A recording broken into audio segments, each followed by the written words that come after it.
flattery charges my battery. Some people ask where they can send me gifts. Some want to take me out to dinner. One lonesome old rail agent even asked Nora to marry him. Nora ain't the marrying kind, but thank you. Sorry everybody, I had a phone call that popped in right as I was starting the stream and getting everything set up. Hope everyone is having a terrific Thursday. Waiting for YouTube to upload and save all my information, my tags and everything for the stream. Oh, change is saved. Let me get back to the window and I can see what everyone has said. If anyone has said anything, I really haven't been looking at the screen. I might just be talking to myself right now.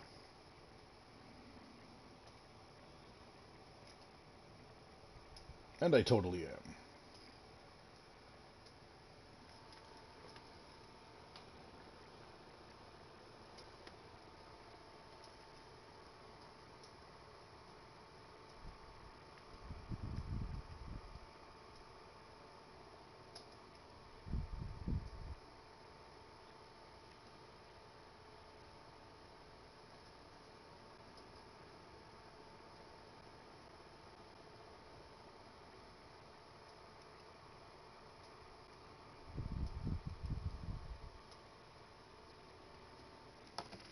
Alright. Are we in a party? Yep, we're still currently in the party.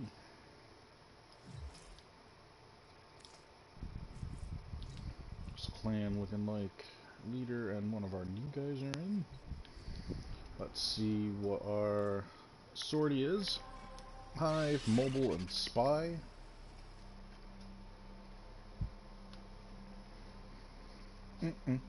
Shotgun only, huh?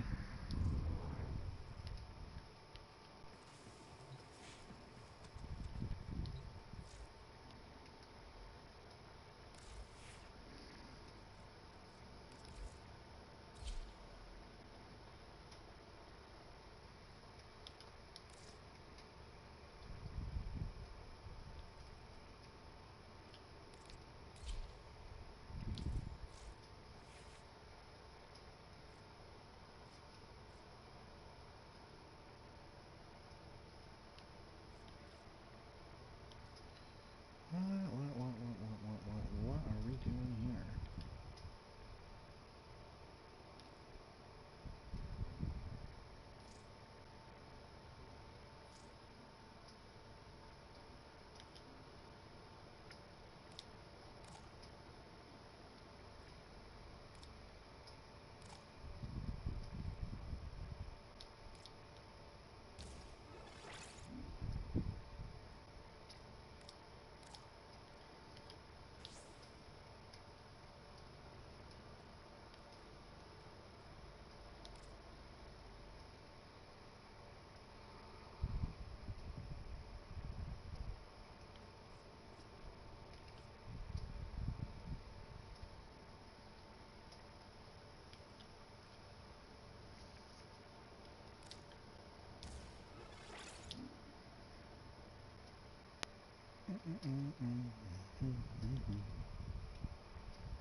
Oh, whoa, whoa, whoa, whoa, whoa.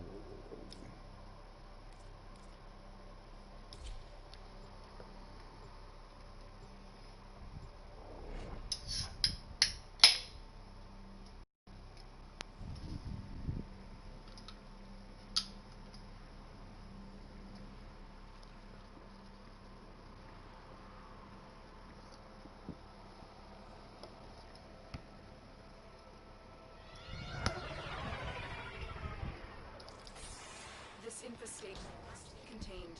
Destroy the hives to sterilize the area. Keep going. Nobody knows you're here.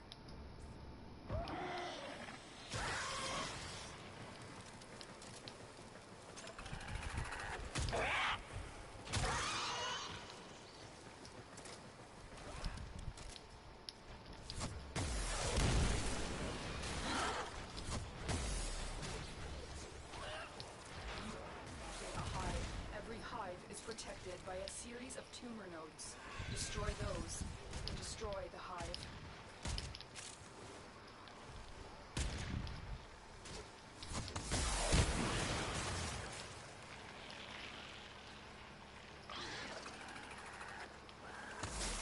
Are you?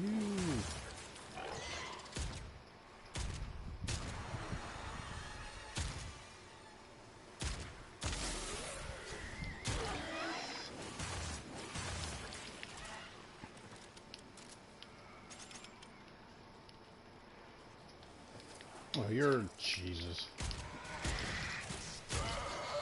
That's it. Now the hive.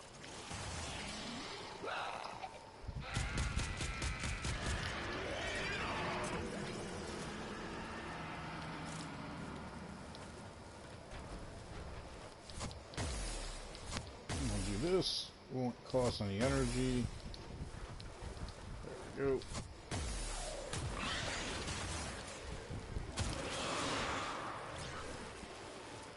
Oh, did I really get hit with that? Every hive is protected by a series of tumor nodes. Destroy those, and you can destroy the hive.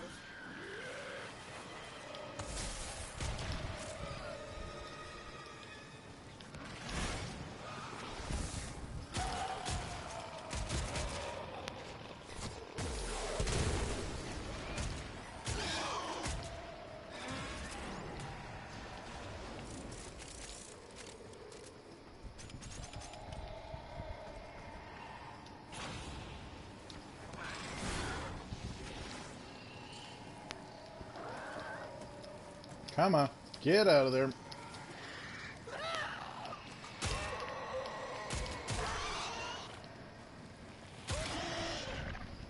Wow, everything really is over in the, what? Oh, that's what happened. I was wondering why, literally, I was in a weird spot. When I void dash, it actually sent me through the map. Now quick, just hive.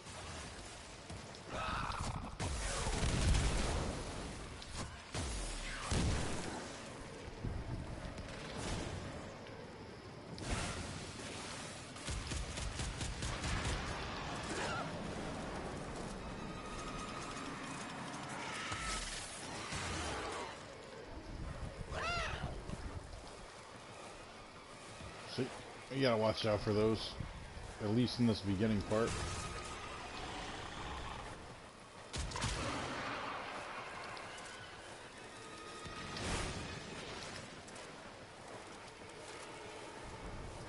You are approaching a hive. Every hive is protected by a series of tumor nodes. Destroy those, and you can destroy the hive.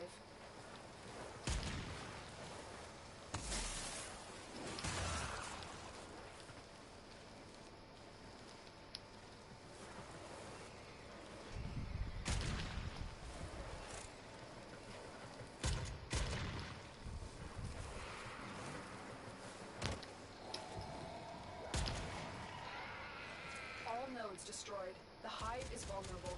All is destroyed. Head to extraction.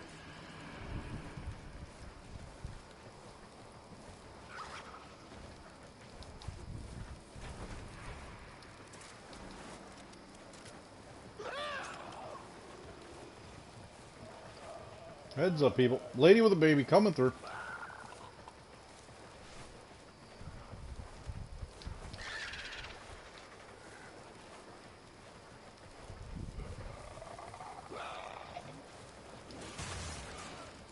I'll slow those guys down.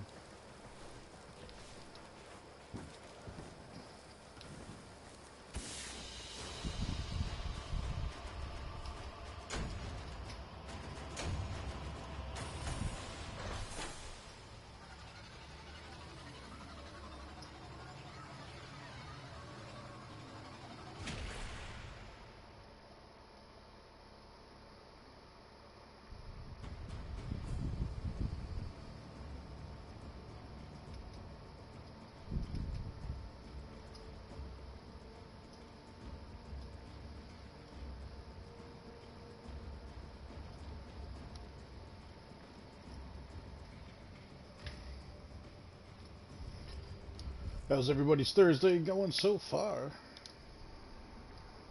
I see somebody in here lurking. Khalid, is that you? Hiding in the shadows.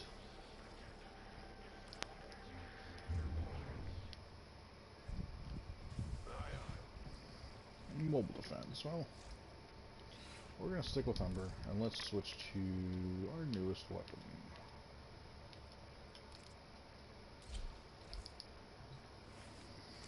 And seeing that we're going against the infested, literally everything will be one-shotted.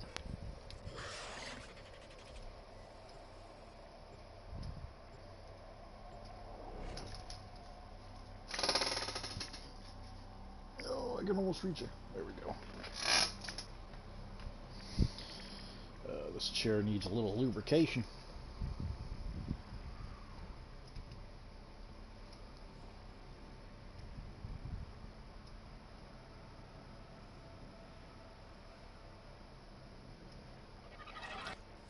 This is a mobile defense system.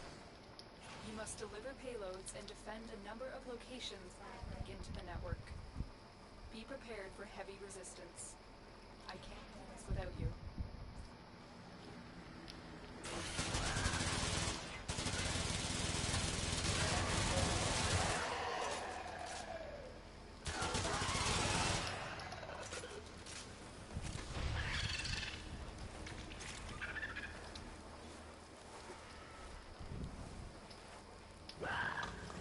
Terminal spotted. Excuse me. Upload me and prepare to defend. I need access to a terminal. Find one and patch me in. I'm in, Tenno. This will take a moment. A juggernaut nearby. Only attack when it senses high concentrations of infested blood. Slow the fight if you want it to get away. The juggernaut has moved on. Wow, he moved on quick.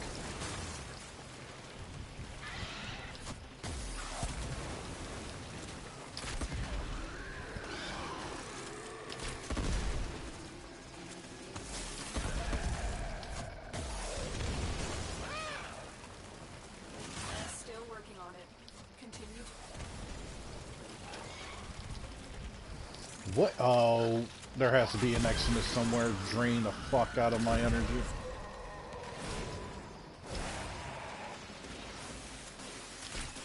And he is not making himself presently known. Jesus Christ.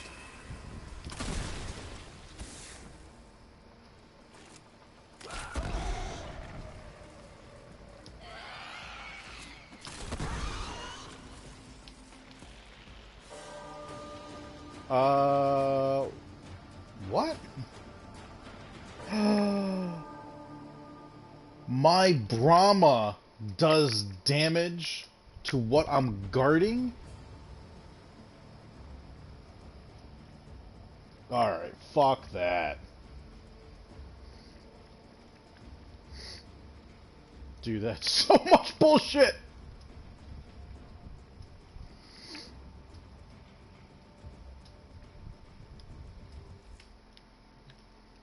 Alright, mental note. To everyone playing the game, don't fire your Brahma at the guard point, because apparently it one-shots the fuck out of it.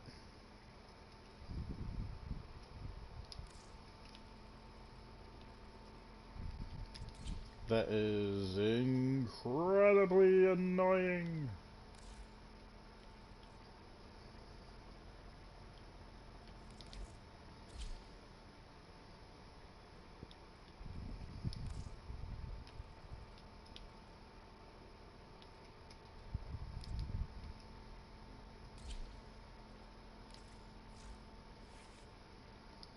Nope, I didn't want to dive into the build of it.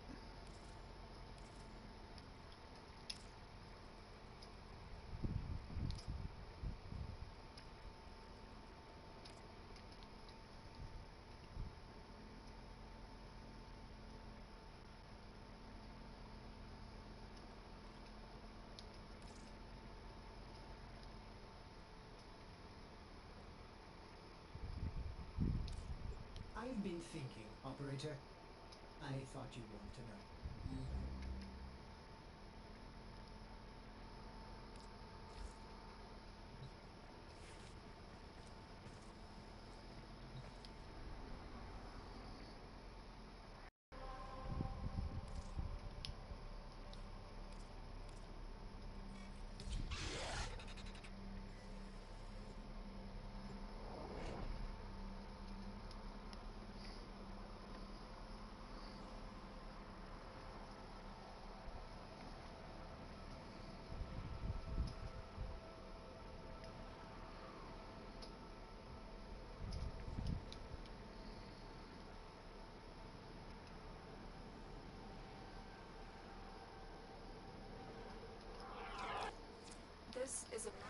defense mission. You must deliver payloads and a number of locations while I break into the network. For heavy resistance. I can't do this without you.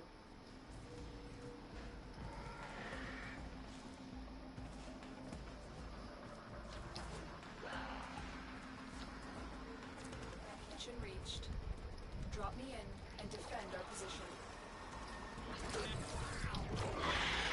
I'm in, Tenno. This will take a moment. A juggernaut nearby, it will only attack when it senses high concentrations of infested blood. Slow the fight if you want it to go away. I'm curious. Was it really my Brahma that did that damage? So then what just one-shotted the shit out of it? Infestation ahead.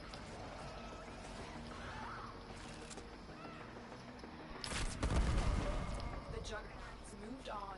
It's safe to proceed. Still working on it. Continue to defend.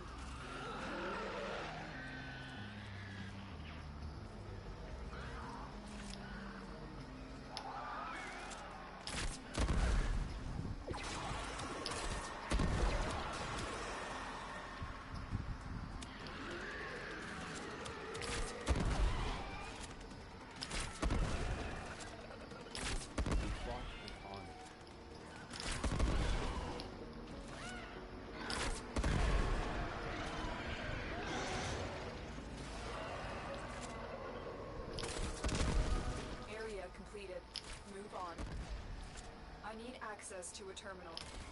Find one and patch me in.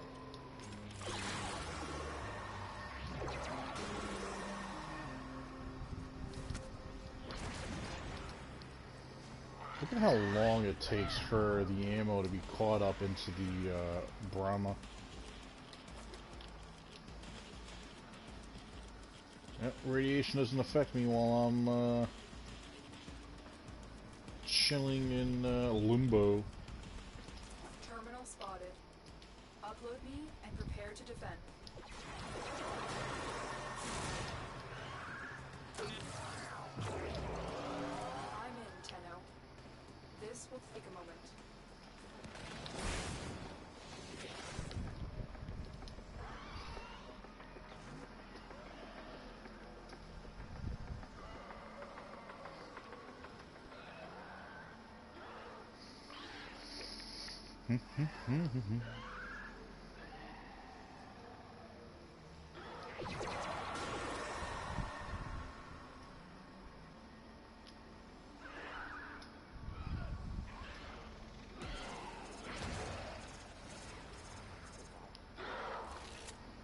Still working on it. Continue to defend.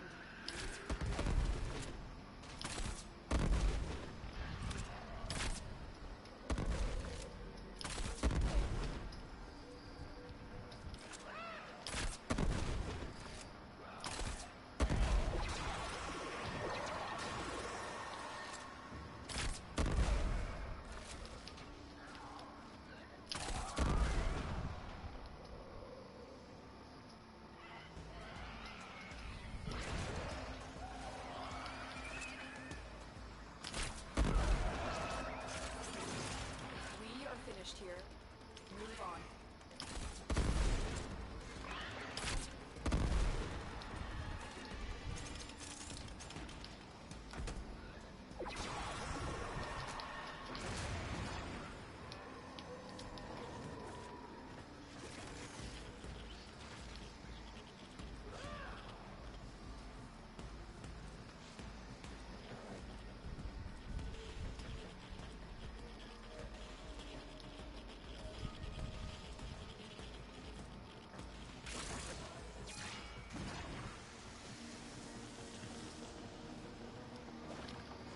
Can't hurt me. Here is a terminal. Get me in and get ready to defend. I'm in, Tenno. This will take a moment.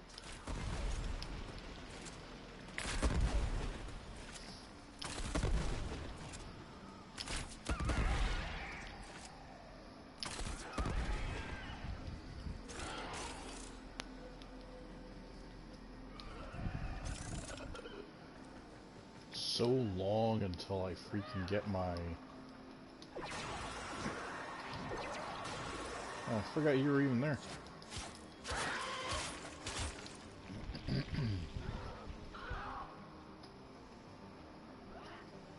Still working on it.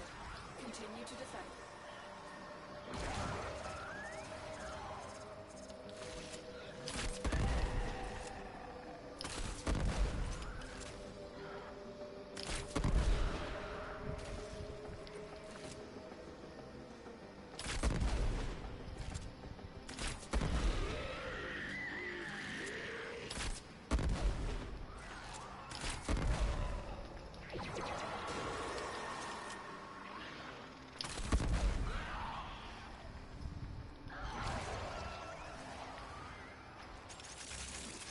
Odds were against us, Tenno, but we did it.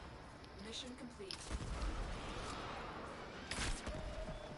Any of y'all see the feeds line up? It's going down, kids. Is it? Is it going down?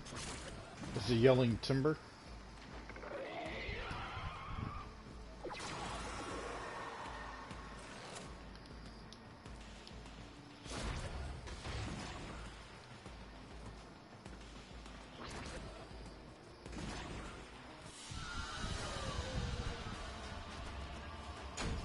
Bringing the Brahma against infested anything. It's not even fair. It just literally one-shots everything up to probably level 250, maybe even 300. One shot, let alone proccing the slash and viral on them.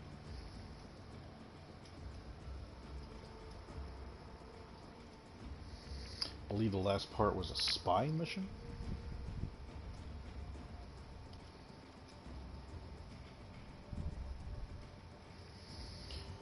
How's everybody's Thursday going? Hopefully everyone's been having a good week.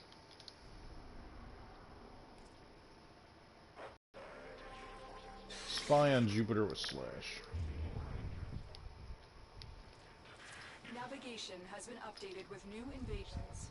Chaos is spreading.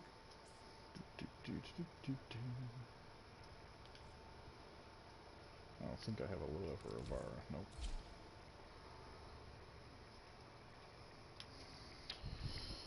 Alright, let me do this real quick. Let me refresh my screen. I want to make sure everything's filtering in right. There we go. Alright. Yeah, we're in the process of redoing Cora to ramp her up for the DPS queen that she really is. Yep. Well put together. I only have one build on Get out there and Avara. We'll leave the Brahma on because honestly, who gives a shit?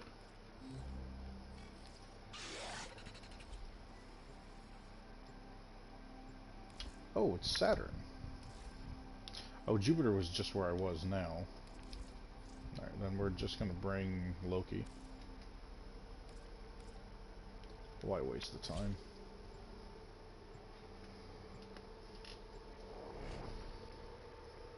Because low-key is low-key gonna get in there. Did y'all see what I did there with the play on words? Low-key and low-key? Because he gets invisible.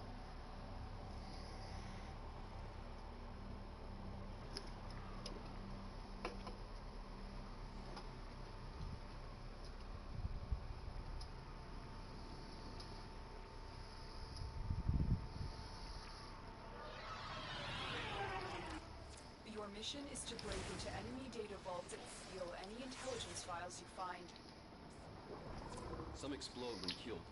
There's gonna be a lot of those freaking, whatchamacallit here.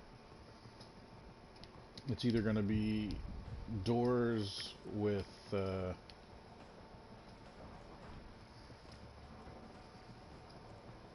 barrier on it, magnetic barrier, or it's going to be a lot of... Oh shit, I got the Corinth Prime on you. Explains why you weren't moving so fast. Or there's going to be a lot of Trigger the alarms now and they will start destroying the data. mines on the ground. Be on the lookout for increased security measures. The enemy would rather destroy their Those data mines than are let it get annoying. into our hands. Oh, I don't need you.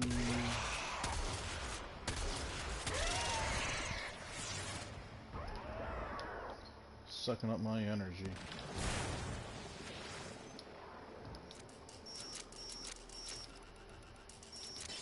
Excellent work.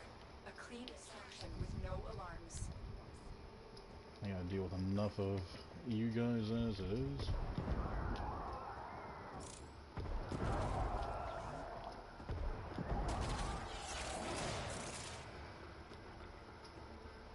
Come on, reload.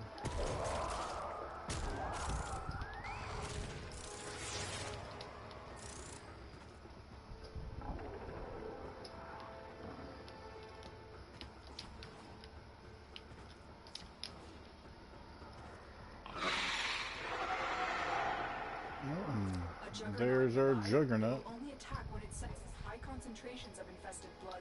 Slow the fight if you want it to go away. Oh, mixed up the letters.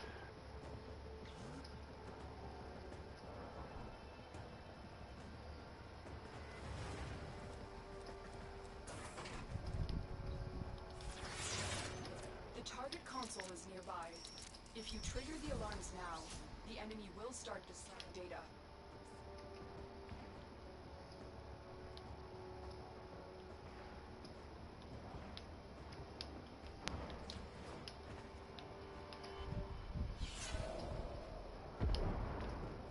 The Juggernaut has moved on. It's safe to proceed.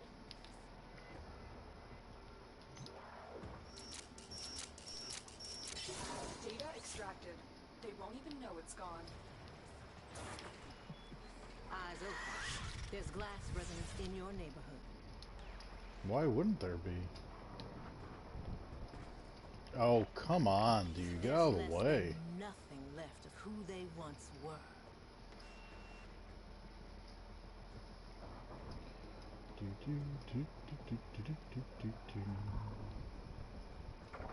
You can't see me.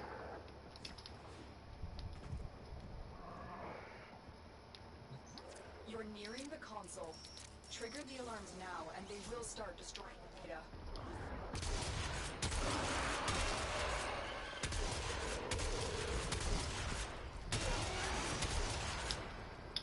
Freaking glass people. I just don't want my abilities to be stripped away. Or my energy, that is. Right, let's try that again. No, I don't have a melee with me. Are they still draining my energy? No? Alright, good. Now we can do it just fine without it. I just wanted to make sure I'm not getting my energy completely depleted. While I have more than enough. Last thing you want to do is be low-key, have no energy, can't be invisible, and you're surrounded by bullshit infested that are just gonna rip you apart. Hi!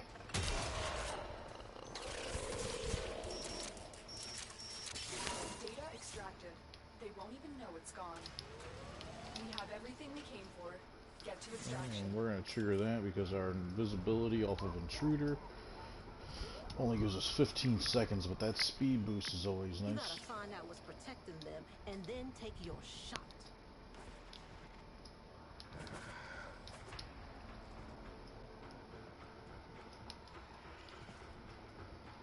Not worried about taking my shot. It's a spy mission.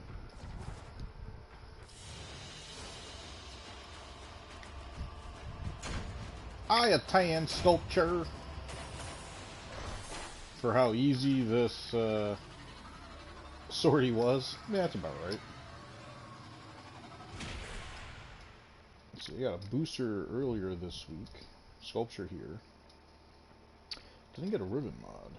What else did I get? Oh, I've been getting a lot of Endo and Kuva, which is perfectly fine with me. But then again, getting Endo, 4,000 Endo is just a notch up from 3,600 you get from this sculpture. Sparky, what's up, buddy? Welcome to the stream.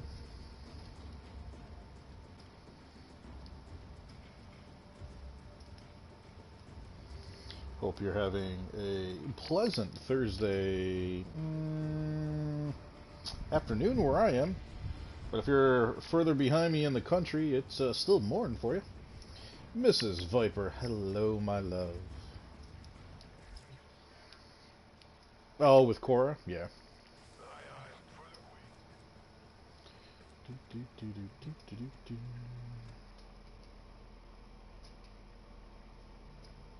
Oh, Notice. What's up, buddy? I will keep that in the back of my mind, man. Appreciate you still stopping by regardless. What is the gaming team for? I would assume it'll be something like Apex or Call of Duty, more than likely. Or I know Mrs. Viper, her and her friends have been getting into Overwatch. There's Paladins. A lot of these games that people take to a very serious level.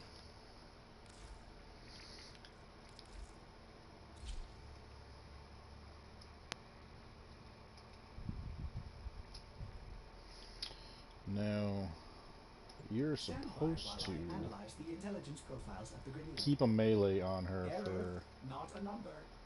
Did the operator her enjoy quote-unquote criticism? stick.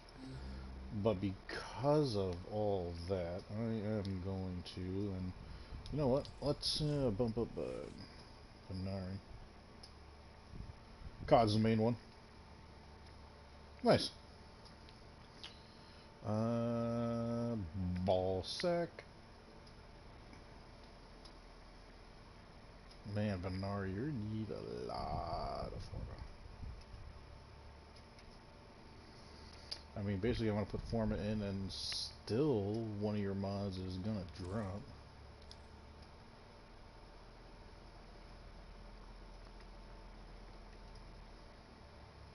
You have a pretty decent status chance too. Oh, if I get your toxic in there for viral, you're gonna end up having 60. Well, let's see. You just went up 18, so you'd go up 36. So yeah, you'd be at 66% status chance.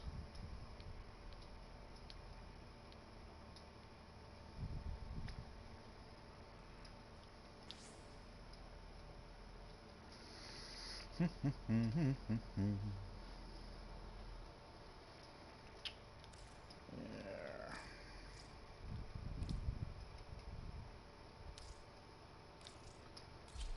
Yep, I had a feeling. I rather get Maul in there.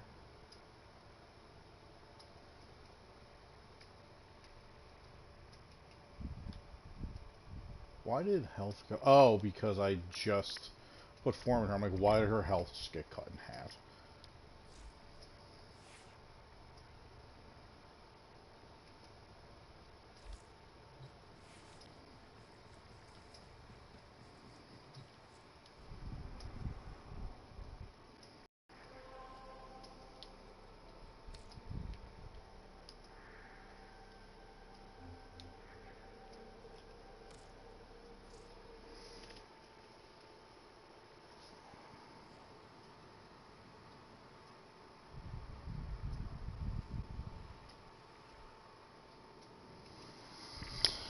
Notice Nas is a very particular gamer. He has very high expectations for who he plays with. The likelihood of you being able to get Nas to play on your team is very slim.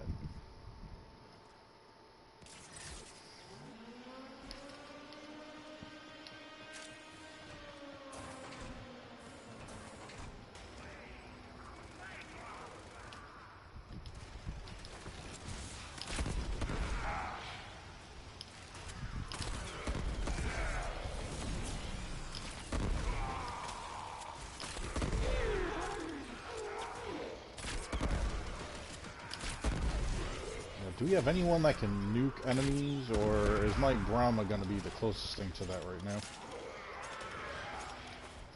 Oh, no, somebody totally just nuked out. Do we have a Vault? Maxed out Vault, Baruch, Avara.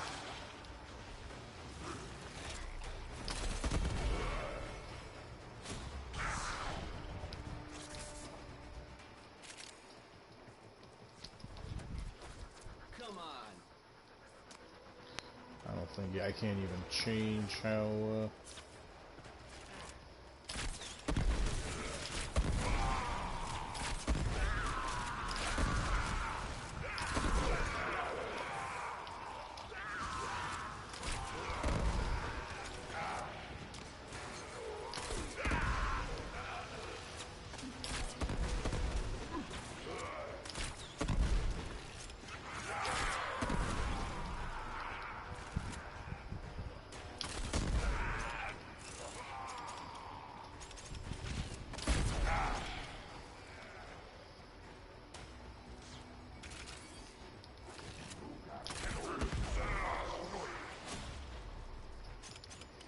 don't mind me, just procking like a son of a bitch.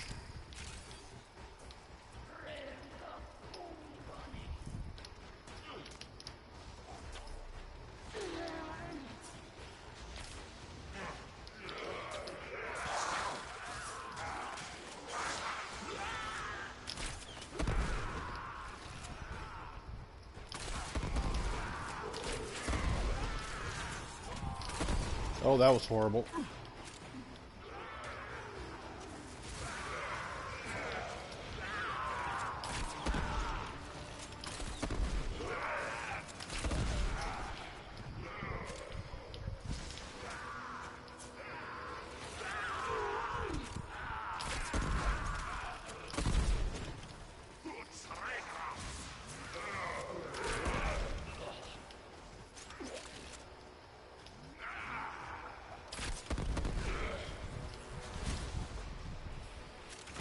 Alright, someone's getting something sent to them. There we go.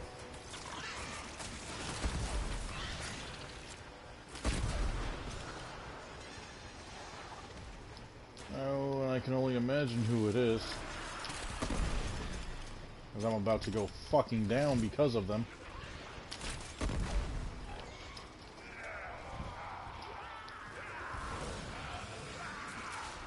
Yep, I need you to heal me.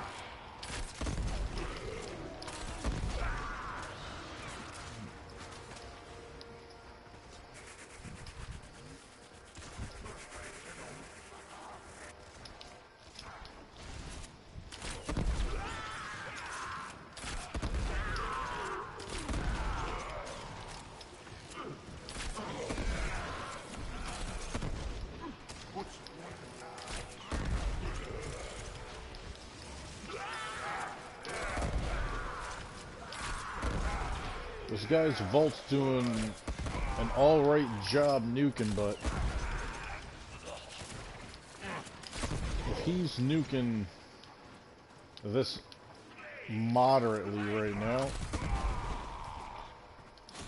then he's not going to be doing all that great later.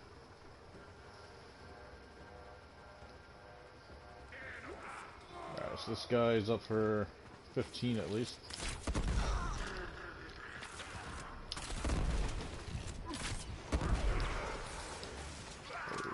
Massive amount of guys coming.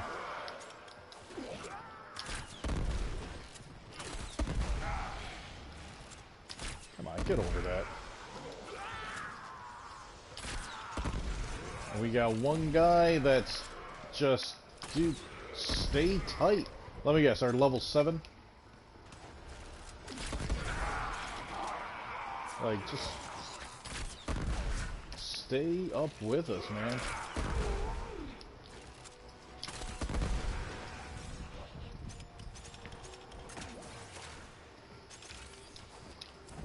Reinforcements available. Do you choose to leave now or continue fighting? Continue to defend. You will be rewarded for your bravery.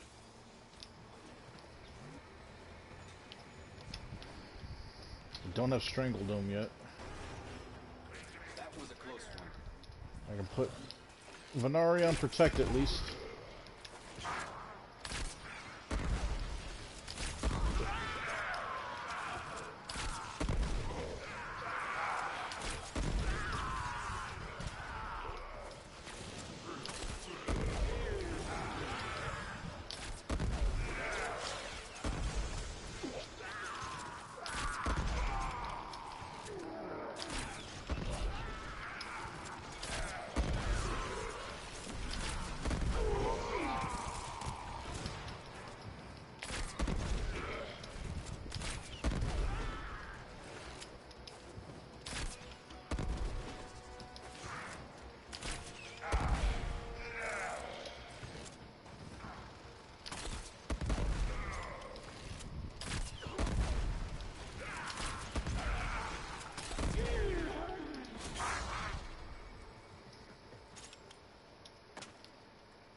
Come on, Cora.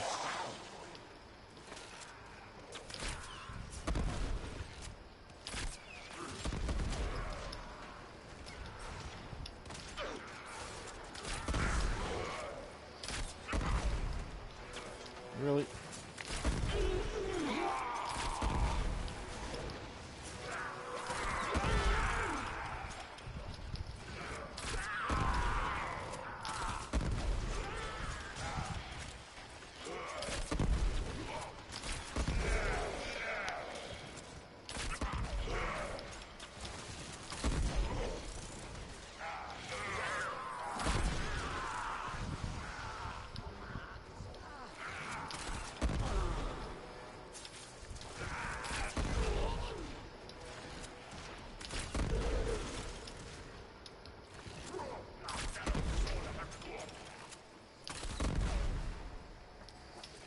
Dude, what are you hiding behind?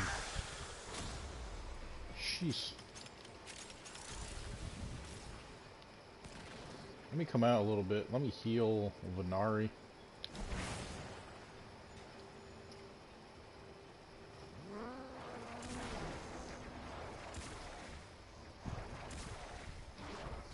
I had a handful. Let's go on the offensive. Oh, Strangledome doesn't last for jack shit. Oh, that was in my face. By Jupiter, I want to say I had probably 7 frames.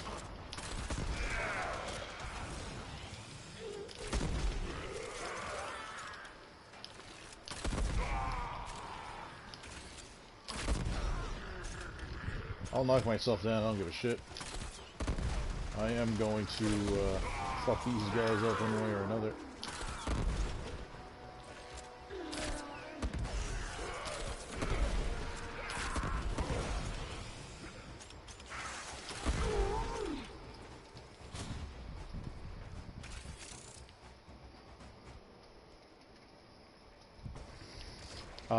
You need to farm assassinations.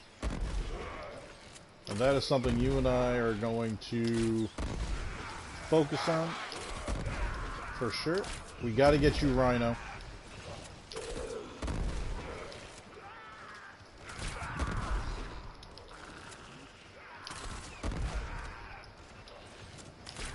All assassination targets give you pieces to a specific Warframe. So you'll have to run them. Usually, if you're lucky, you can run it a handful of times and get the Warframe you're looking for. Typically speaking, you're running it 10 times.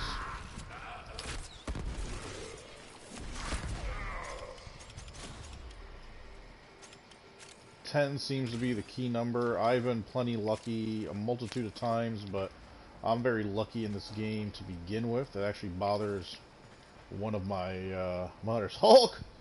What's up, brother? Bet you wish you had this bow in Call of Duty, man. Explosive bow splits off into smaller projectiles doing heavy viral and slash damage. Viral will decrease the enemy's overall health. Slash will end up ripping it apart tick by tick. It'll do damage over time. I'm gonna end up having more kills than anybody else, and I'm using nothing more in this fucking bow.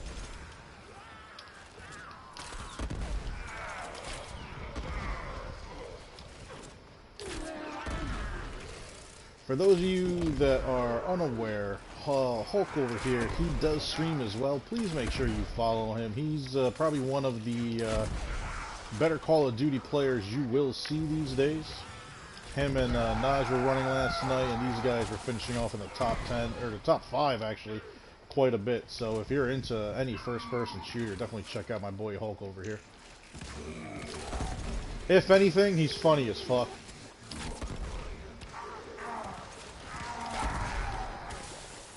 I gotta remember this bow does splash damage back to me. extraction is ready. Unless you can handle more of the enemy. Appreciate that, man. Fighting. Another opportunity to extract will appear soon.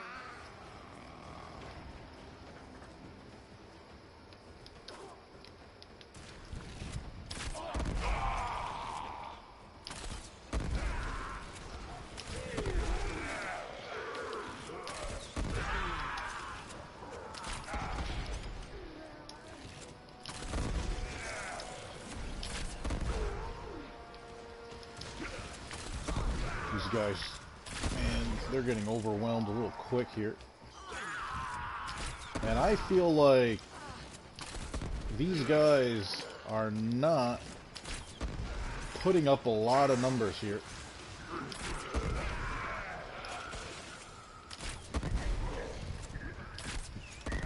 Why is... Oh, because both Korra and Venari are leveling right now. I gotta remember that. I'm double leveling right now.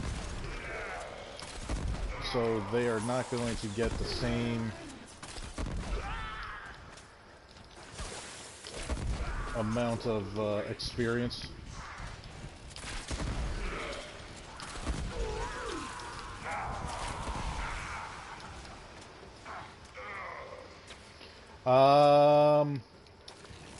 For Rhino, you're going to want to run the Jackal assassination. That is on Venus.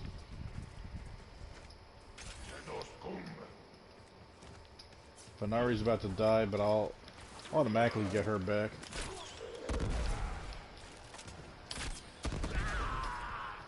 They are flooding from those back corners.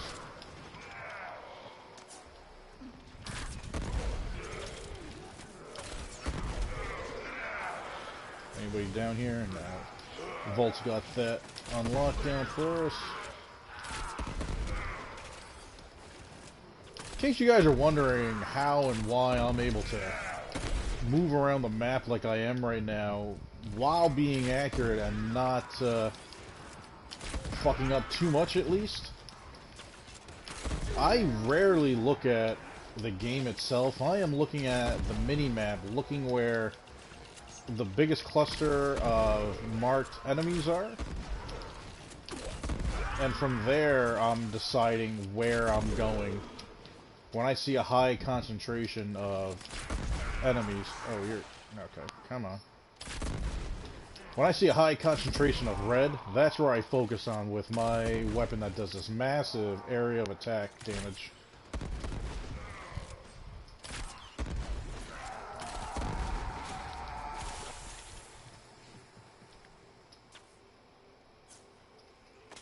Oh, dude, Hulk, man, do what you gotta do, man. Show Cat that same love you always show me, man.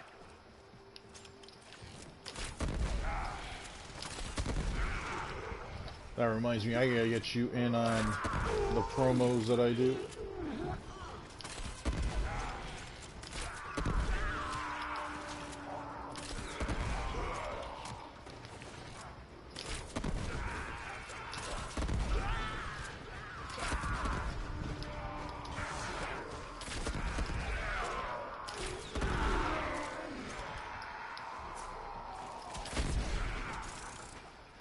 Oh, that splash damage. Luckily, they took away self-damage in this situation.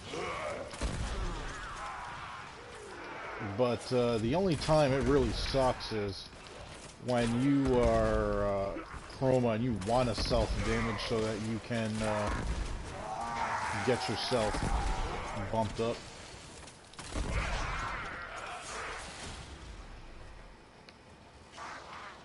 Core is only at 15.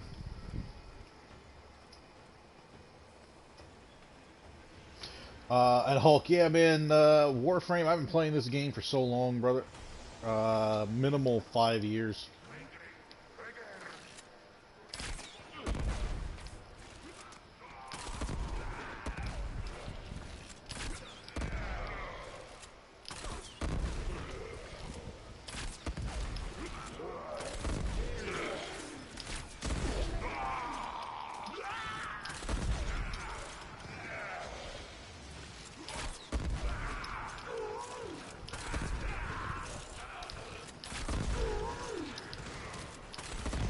Oh, I heard you, Nox. Where you at? There you are. Did I get that slash proc on you? No, I did.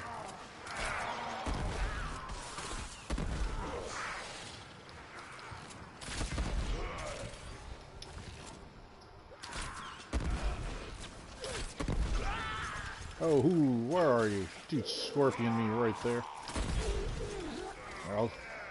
I'll knock us both down for the little satisfaction there. There's glass resonance in your neighborhood.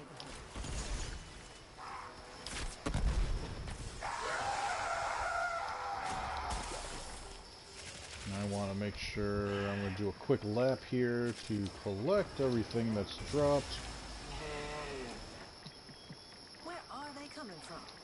Lord, who did this? Alright, so this is where I'm going to have to depend on who I'm playing with, because the Brahma, you can't pinpoint the glass spots on these guys when they come in all modded out like that.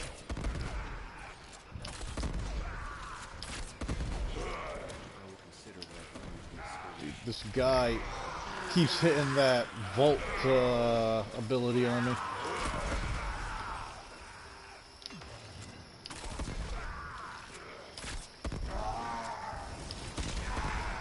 Damn, that guy was laggy as fuck.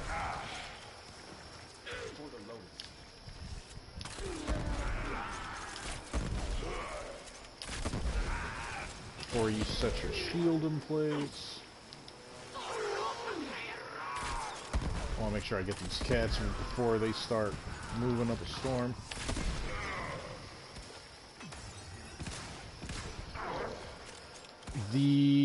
Oh god, is it Fossa that, dude, I am getting lit up by this Nox. I want to grab that endo, because these guys might be backing out here at, old 15.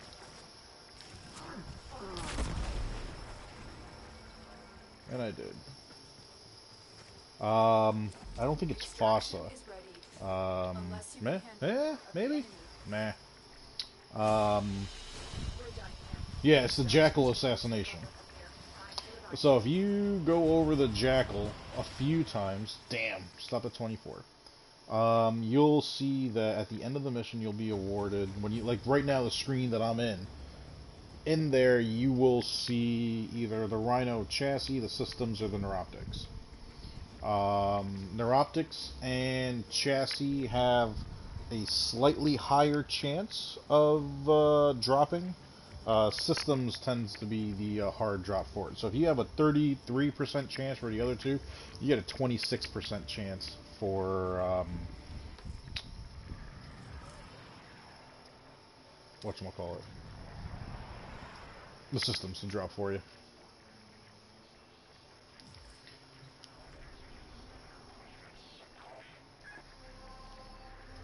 So yeah, when you're on Venus here, is it Aphrodite? Yeah, it's Fossa. I was right, Fossa. Yeah, you just go against the Jackal, and you'll go against him, like I said, somewhere between 6 and 10 times seems to be the average for the most part. They did change up how he plays, so he is a little bit tougher than he used to be. It's a multi-part fight. But basically you're looking to attack his legs so that he can't stand. And when his legs, or one of his legs gets hit all the way down, you can attack his core, and that's when you do the real damage. That's how it used to be. Now it's you wait for him to be able to be damaged, afflict that damage, run up, and then use your Parazon. So you run up and just hit square. And when you do that, you'll inflict the permanent damage on him so he doesn't rebuild his energy, or rebuild his life.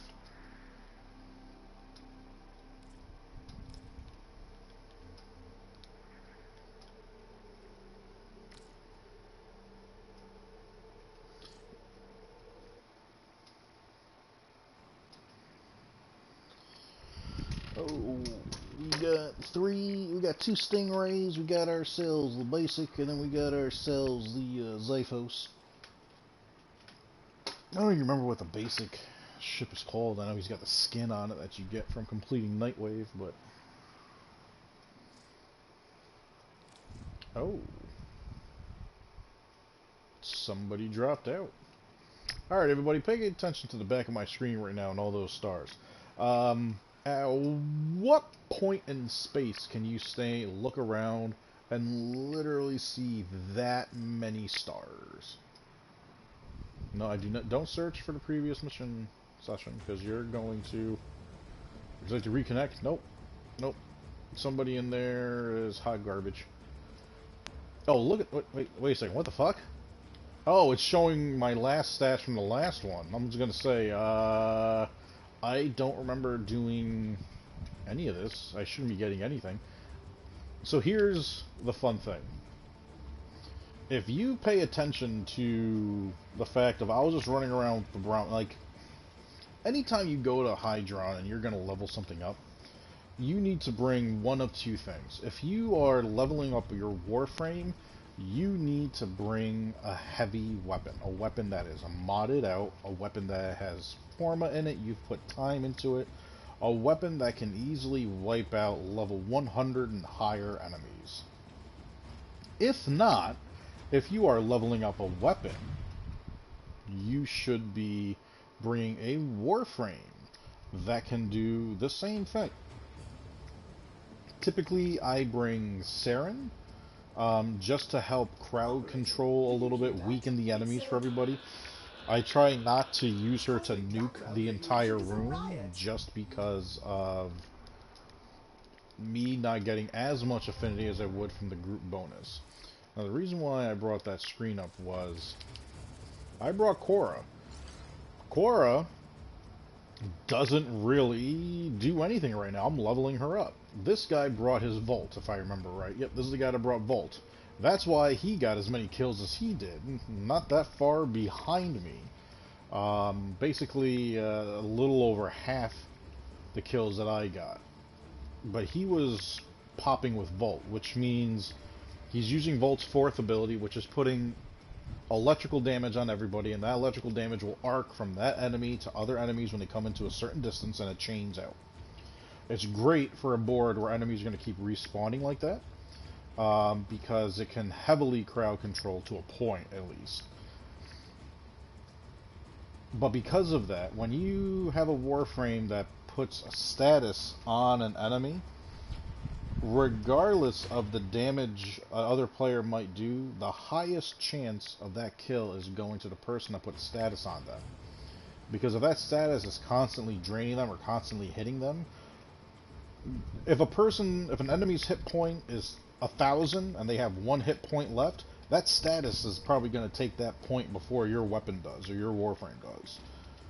So it's a big thing. It's why a lot of people hate when there's multiple Sarens on a board, because they're usually looking at it more as a kill count patter to make themselves feel better. For me, it's just, look, if you're going to bring Saren, then I'll bring something else to help buff your Saren.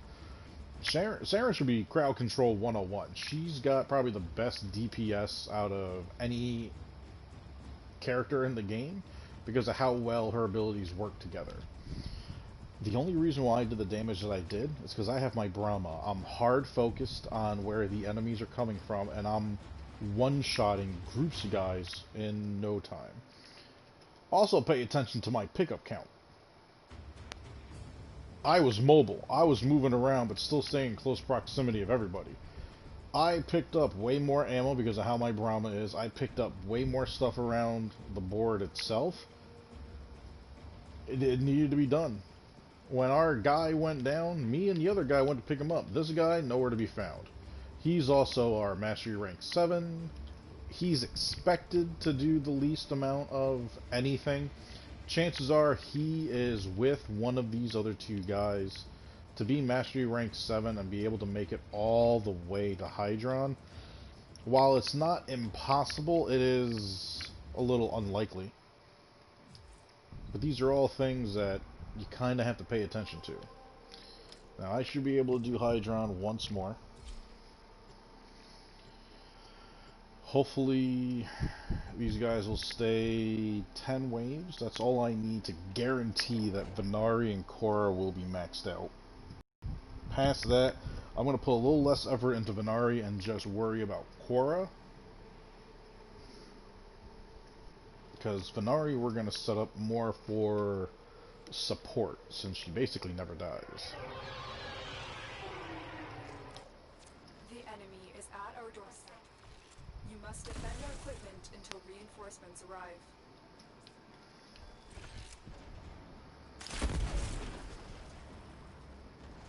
And that's how you open everything in the game.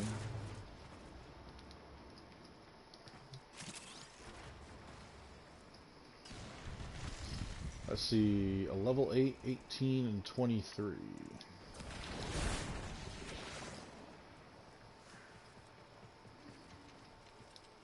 Is that another Brahma I see? Nope, it's a lens.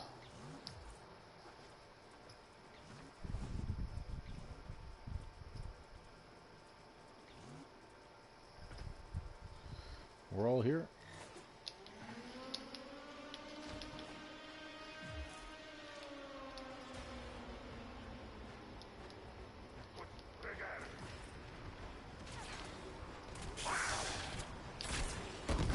Does that guy have an uncolored Excalibur?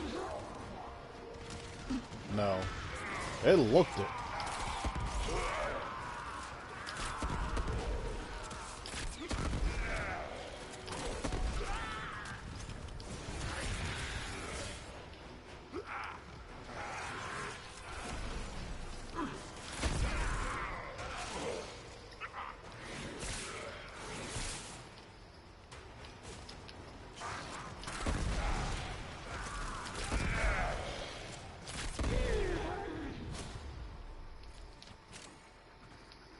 Hey Wisp, my bow's better than your bow.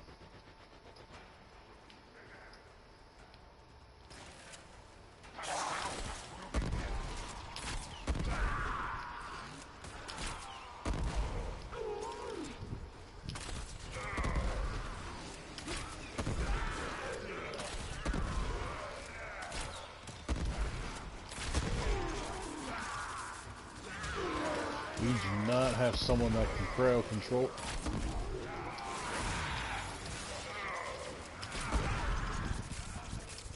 Or do we?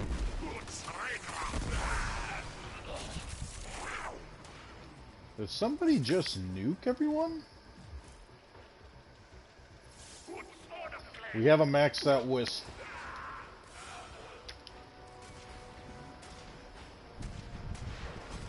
Nope. Not as much as I would hope.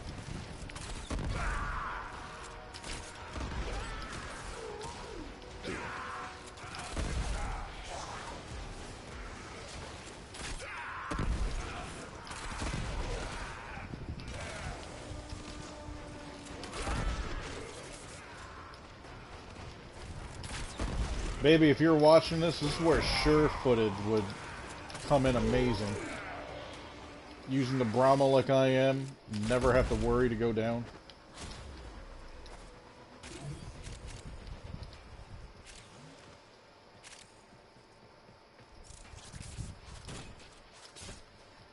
Alright, Venari. We're gonna keep you right there. Hey, look, Wisp was using their abilities.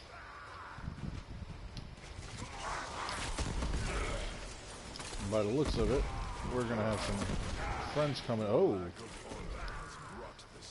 that's for me.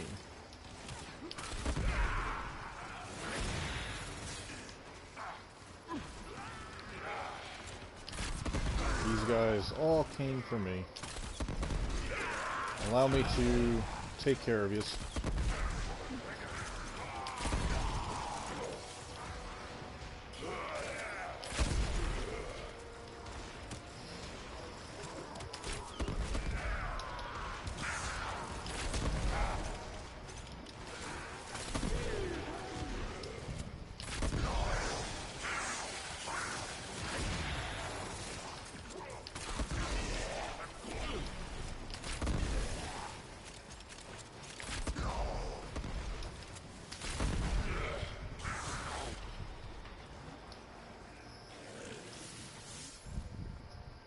Damn, guys. I'm still doing all the work.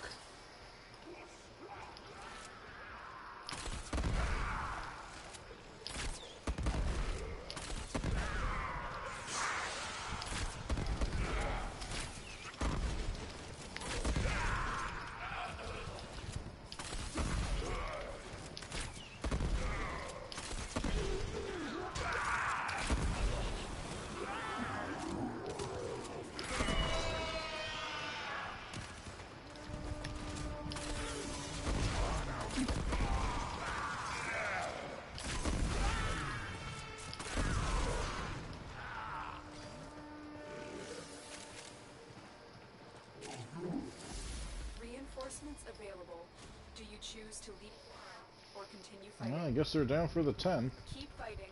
Another opportunity to extract will appear soon.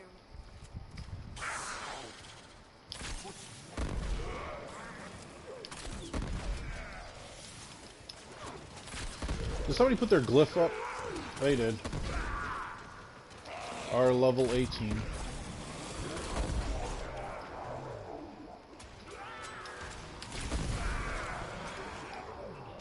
Alright, I need to start staying clear because getting knocked down is slowing down my overall DPS.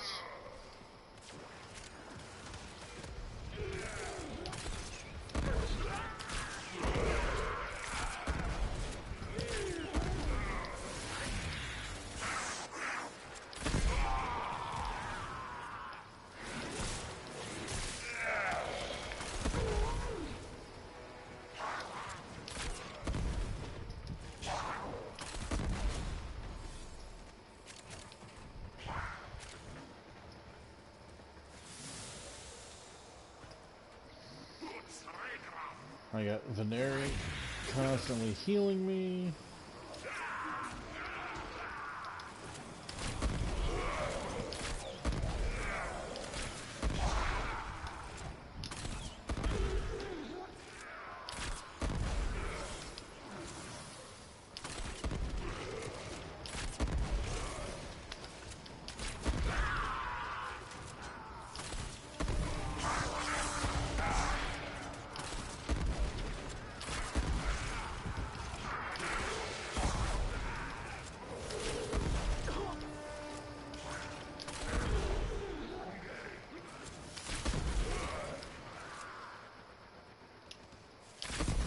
Oh, that was a bad shot.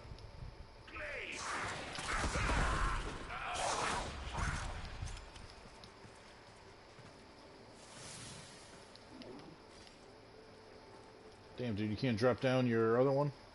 You know you got a boost for all three of them, right? Your rank... Man, you're a high enough rank. You should have them all out.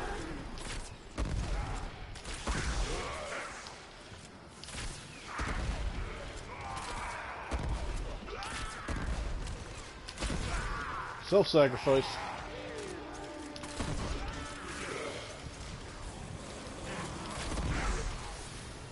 Wavy, I gotta make a mental note. To,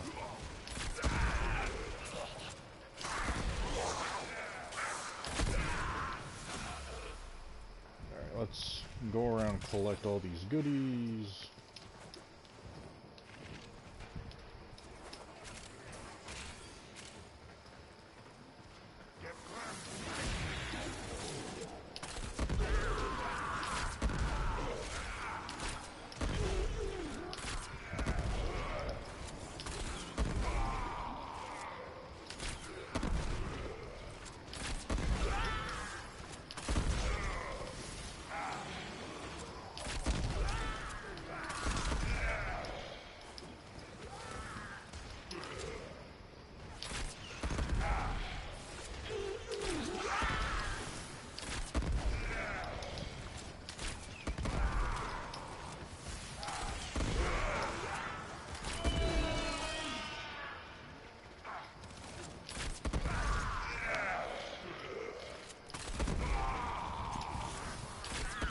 I'll take that big ass red crit.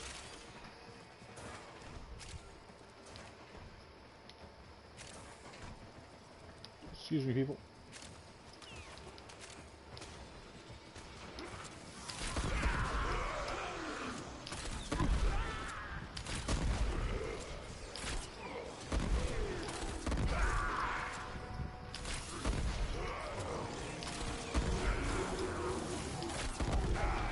lot of concentrated stupid coming out of that side.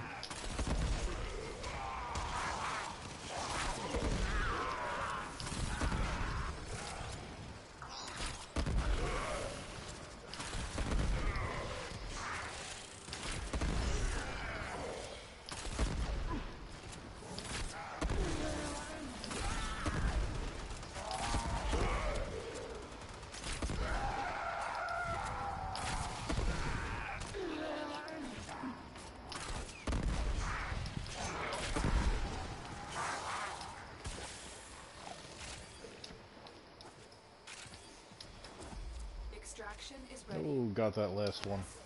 More of the enemy. Moving quick, moving fast. Alright, max them both out.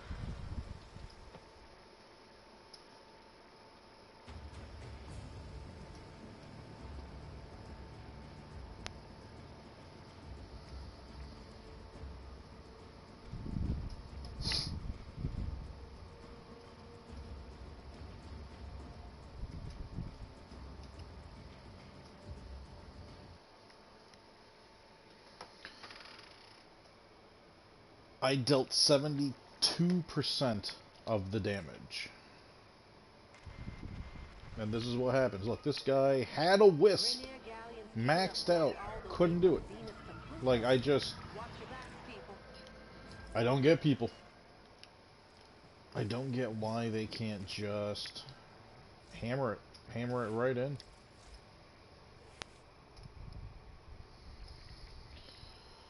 Alright, so Rolling Guard and Preparation are the only mods that I am missing. Which means chances are Overextended will have to be the next one to get Forma. You're gonna have to get Forma because I don't think Preparation is that polarity. I believe it's a double hash? It's a double hash. And actually, while I'm paying attention to it, this will be the second time I max out a Preparation today. Operator, I've run Could be back worse. lots of food Could be rations. maxing out All Preparation systems H. nominal. You don't need to thank me. Your collection of mods is impressive, Operator. We'll take that I off for wonder the if there are more time to be had. being. I do want to check out something though.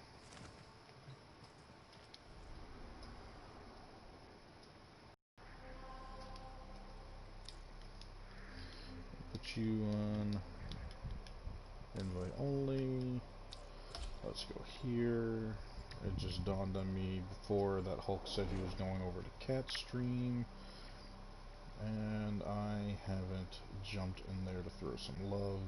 She doesn't stream long, so I know she will be in here shortly. So let me, there we go, throw the thumbs up.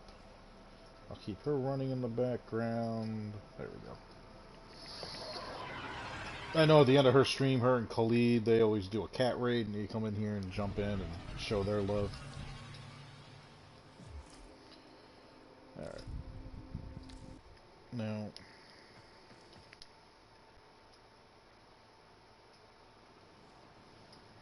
I am looking to trigger a very specific effect here. Now, I know that I need a stat stick,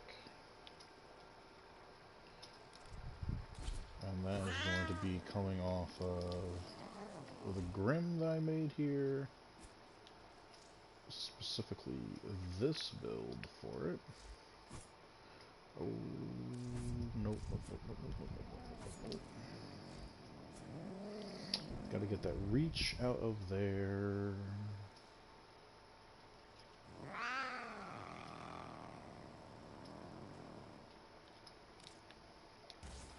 And put in Gladiator Might.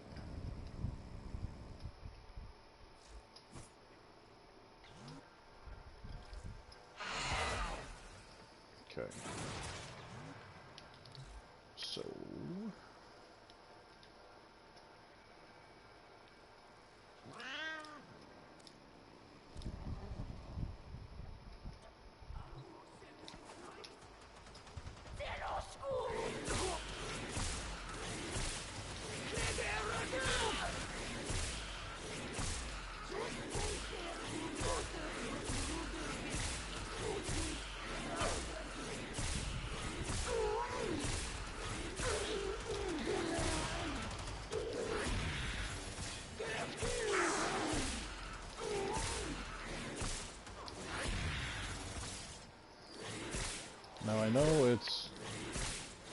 supposed to be.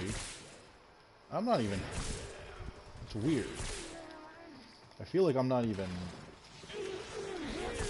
hitting some of these guys.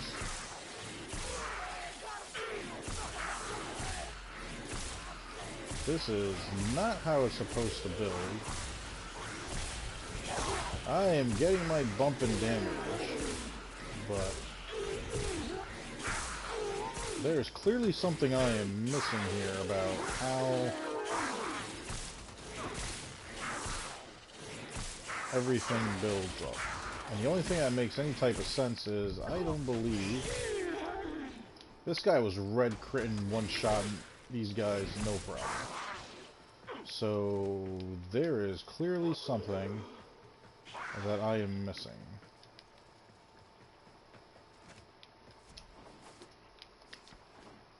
That's a bad bullet because I bumped into the wall.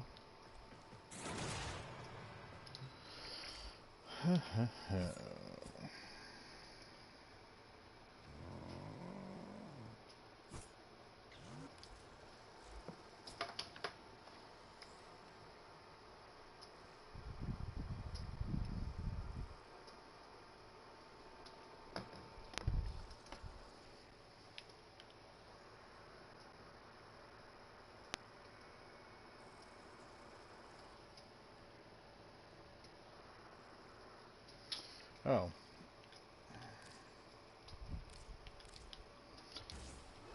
You need to be taken out.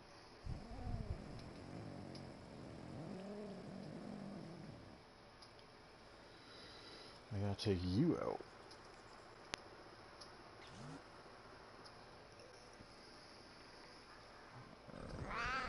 This is going to be interesting to say the least.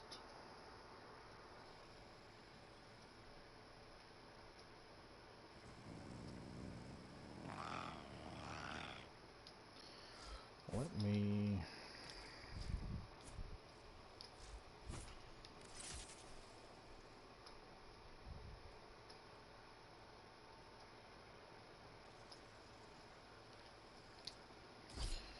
Maltese, I'm curious to see what you're even set up as or for.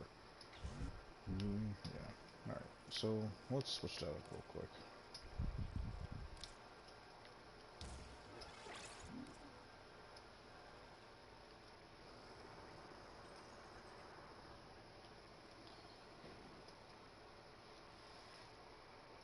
Oh, but that's a very interesting thing I just thought of. Why use you?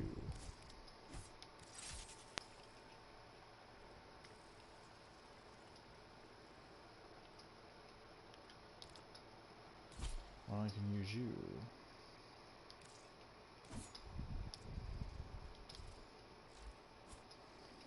And not have to worry about you. But you.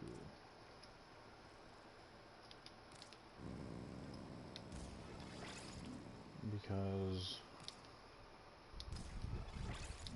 getting that crit chance as high as possible. Blood rush.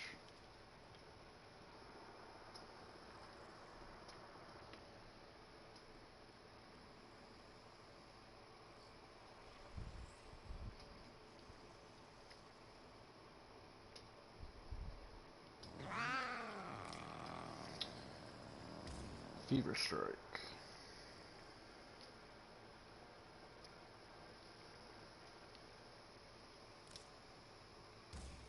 Weeping wounds. Not going to be able to get them all in, obviously.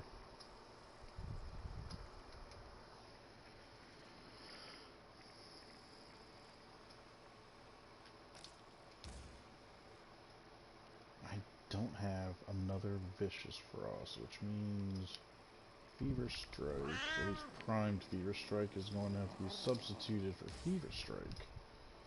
So that, if anything, I can get Gladiator Might on.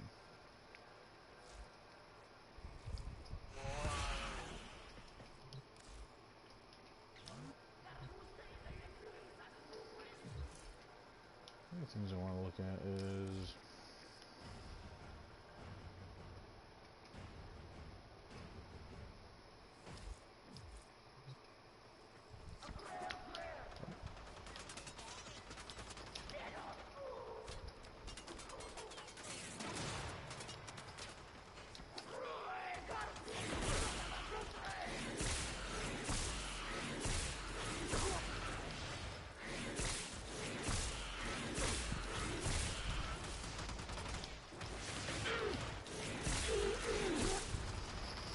alright, now that was a whole bunch of orange crit.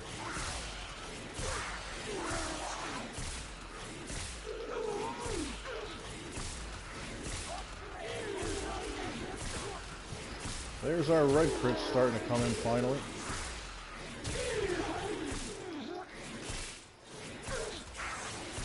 But my mind goes to... Clearly I'm missing something else.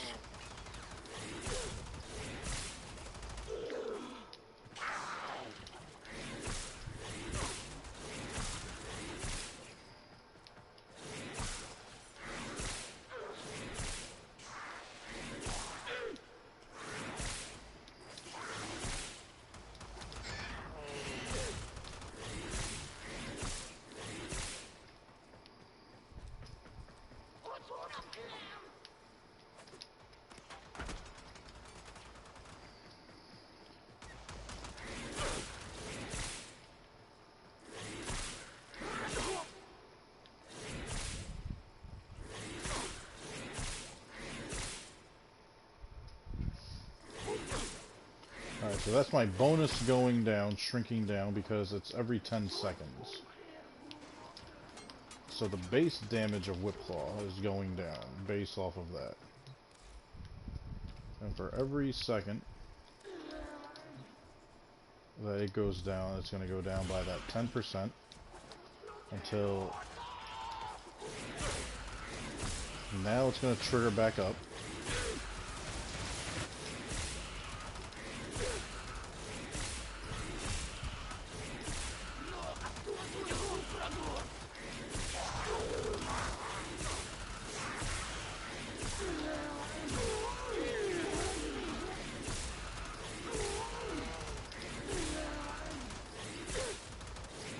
You know the one thing we're not modding for?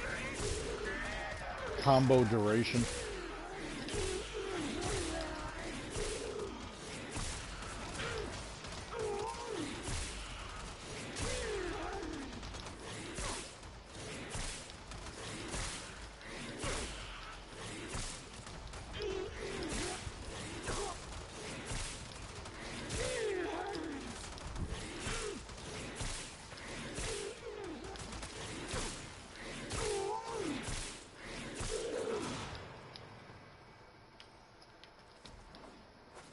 I'm losing my combo duration. That's why that's not staying as high as it should be. That is why we are not getting the high numbers that we would want. I need to use you.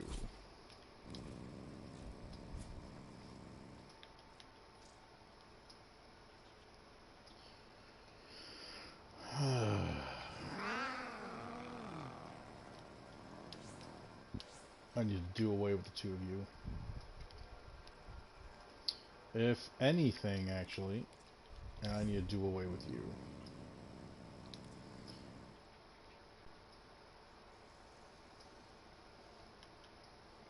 Now this is just to get the proc on.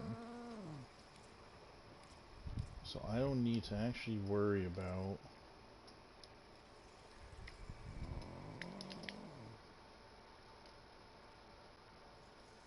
Oh, it's not toxic, it's toxin. That's why I always look up tox instead.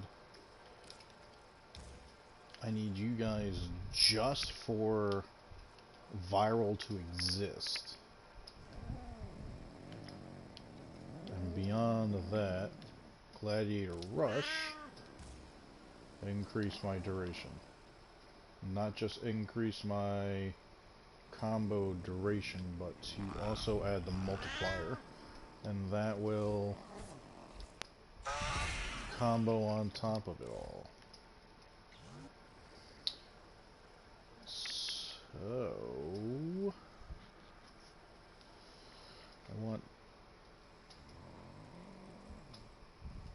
I want someone tankier.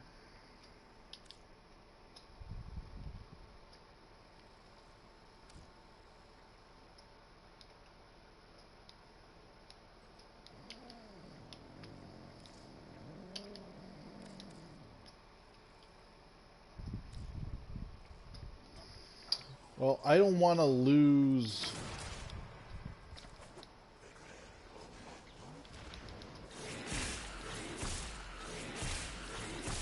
I don't want to lose the duration. I want to be able to keep those stats as high and as long as possible. Now here's the thing. Once Slash starts taking these guys, yeah.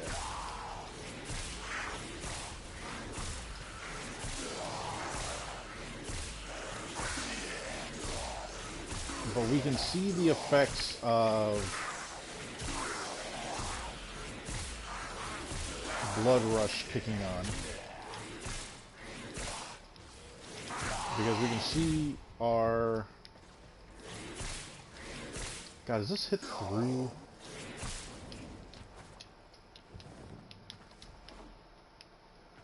So I still have my combo duration going on right now.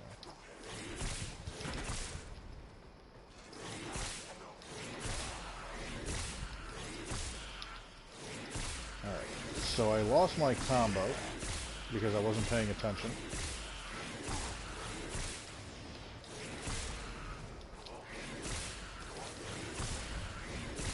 So this will bring up my multiplier.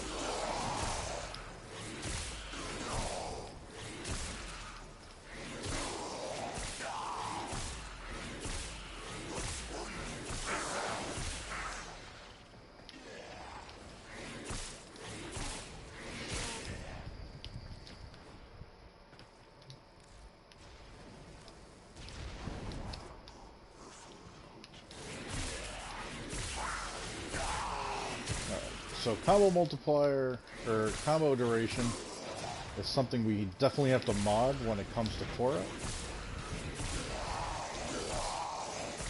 But this guy didn't use any of those mods. He didn't use anything. And he was still able to instantly trigger red crits. And why'd I go here? So I already lost a combo. Just because I made that mistake. When I slide here, there's not going to be any orange or anything, yeah. So, there is something else that I am missing out on.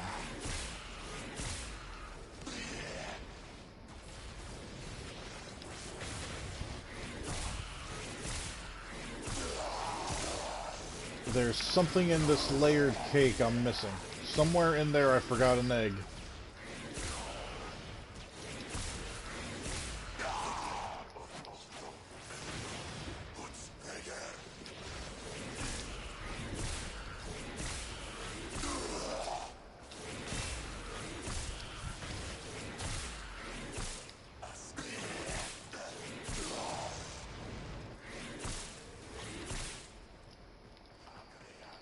I can see on the top there, those are my combo counters. Those are all the stats that I'm getting off of Weeping Wounds.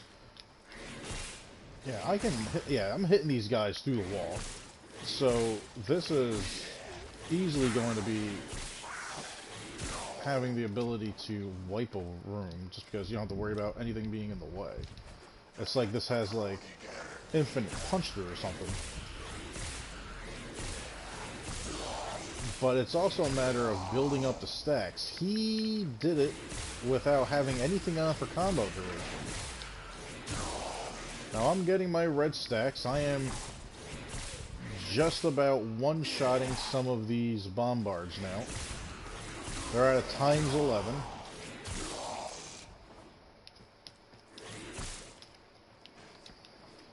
And it faked out that somebody was still alive in there. Can I get this in time? I should have struck that so much sooner, and now I gotta build that all the way back up. So you know what? I don't want that. I want something better. Let's get you guys the fuck out of there.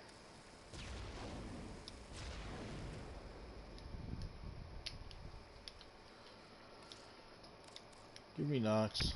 Let's pause them, because we know that... Oh god, I hate when I do that.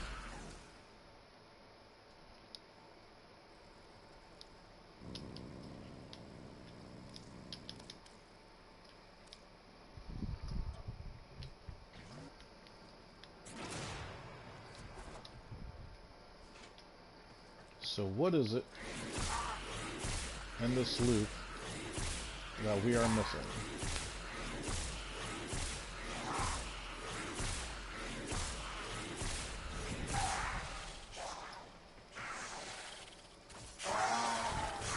And Venari is chaining this son of a bitch up, apparently.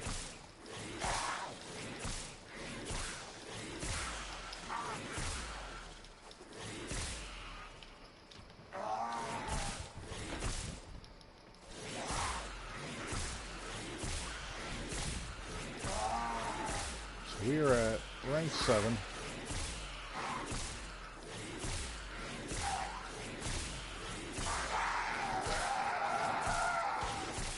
We are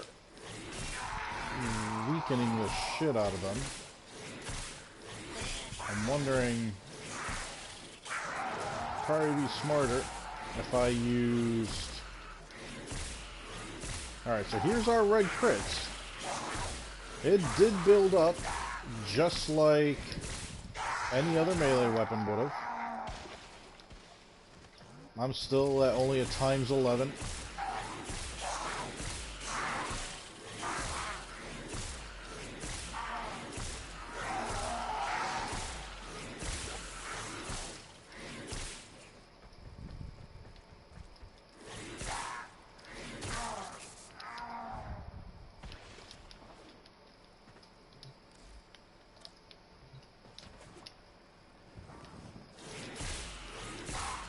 Alright, so I kept my combo going. It's still not completely heavy on the red crits. Now keep in mind we are triggering viral. I got Venari that's just wrecking the shit out of these guys. But this is still not what we're looking for. So there is a key component of this process that I'm missing. And right now, the only thing that makes any type of sense is that when I saw him doing it, something pulled all the enemies in together at the center.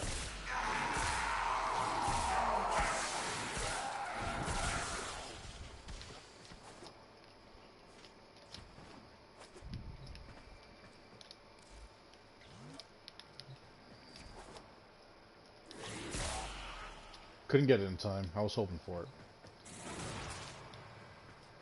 So something pulled them all in to the center. If I use Ensnare,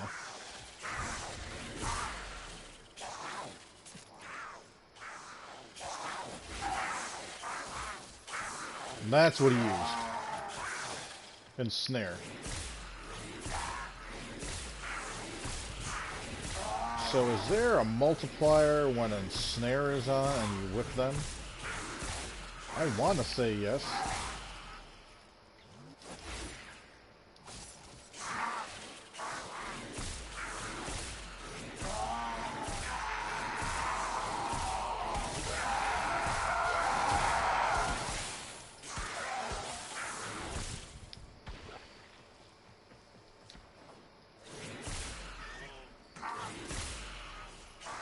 Oh, I see my multiplier and my combo on the bottom there. So you see it times 11.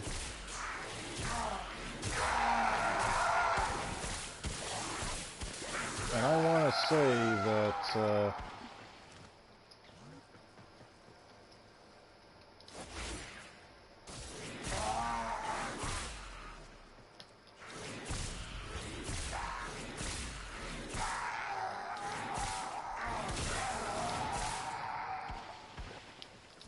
Alright, so using snare.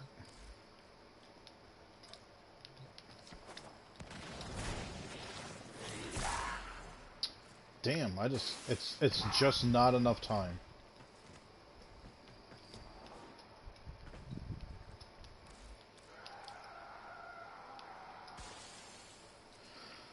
Alright, I need to be a little more devious in this to try and figure this one out.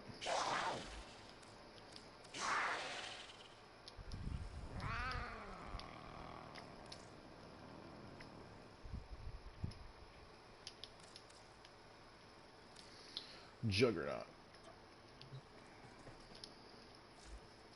This guy, red crit. I gotta look at this video. Is he red crit? Does he already have a combo multiplier going on and that's what's going down in that video? Because if so, then that also means that one of the mods he uses isn't showing right.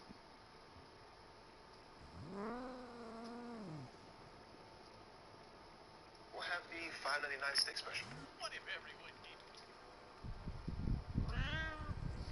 And if that's the case, I'm gonna be pissed because that's now false advertising.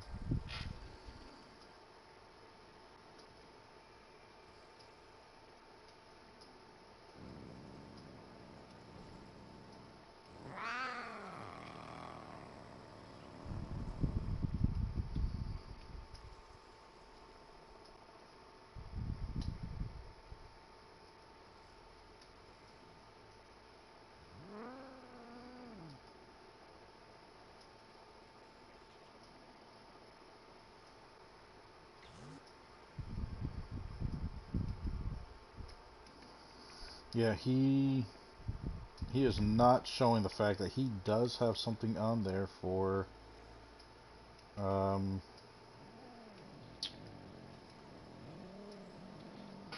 combo duration. Like it's, I want to say the lens is actually bigger, baby.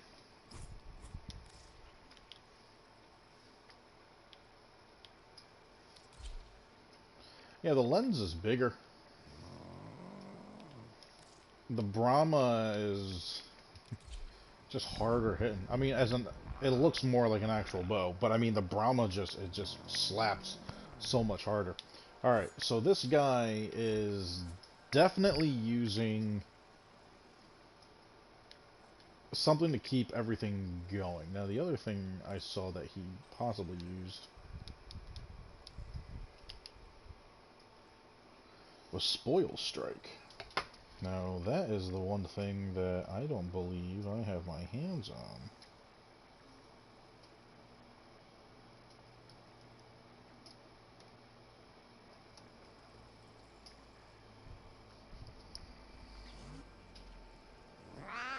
Now, if memory serves me right, Spoiled Strike is damage at the sacrifice of attack speed?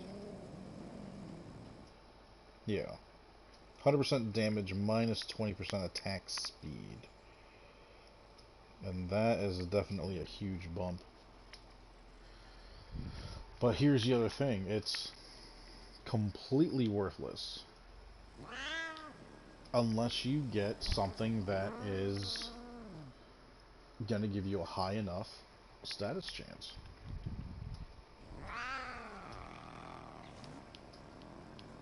Or not status chance, combo duration. So getting you to 12...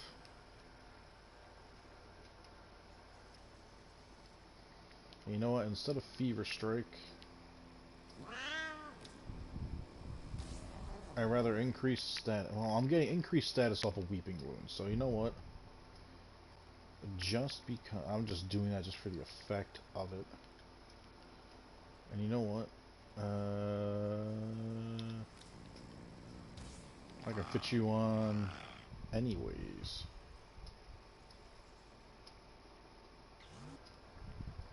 The only other thing that he was running that I technically don't have right now, because he wasn't running body count, he runs Sacrificial Steel for that massive bump in critical chance.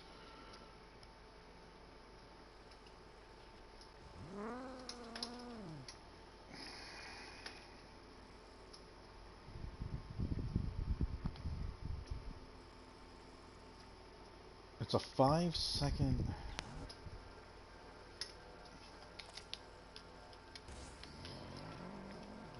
I mean, I can run the exact same setup, but I feel like he was...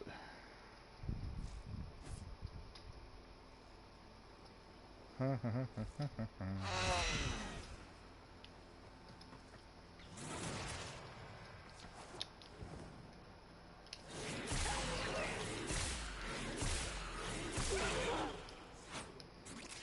so we can see my combo counter. Now, I'm not looking to hurt these juggernauts. I'm looking for the effect of the mods that I put on my weapon. Now, I'm getting red crits much earlier with Sacrificial Steel. Which means at this point, they're just about all red. And you know what? It's still killing these juggernauts. But here's the thing. I'm also running such a low...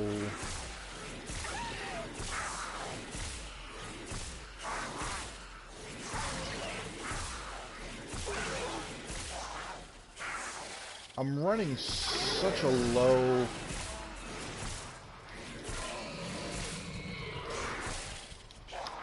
combination count here that, see, I've already lost my combo. So now it's what, building that back up again? I mean, my mind goes to, if I'm running this during a mission, I'm gonna have non-stop enemies coming at me first of all, so keeping that should be fine. I don't have to worry about being in between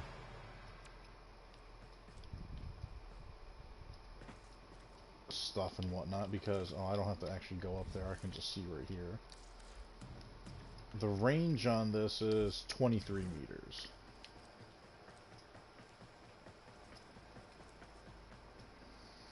So while I'm behind this wall, no, when I'm directly behind it, can't hit them. From here, I can hit them.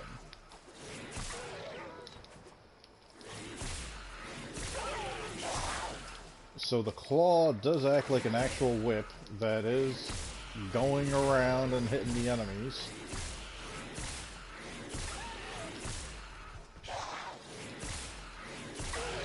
But the ones hard behind it, I won't hit. But the ones kind of off to the side and the flank, I am. I will still be able to hit these guys from over here because of the range on the ability.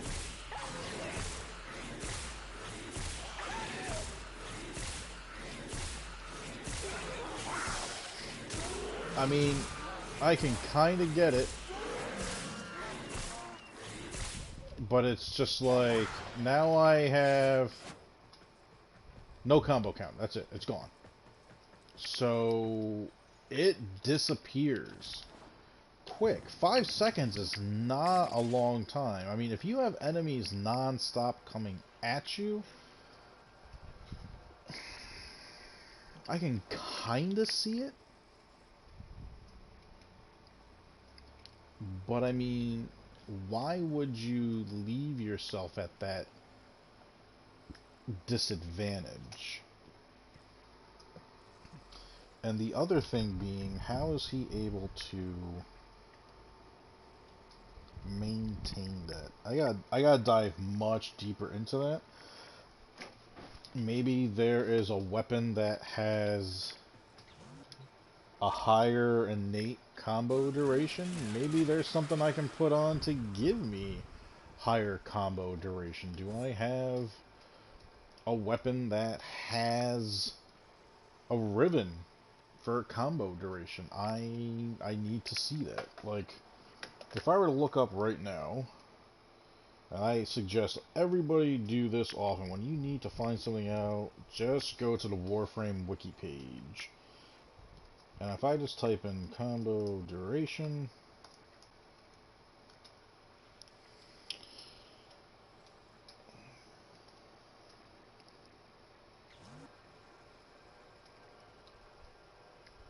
That's not... Let's see here. Warframe... What if I type in melee highest duration?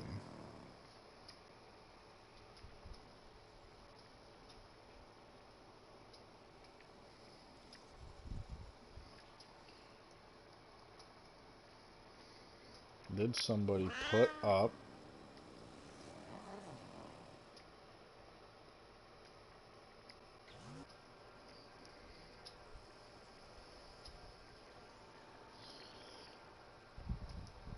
I mean, I'm going to have to do harder research on that and really dive into it and find out and see.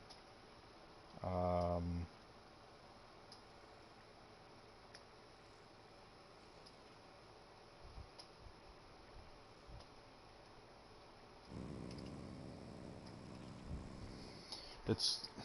Yeah. No, that needs to be dove into deep. Because there's nothing on Korra that is going to increase. This is just for, on a cast, getting my overshields. As long as overshields are inactive, meaning anytime I don't have overshields, I will get it if I just cast an ability and you're constantly using Whip Claw. But there is no way to... I mean, he uses some random melee weapons too, so he's not using anything with that extra combo duration.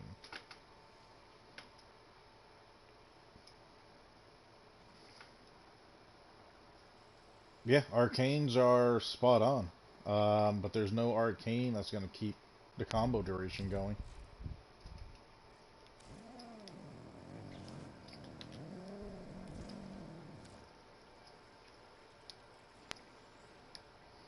I don't think there's anything even... Yeah, there's nothing even in that realm. So something needs to be added in. I don't know if there's something specific for Venari? Nope.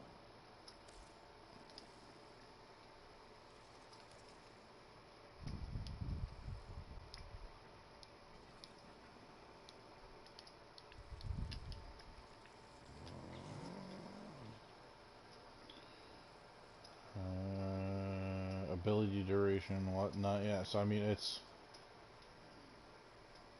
nothing that I'm missing out of Venari either. This guy just hard got everyone. Now granted, there's 20 people straight around, so he's getting 20 a crack, but the fact that he's getting red crits that high, the only other thing that makes sense would be power strength. But I mean, he doesn't have power strength bumped up at all on Korra. His power strength's at 40, just like mine.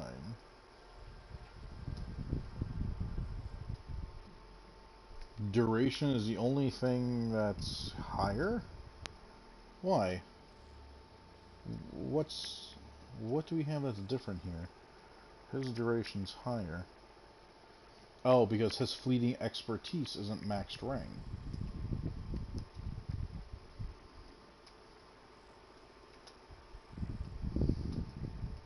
Does that affect combo duration for Korra? I thought all the stats were taking off of...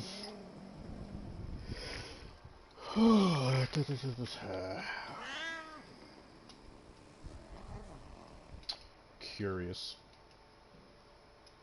If I just lose you...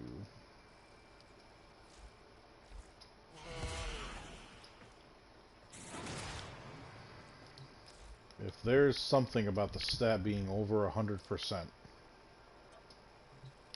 and you know what, just so I don't have to keep bumping it back, it's just the melee weapon is out.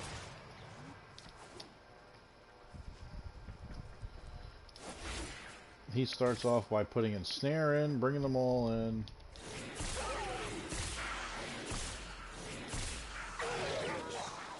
That is still a 5-second. 1, 2, 3, 4. That is still a 5-second duration.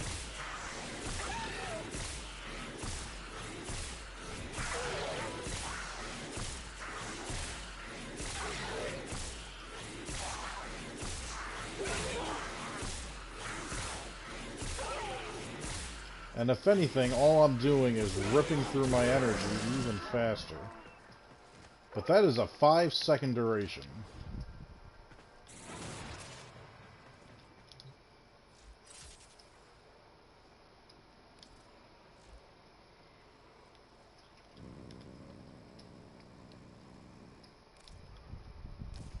So having that efficiency, so this costs 6 energy, as opposed to what? 17. Oh, that's a good chunk. But he has you ranked 4.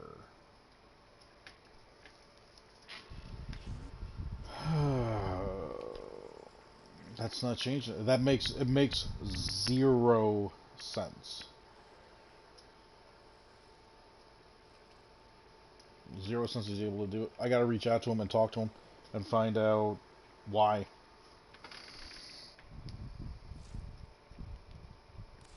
Okay. We focused on that a bit much today. Well, let's head on out.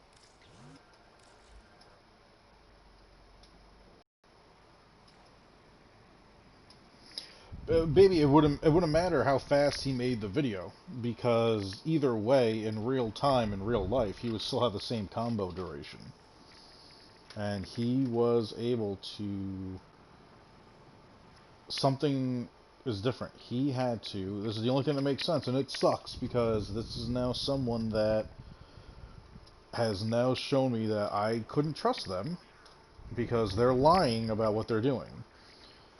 You see him coming from the beginning of where he is, initiating... No, because you see him do the first hit, so there's something that I'm missing. He hits the enemies, he gets a white and yellow crits, and then it immediately goes to just red crits.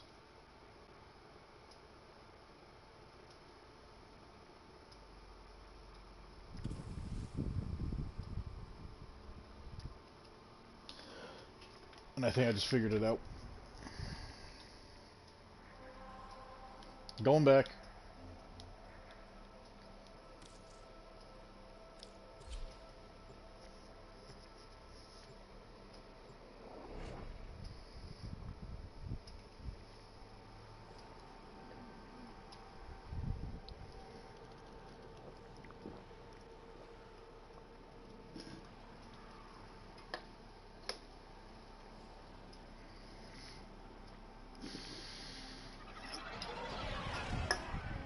Yep. This might be it. Now, this won't do anything about... Okay. I'm going through everything in my head and asking myself a sugar rush. I just slammed down a can of Pepsi. That was slightly warm. I took a sip out of it and just killed the whole thing. And my left eye is literally twitching right now.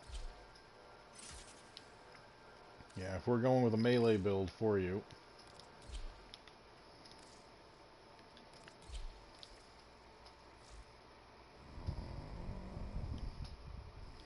Yeah. These need to happen.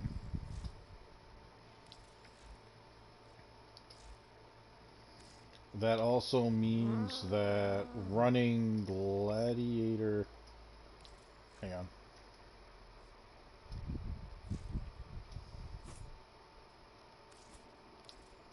God damn it. I don't want to see him. I want to see you. Now, you're running Gladiator Rush. I am not going to get that bump. I will get the bonus like I normally would.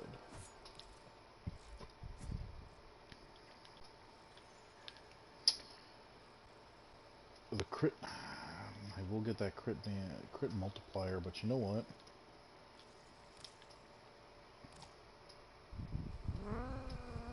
Oh, that's right.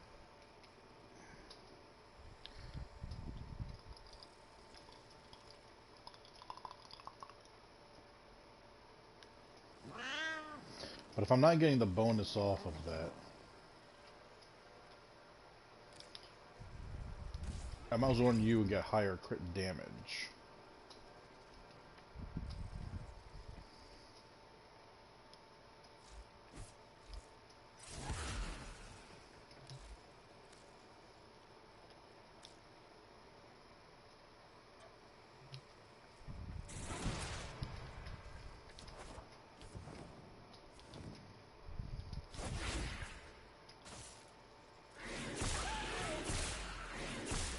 Nope, it's still...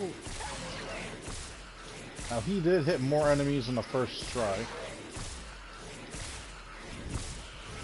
It's still not building up the same. His shit was red right off the bat. Now, granted, this is going to be full red.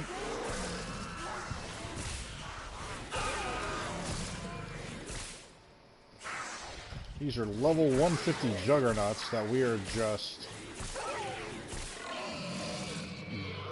destroying.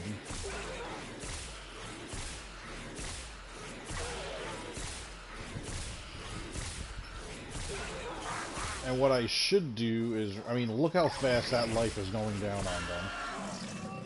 Because of all that slash that we're putting on them.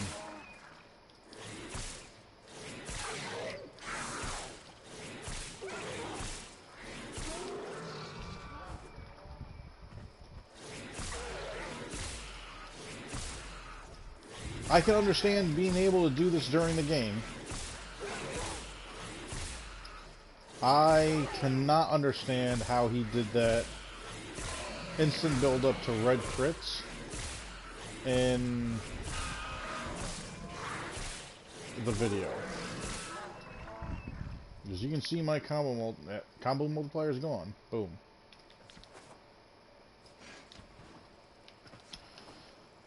So my other thing is, instead of running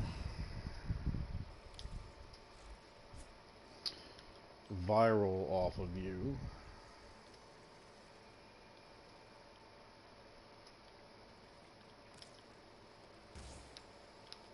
should run corrosive.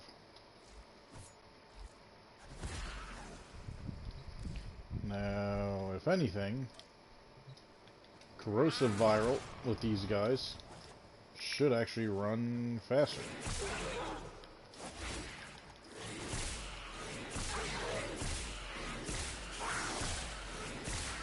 Faster as far as killing them.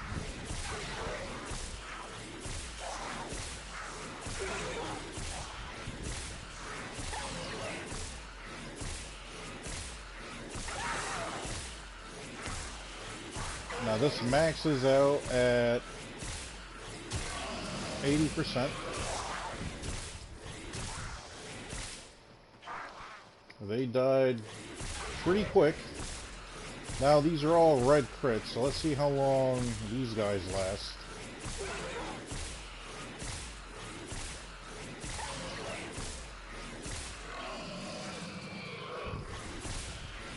Not that much. They didn't last for shit. And I mean, you gotta stay mobile, you gotta stay active with this.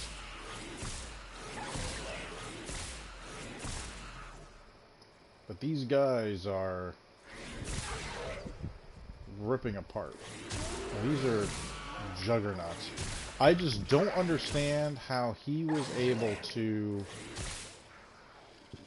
get that build up so quick. And I already maxed out because of Arcane Energize. There's something I'm missing that he was able to build up his red crits instantly.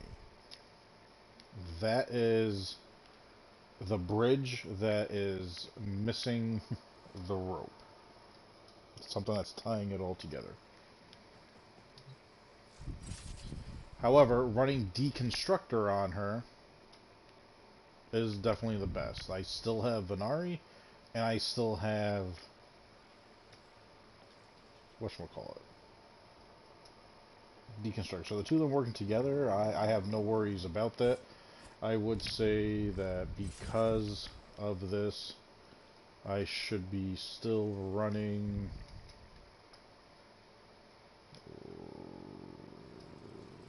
What?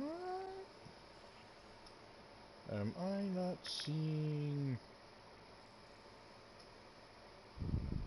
Oh, there you are. Oh, you're already on. Never mind. Didn't think I already put it on her yet, but having that going on there, which means I'm going to be collecting things. Let's see here, 13.5 meters.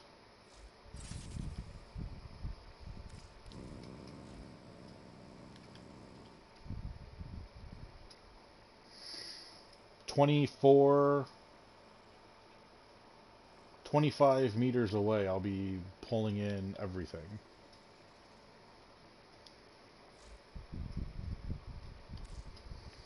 I need to bridge the gap of how he's able to instantly get those red crits built up. That's the only thing I need to figure out. And I will reach out to him after the stream. But we're there. We're almost there.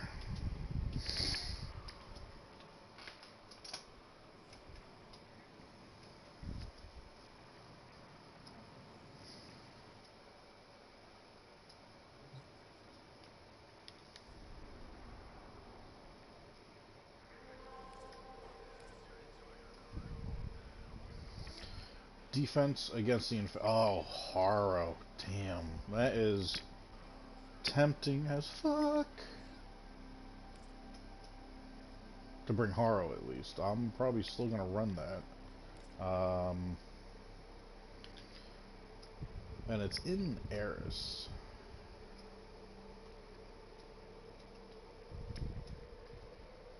Almost wish I had a Nova with me to increase it.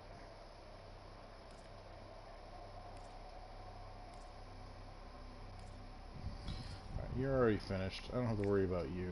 How long do I have in that arbitration? I got half an hour to figure out what the fuck I'm going to do with it. Alright, cool. The other thing I want to look at is... Get our crazy cat lady out the way. Let's get our random setup back on. Operator, I've run diagnostic regressions. All systems nominal. You don't need to thank me.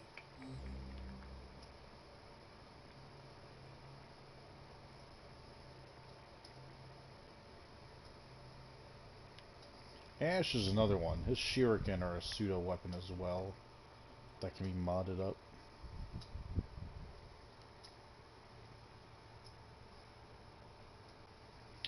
Excalibur as well. Excalibur has a pseudo weapon and an exalted blade because his first ability, even though I got rid of it, same thing. If you have a melee weapon on, you can buff up his first ability.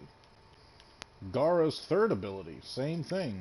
You have a status stick, a melee weapon modded out, and that's how you get her to be just a nuke of a freaking Warframe.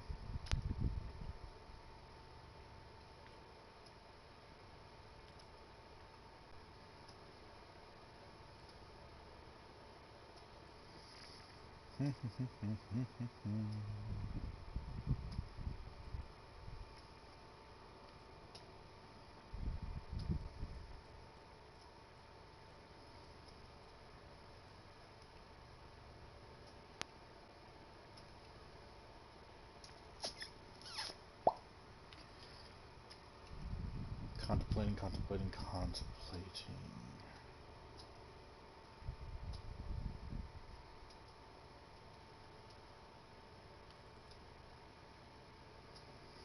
Downside with the defense is how long it drags out in between.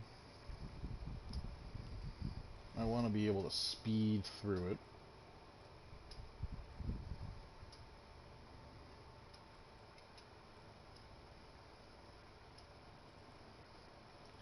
I should be able to keep Nova moving just fine. Well put together, operator. Now get out there and Cut down the... make the Lotus proud.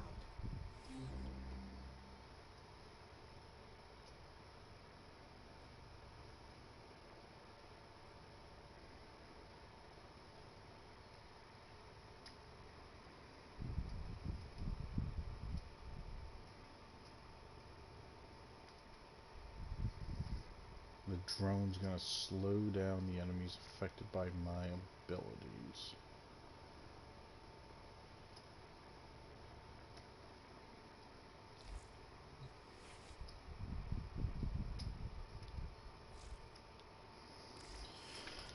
Oh, wait a second. That's right, everything got moved over a spot because they just made the loadout for the crazy cat lady.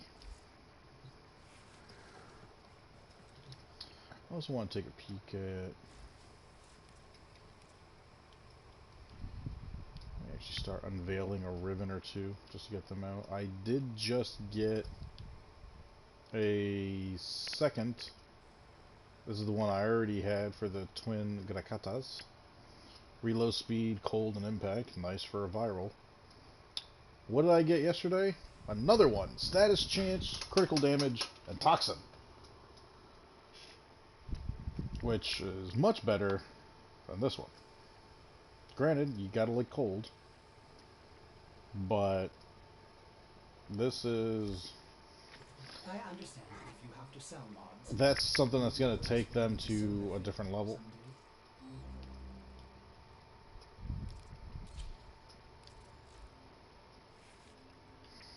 I want to say this is the... Yeah, let's get rid of you, because I just want to use you to build up and see what the stats would be like. If I Forma this, this has to go on, for sure. If I get Pistol Gambit and Target Crack, there's the reason why on this build they were up there. 71% critical chance. 5.7 crit multiplier.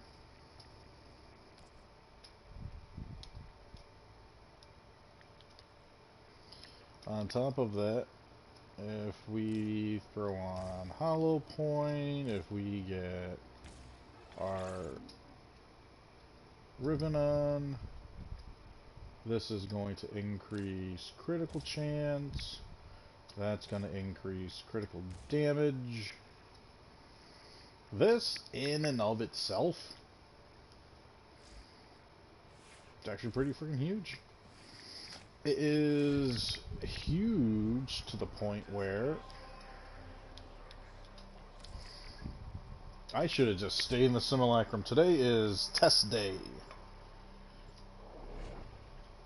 I think this is going to be the next weapon that I mod just because I want to see just how well this weapon is going to do.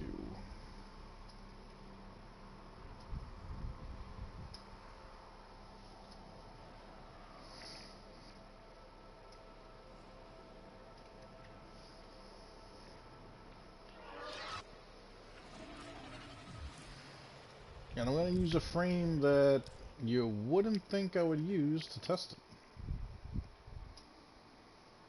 Only because I know what arcanes are on her. So let's get you back to where you were. And my Oxamati, I mean, they do a fair amount of damage. They could do a lot more. I might actually throw viral on these to get that little extra oomph, drop out sharpened bullets and hydraulic crosshairs, but I am curious. Oh wait, I do have a viral build for them. And I did specifically just that. Didn't even realize I already... Look at that, I'm already a step ahead of myself. Just curious because of how these weapons can go. With how this weapon is to begin with. With that high crit damage...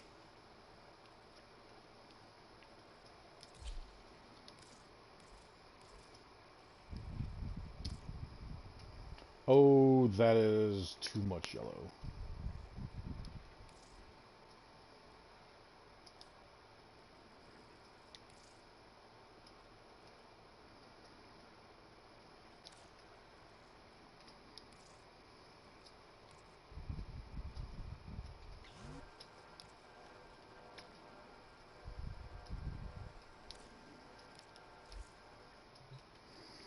Our little bumblebee of death here. Let's get rid of those juggernauts. Let's bring in our old boys here. And just out of curiosity, this is without Hornet Strike. This is without barrel diffusion.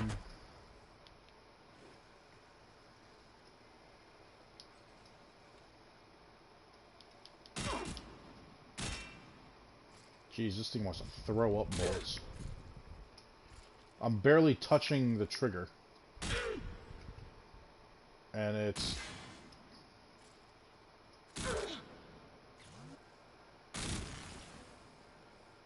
I mean, that's... There's a reason why this comes with so many... That's 120 rounds that we just fired right through.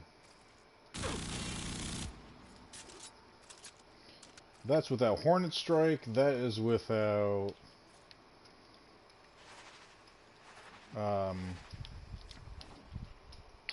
barrel diffusion.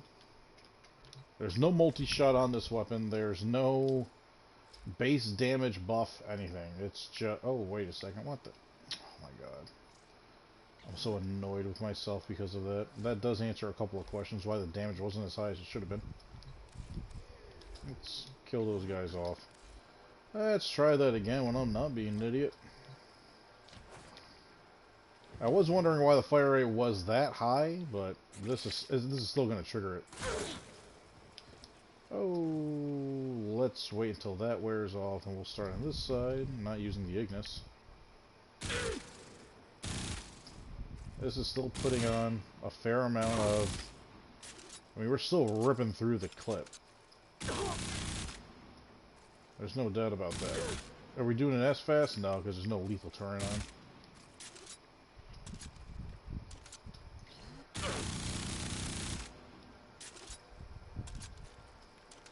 God, that is a slow reload.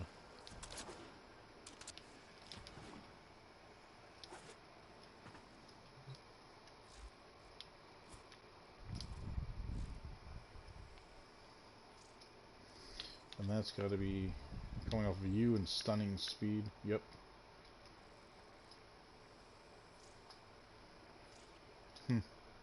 Oh, I did make a change to Titania, by the way, baby. I was trying out... If it goes... Oh, did I take it out? I did. Instead of aerodynamic,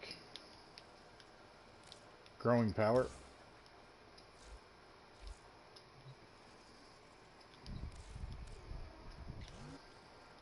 And this is why when I use Titania, when I shrink down and I trigger her Razor Wing Blitz,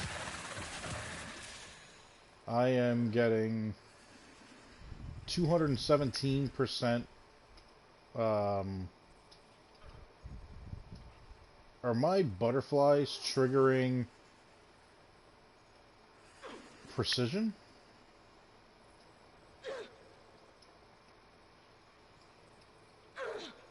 They are. My butterflies can trigger arcane precision for me.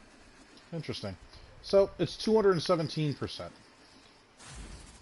Now, I did that just so I can reset Razor Wing. Now, if I come down here and hit them and trigger growing power,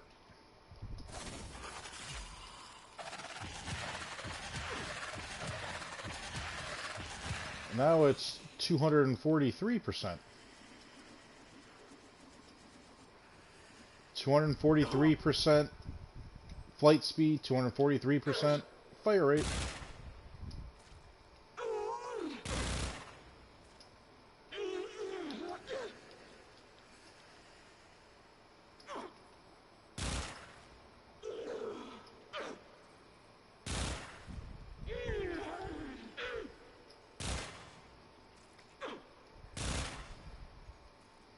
I mean, we are...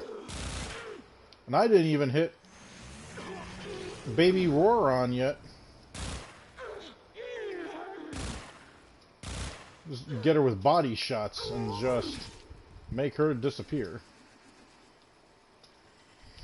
The downside is when you do put your sprint on and you just tap the button in here, you go flying out of control. But I mean, if I were to bring out someone a little bit more obnoxious. See what I did there with words, people?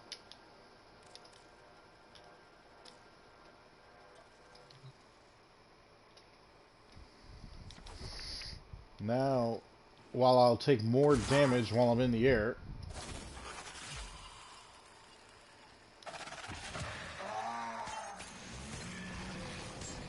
I get more off of my roar. I get more off of everything. I mean, Nox doesn't stand a chance.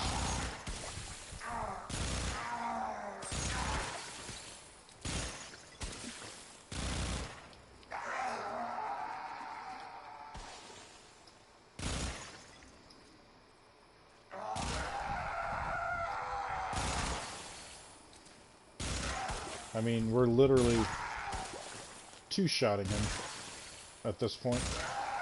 One shot to break the glass, the second one to pretty much kill him. And if it doesn't kill him, guess what? The slash effect you put on him will.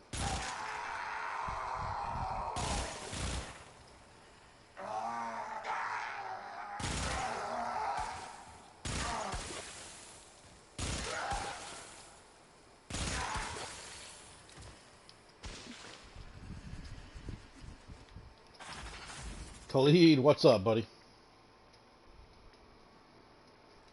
If you apply growing power to a stat stick, it will cause vile acceleration. Oh, that is a fun concept, because Khalid, I don't know if you saw it or not before. I don't know if you're the one that's been hanging out in the stream. It says 3 people are in here. I've been rocking my Korra, trying to get her up to par.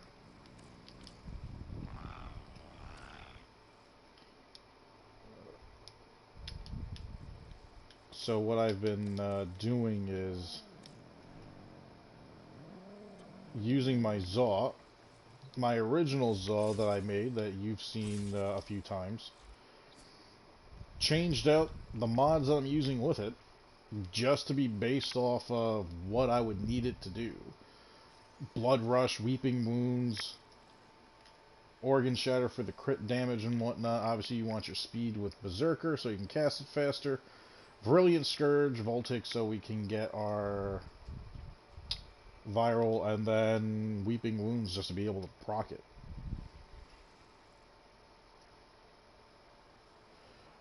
Read it again, Viper. If you apply growing power to its stats, it will cause a violence. Oh, Christ almighty. Khalid hit me with the old tactical pump with no bite. Because who doesn't like a tactical pump with a little growing power, but no bite? You son of a bitch.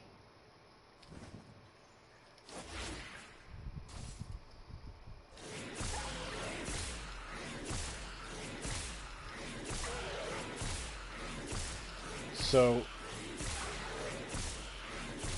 this is the build we've been working on. Now, our combo is only at 6.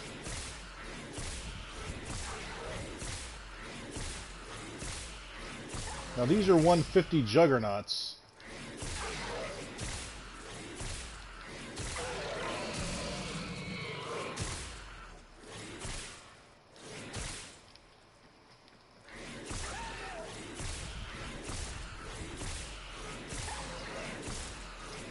I plan on using this to nuke rooms. Like deep into Steel Path. It's a matter of survivability and being able to keep everything procced as much as possible. Everything's in the 20 of thousands that we're triggering. I'm running corrosive on this. Here's the downside. Still a 5-second combo duration. So now I have to rebuild. Obviously I'm running Arcane Energize on this because, well, I need to.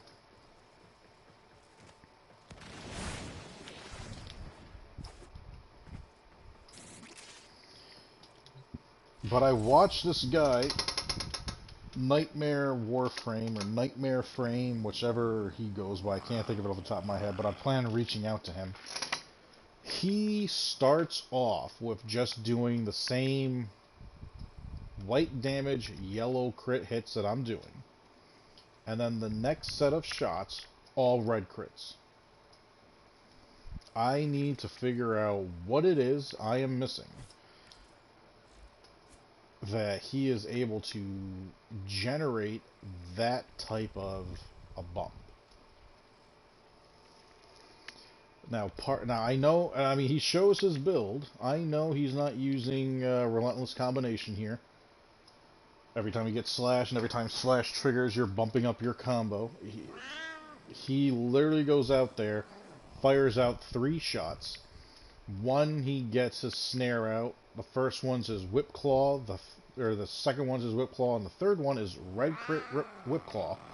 Just fucking slice. If you type in Korra, you will see his video pop up where he's talking, where he says millions of damage. Now he doesn't mean that per hit, but he's talking about as far as what your DPS is, it's probably close to it. This is literally just a stat stick. You can probably use the exact same thing on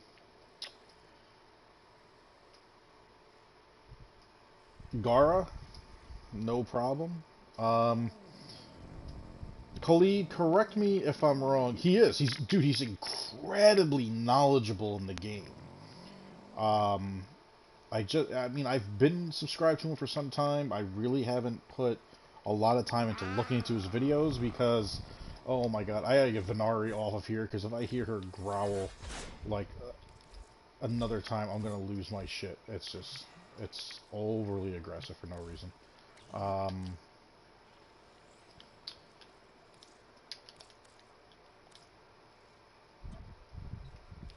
There's got to be something I'm missing for him to ramp up that way.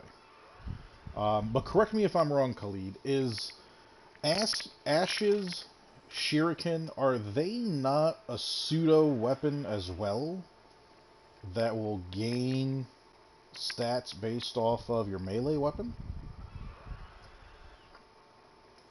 I know there's 4 of them. There's 4 pseudo weapons. Obviously, Korra's whip. You got Excalibur, who technically has 2 quote-unquote weapons. You have a pseudo melee for his first ability, and you have an exalted weapon. He's the only one that's got both. You got Gara with her glass orbiting around her. Can't think of the name of the ability off the top of my head. I don't remember if Ash is the other pseudo frame or not.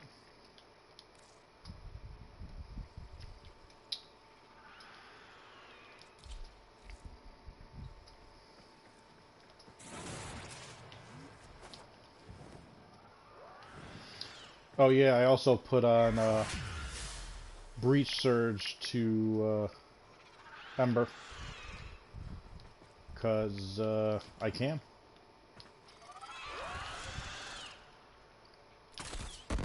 Be gone!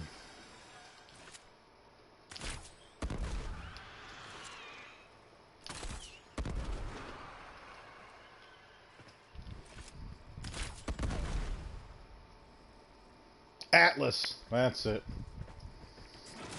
Atlas's first ability.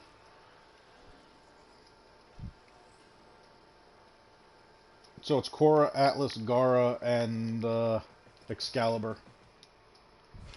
There, the fort. Say what?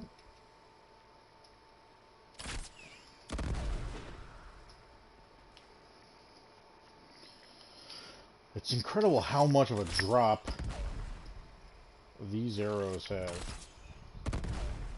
I mean, that's where I'm shooting. And that's where they go. That is some heavy-duty drop-off.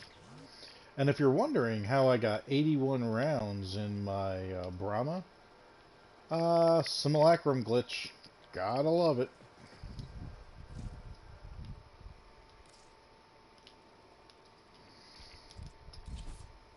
Oh, the Zoosh. Very naughty weapon. Look at that. Just about dead on.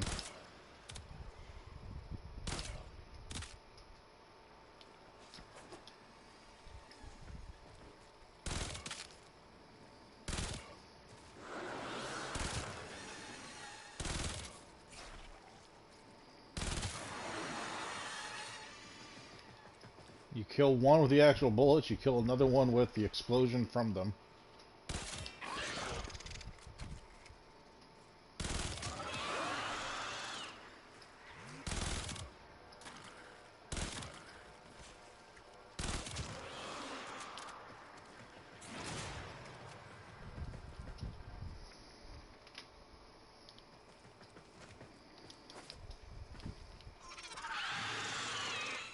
Get back in line.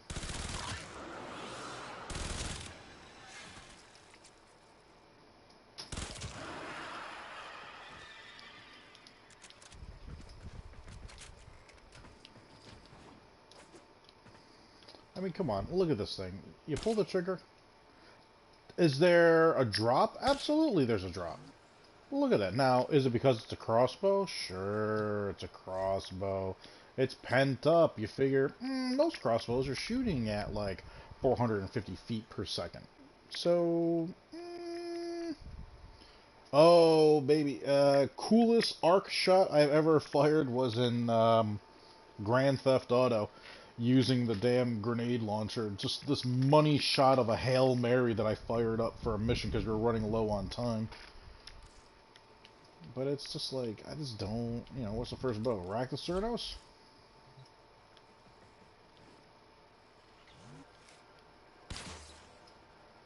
Minimal drop off. It's a bow, nonetheless, using string to pull back.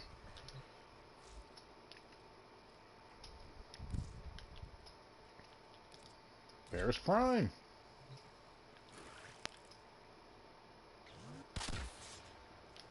Minor drop off. And I know what everyone's thinking. Well, you know, they're traditional bows. Lens.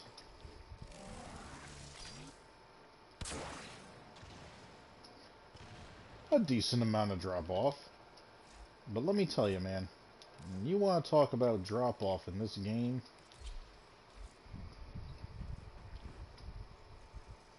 The goddamn Brahma. Look at it. I feel like they did that on purpose, just as part of the whole, let's not make it too OP when they nerfed it back down kind of thing. Amber, what's up? Welcome to the Snake Pit. Hope you're having a lovely day. I am not playing on the Nintendo Switch. I am on my PS4. But I will say this. When Warframe announced that they were going to be on the Nintendo Switch, Mrs. Viper can vouch for this. I spent a few weeks contemplating buying Nintendo Switch just to start a new account of Warframe so I can play Warframe wherever I go. And what sucks about that is I've put so much time, energy, and money into this game where it's just like, do I really want to 100% start fresh? I was willing to. I was really willing to have Warframe at my fingertips whenever I go out, just hanging out, waiting for, just waiting for the whole whatever, doctor's office, whatnot. I was so ready to get it. Oh, no. What I was saying is when they announced that they were going to release it. Warframe has been on Nintendo Switch for almost a full year now. Khalid, it came out last November for Nintendo Switch, I believe. Was it November or was it October? I don't remember. I know it was the end of last year it came out on the Switch. But either way, Amber, how does your Warframe treat you? I am assuming you're on the Nintendo Switch. The best part about being on the Switch, in my opinion, probably the fact of your Warframe market as far as Ribbon values, as far as platinum prices go. At least you guys started out relatively fresh. It wasn't all over the top and whatnot. November? That's what I was kind of thinking. I mean, like, alright, so these are 150s. I have to aim about there. And I can't even tell if that was a direct hit or not. If that actually hit them dead on, or if that just landed in front of them. No, and our one multi-shot just flew off to the right. But the drop-off... Okay, so that was definitely a little higher than it should have been. Man, the drop-off on this weapon, though. You need some tips for trading on plat. So... let me jump back to my ship.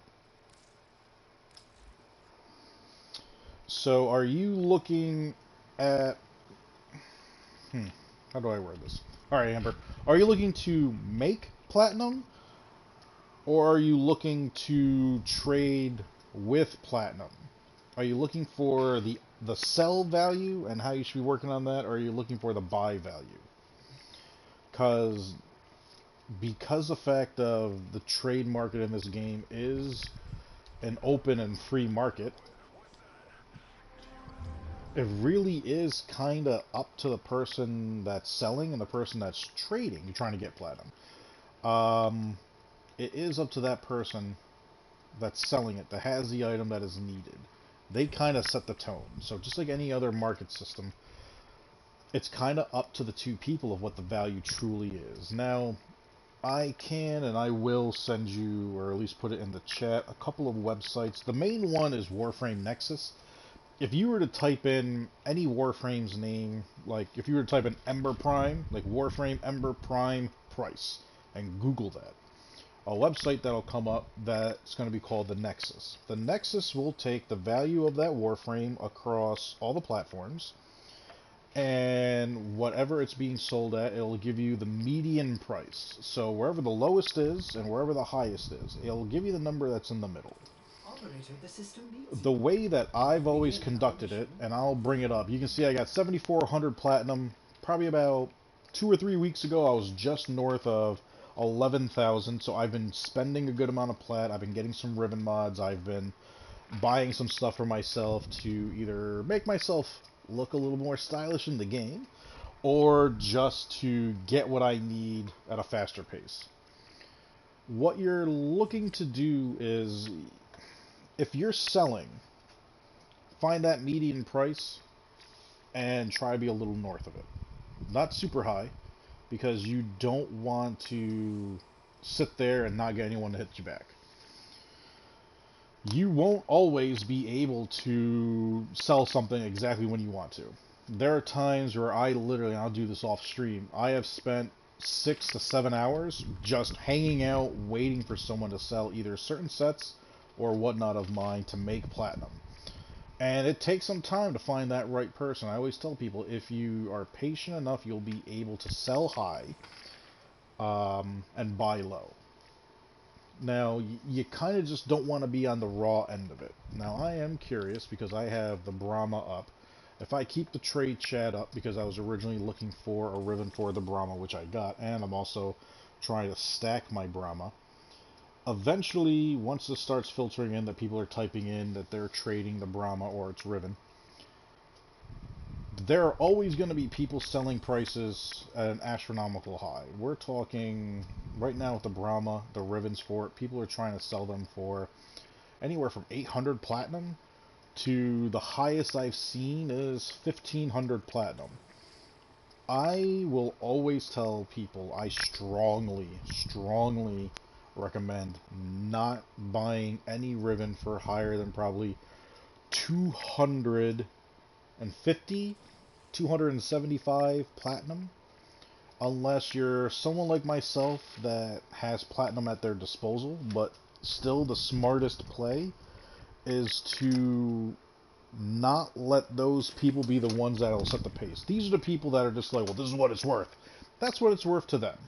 And you're going to get people that laugh at you. You're going to get people that tell you you're stupid. You're going to get people that tell you you're crazy. And you know what? That's perfectly fine. That's their opinion. They're welcome to it. Everyone has an opinion. It's just like an asshole, and they all smell. My opinion will always be, hold out. Be patient. Wait for that person that's just like, you know what? I got this Riven. I don't need it. Any platinum I make off of it is fine with me, and they'll sell it for that price. You want to, as far as selling, if you're going to sell for platinum, you want to make sure you have a full set of whatever you're doing.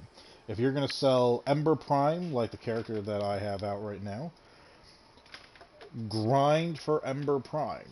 Make sure you get her blueprint, systems, chassis, and her optics. Get them all set. It's easier to sell them as a set than individually. You will get a tad more for the set itself. Granted, Prime Warframes, their prices have diminished over time, but that's the best way to make the most of it. The other thing is, now this takes a fair amount of time to set up, but what you're looking for is, alright, so we got a guy here that is selling a Lanka Riven, and because it has critical chance, damage, and multi-shot, I can only imagine what he's willing. And let's just reach out to him just for shits and giggles. Price for Lanka? I'm willing to bet he's going to say over 1,000. No problem over 1,000.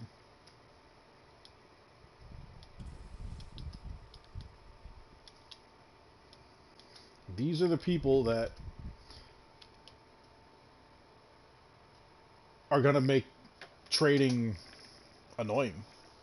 No joke, he's going to say over 1,000. I'm 99% sure of it because of how the Lanka has always been.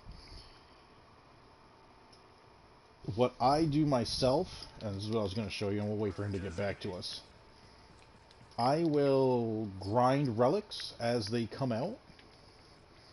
Wait for some time to go by after the release. Like this should be the Corinth Prime. So the Corinth came out within the last year. It's going to be some time. Once the weapon itself goes into the vault, once it's harder to get the relics, that's when you want to start selling these weapons and all their pieces. You want to wait for it to be in a higher demand or harder for people to get. You'll be able to make more that way. It's part of the whole supply and demand thing. But again, I always tell people, if you're going to be greedy about it, you're not going to be able to get a lot of people to buy from you. If you are going to undersell just so you can sell the platinum, people are going to jump all over you, but you don't want to put yourself at a disadvantage and lose out on platinum you should be earning. But the best point of reference, always look at the Nexus, always Google the weapon and just type in price. You know, Corinth Prime price. Like if I were to do that right now, and I'll do it for you real quick. We'll do Google Warframe Corinth Prime price.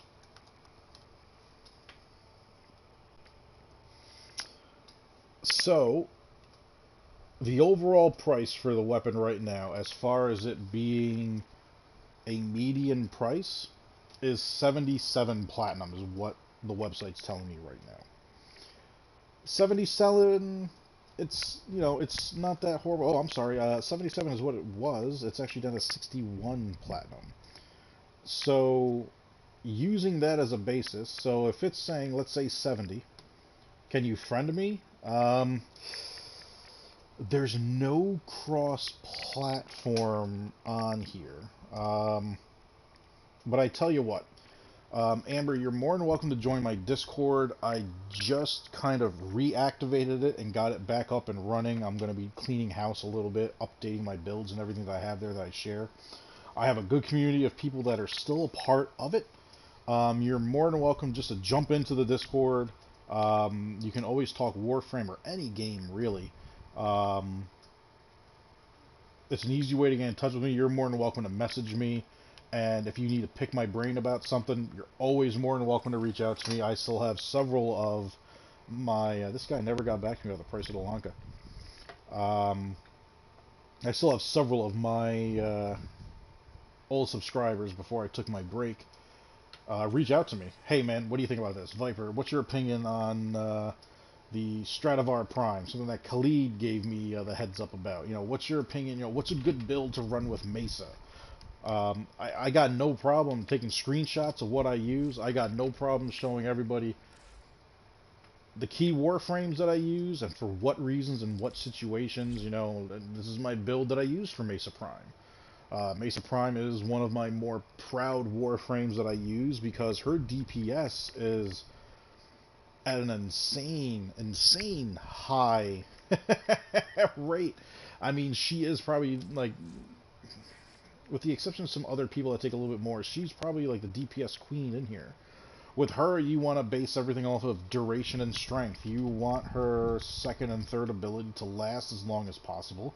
You want that ability strength as high as possible, so when you use your fourth ability and you're auto-firing your pistols, you get that high damage multiplier. You know, a 4 times multiplier. And that 4 times multiplier is based off of what the damage off of your exalted weapon is going to be. For the most part with her, I've been using this viral build, which has worked out incredibly well with how they reworked the damage system in this game. Right now we're on damage 3.0. Slash and viral are the big ones. This is going to proc impact a little bit more often than slash, and that's another thing I don't know if you're aware of. The numbers here are what is going to tell you who's going to proc the most and who's going to proc the most often. So here, viral is going to hit the most. After that, any status that doesn't end up being viral, the percentage then drops down to impact, and then it's split between puncture and slash.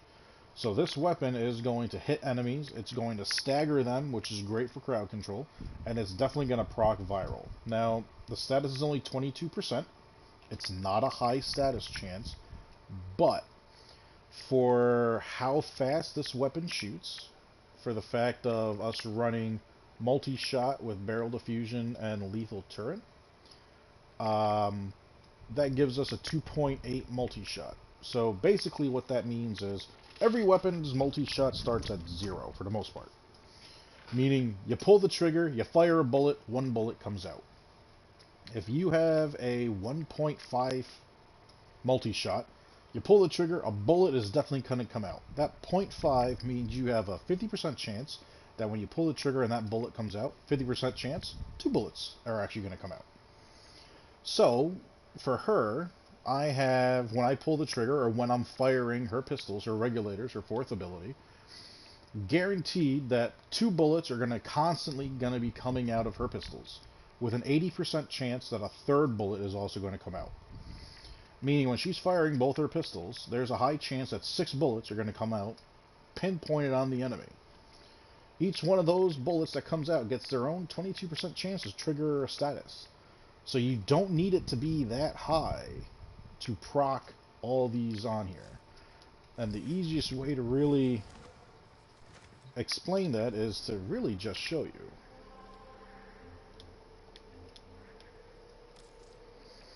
So we'll go back to the relay, and I'll bring out some test dummies and show you just how fast that would build up.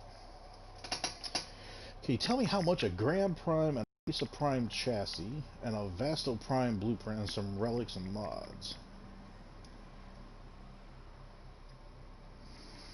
So the Gram Prime, I would imagine, has to be probably around the 80 platinum mark right now.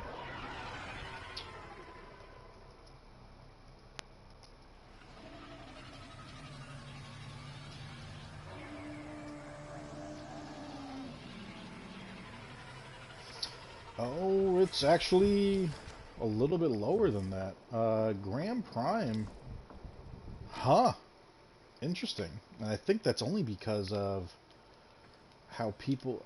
the whole damage setup, how they change everything is different. It's somewhere between 45 and 50 platinum you'll get for selling off the Gram Prime.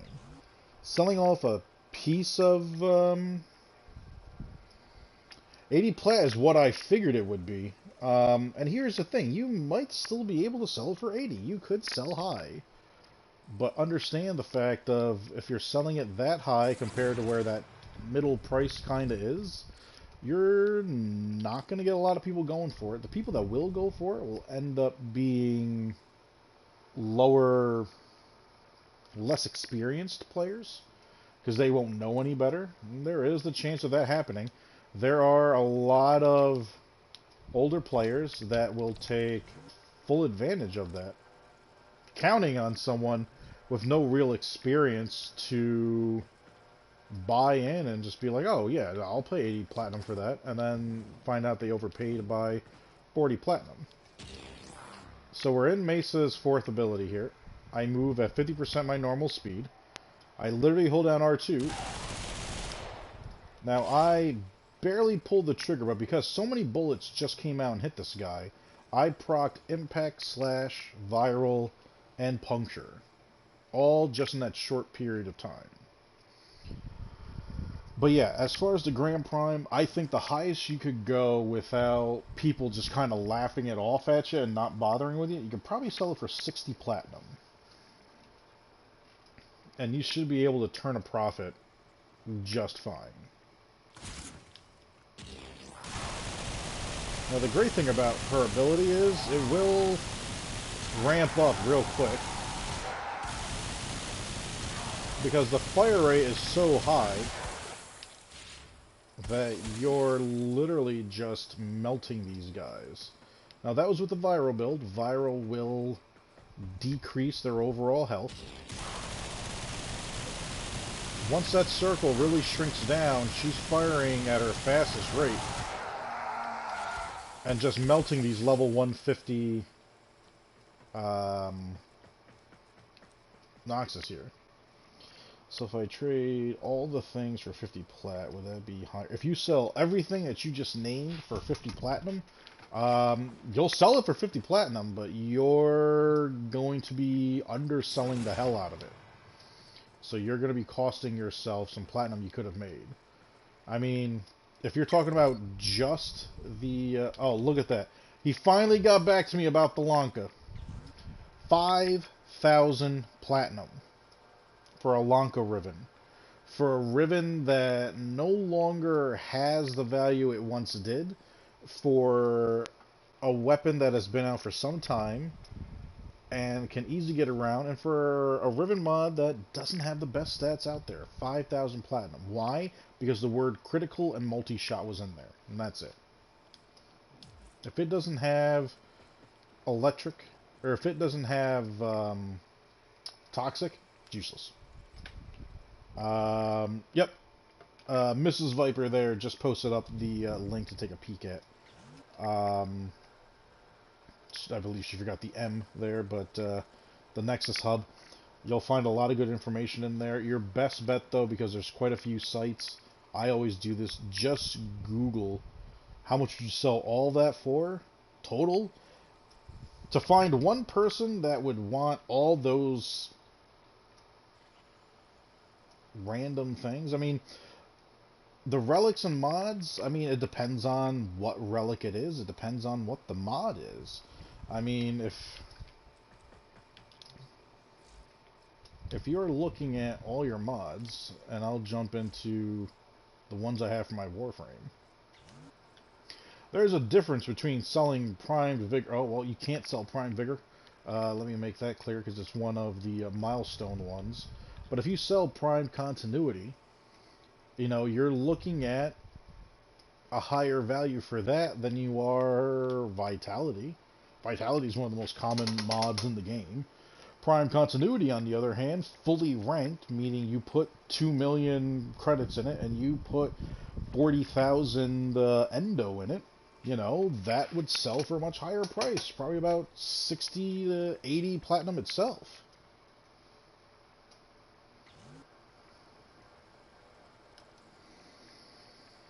I mean, same thing with the relics. If these are relics of something that just came out now, there is a slightly higher value to it, because some people don't want to grind right now to get the newest stuff, so they'll pay for the relics. You know, you could probably get 10 platinum, maybe 15 at the absolute most for some of the relics of the new stuff that just came out. You could use those relics that are no longer available right now. Like if I were to, and I can back out, but I'm just going to go to the relay. Oh, I won't be able to look at my my relics from here, but like Rhino Prime right now, he's in the vault. You can't get his stuff. If you were to sell those relics, they're going to be worth more because it's a relic that you can't grind for right now. That's kind of how the system typically works. Now, the thing about playing on the Nintendo Switch is, for the most part, the entire community is new, with the exception of some of the people that came off of console, PC, and Xbox that decided to get Nintendo Switch as well, because now it's portable. Their favorite game is now portable. Why wouldn't you?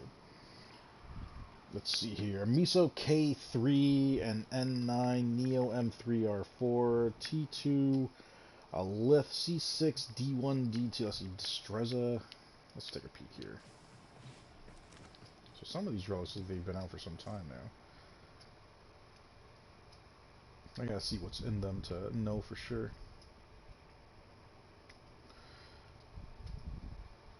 Alright, so let's see here. C6. That's the Corinth one that we just talked about, actually. I mean, if you're selling that relic, I mean, that's the thing. Like, there has to be a need for it. I mean, Equinox Prime is in there. The Mesa Prime Blueprint's in there. Those are somewhat worth it. The Bratton Prime Receiver, not so much. The Corinth Prime stock, if someone's looking for the Corinth, you're only looking with relics somewhere between 5 to 10 platinum for any of them. I'll tell you that right now. If it's something that's super old that you just can't get your hands on, or is a limited time relic like the ones with the Anadana Prime in it, those might be worth somewhere between 10 to 15. Relics aren't really where you're going to make too much platinum. I mean, it would have to be something old. I'm hoping to find something that you might have that you mentioned there that's actually old. D1, Death Cube Prime, that just came out not that long ago. Same thing with D2. M6, is that another Mesa?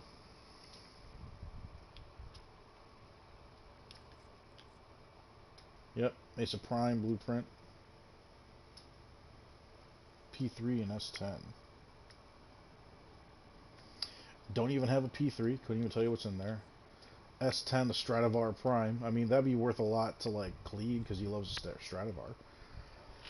But it's part of the whole Death Cube that just came out, the rework. Mesa's in there as well. So it's all part of the recent ones. You're probably going to get 5 to 8 platinum for some of those, if you can find someone willing to pay for them that's not grinding them out themselves. Cold Stat, Revenge, Carnus Mandibles, Energy Channel, Carnus... Yeah, Amber, those aren't going to be mods that are really worth selling, I hate to say. When it comes to mods, you are looking to get the ones that are the hardest to grind out.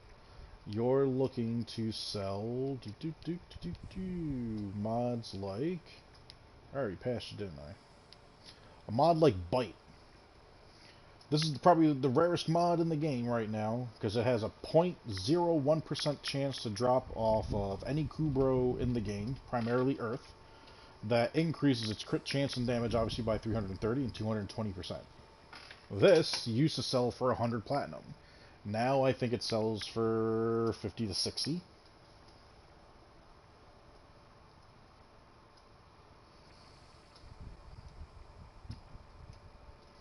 You should be able to trade it. You shouldn't be able to buy a Riven if it's over your mastery rank. But you should be able to sell a Riven if you own it. You should be able to sell anything you own if it's tradable to anyone. Unless you've tried trading it to someone who was under the mastery rank of that Riven. Like, if you're... let's see here. This is mastery rank 12. You can be mastery rank 6 and trade this Riven, but if the person you're trading it to is mastery rank 11, they can't get it from you. They need to be 12 or higher themselves to purchase it. So it won't be locked by your mastery rank, it's locked by the mastery rank of the person that got it. And chances are the Riven that you got, that's probably the Riven you got for... well, you'll still get the Riven for the sortie, but it might be the Riven that you got... you need to be... did they change that? Khalid, is that the mastery rank of the Riven itself? Or is that a new stipulation in the game that you have to be mastery rank 8 to trade Rivens? That's weird. I don't think I have a Riven that's lower than 10. 10s. There's mastery rank 9 for the Buzzlock.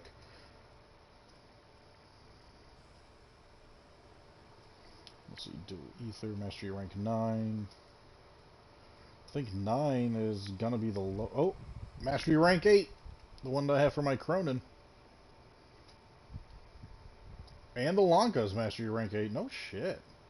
These are all the fun things I never really paid attention to. Let's see here, and that was the end.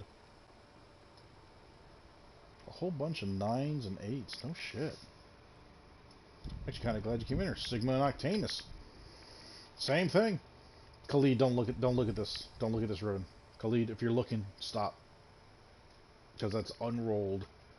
Finish damage, toxic, and range on sword and shield. The gods like me. It just says veiled. Oh, so then you have a mod like this. So they might have added something in. I have to look into it. It's, you know, mastery rank 8 was so long ago for me. They might have added something in where you can't trade Rivens until you're mastery rank 8, because that's the lowest that it can be, but you can still earn Rivens from the sortie and for completing the War Within.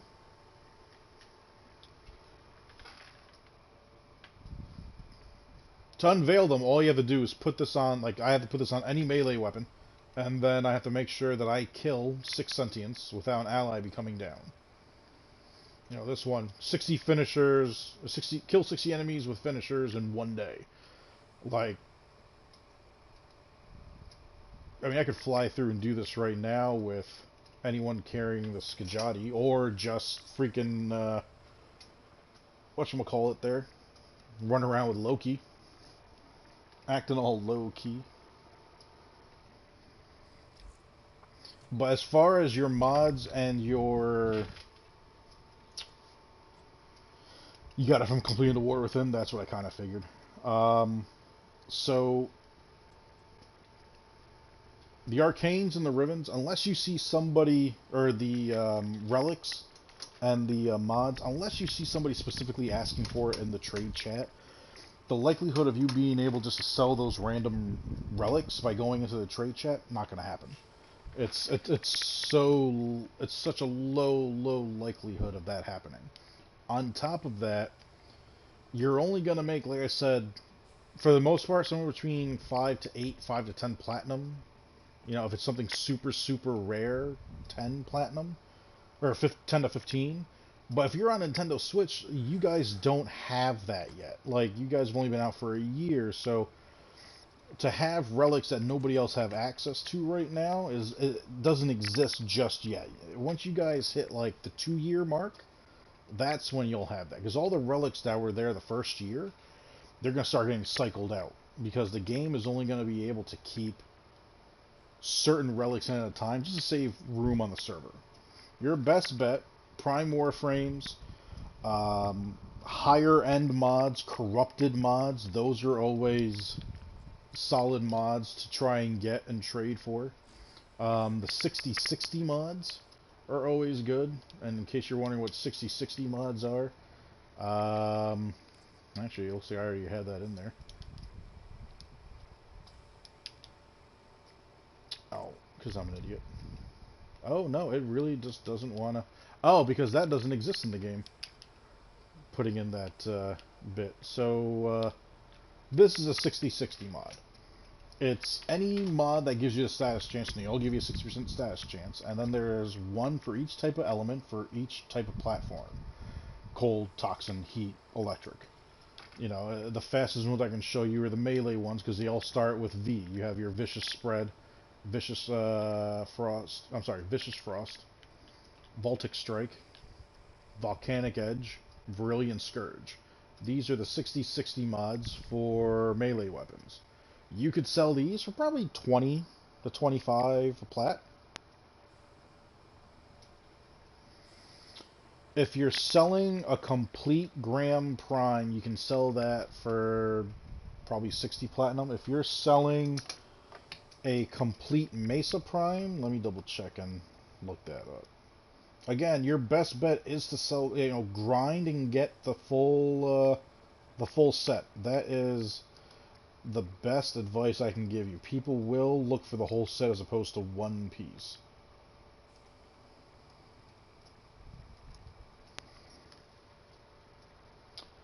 Mesa Prime, I mean, the same price as the Graham Prime, really. Like, it's coming up like 50 to 60 platinum.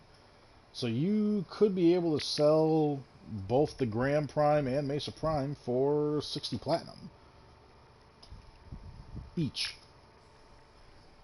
But you want to have the full set. Like I haven't sold platinum in a while. I just wiped out most of my stuff. I really don't think I even have completed sets sitting in my inventory right now.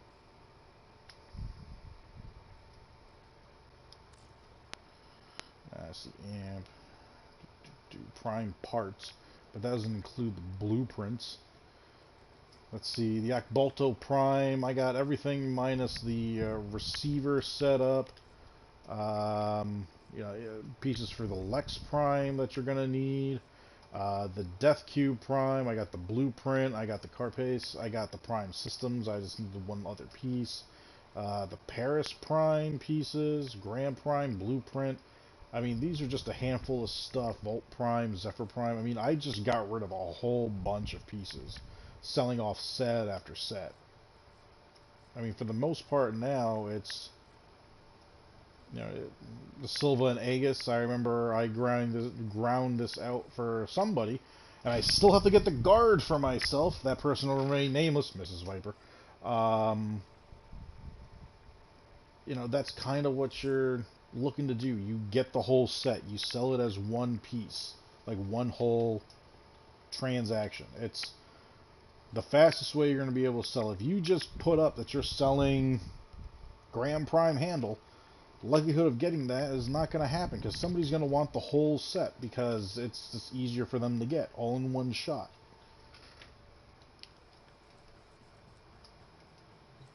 Selling sets is so much easier. It's where I make most of where I've made most of my platinum. Now, because of how I grind the game and the pace that I move, I actually sell more mods than anything else. The other thing that I do that helps make platinum is I will wait for stuff to hit the trade that is, this guy is willing to sell this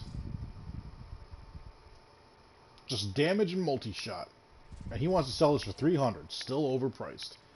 I might talk him down, and just be like, hey man, you want to sell that for 300? I'm willing to give you like 200 for it, in the hopes that I can get him around the 225 mark. Like, you kind of have to do that whole barter system with them. Like, you know, this guy's looking to sell this for 300 platinum. It's, you know, it's a horrible mod. Why are these people selling these at 300 price? Like, these are the people that don't know what they're talking about. You want to try and buy low and then sell high. That's the point that I'm at right now with myself. I will look to find something that I don't need, and I will sell it, I'll buy it super fucking low as I can, and sell it on the higher end. For the most part, when it comes to ribbons, I'll rotate them through and try to make at least 100 to 200 platinum profit on it. I mean, I always tell people, you'll see it in the stream when I'm playing and whatnot. My platinum, the amount that I have, will fluctuate really quick sometimes. And if it's, you know, for the most part, it's always going down at a good pace. I look at it as a wound that's bleeding. It's always going to drip, and I'm going to lose a little bit of it. But you'll see these points where my platinum's just going to skyrocket out of nowhere. It's because I'm taking stuff that people are, for some reason, are selling super low, and I usually just take the filter out altogether. So if I do that, now I got to keep up with this madness. Now once this filters out, let me get this guy out of here.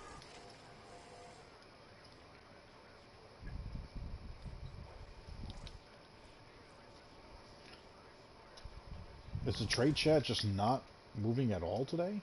That's weird. It's got to be catching up.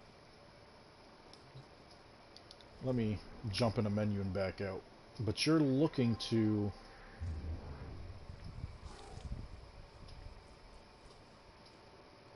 There it goes.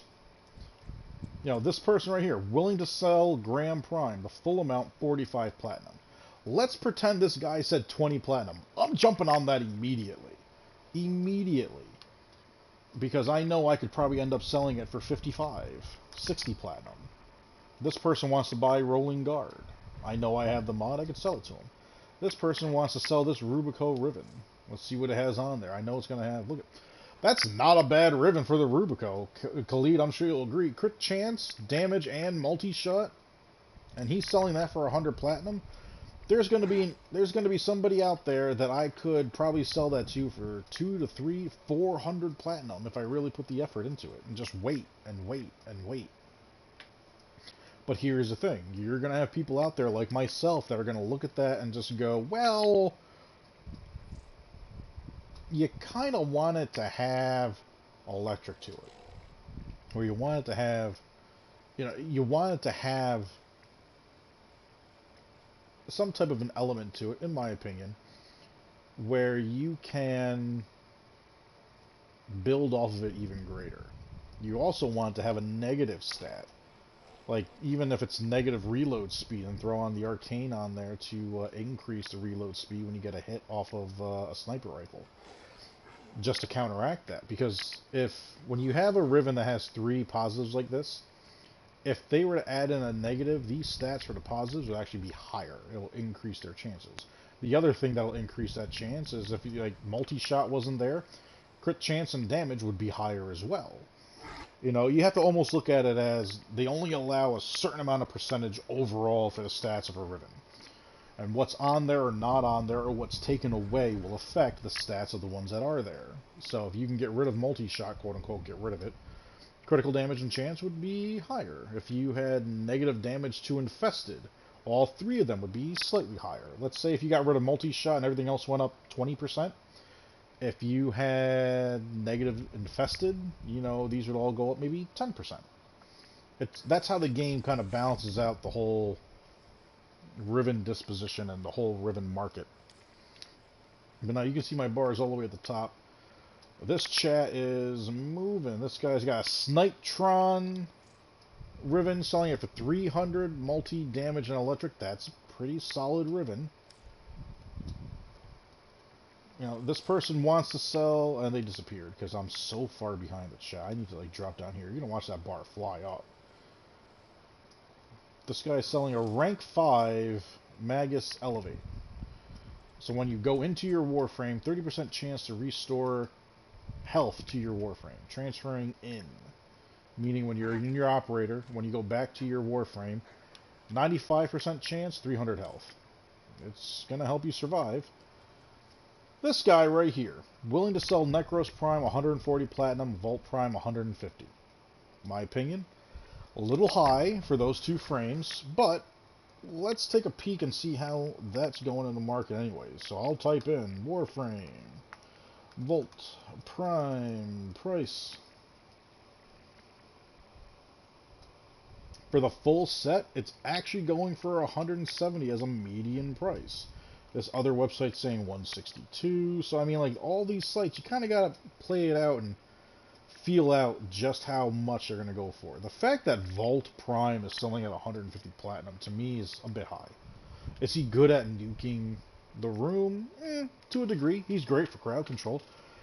He's great for hunting Eidolons. You also have to think about the fact that that's how people's minds are. Well, I've been doing a lot of Eidolon hunts. People use this for Eidolon hunts. Let me sell it so somebody else can use it for Eidolon hunts. Well, what if you're no longer in the market to do Eidolon hunts? You know, it's kind of the past thing. You don't use Vault all that much. Well, you can use it for Profit Taker. Well, then, so be it. You know, Nova Prime, 80 Platinum. That seems as realistic as a price could be for Nova Prime. You know, it's willing to sell Pistol Riven mod. Like, this person just has a regular, just like you, a veiled Riven. They want to sell it. Anything that's veiled like that, unless there's a new meta weapon that just came out that is just decimating, like if it was like a rifle one and you had a chance of getting the one for the Brahma when before the Brahma was nerfed, people would pay 25 Platinum for that. You know, now you'll probably sell that for 5 to 10 Platinum, maybe 15. Selling shrapnel rounds for 48 Platinum? Are you kidding me? I mean, the thing is, God, you can get, no, I don't even want to talk about that. That immediately just bothered me. Critical Focus for 50? I mean, for 50 Platinum, I would have to see just how hard it was to get that. But now, here is your person that is death to the community. Anyone, he's willing to sell any one of these. Am I reading this right? Willing to buy Comorex or Convectus. Damage, multi-shot, CC or CD, and possibly plus recoil, up to 5,000 Platinum each. He's willing to pay 5,000 Platinum. Interesting. That is up there. This person's just having a conversation. Willing to buy Shadoo for 50 Platinum. Is it tradable? You know, this guy wants to sell a Vasto Riven. Projectile speed. Punch through. No price listed. So be it. Willing to sell Lanka. Guarantee you this is going to be another person that's going to try and sell it for thousands. Look, that other guy wanted 5,000 for his damage, multi-shot, and crit chance.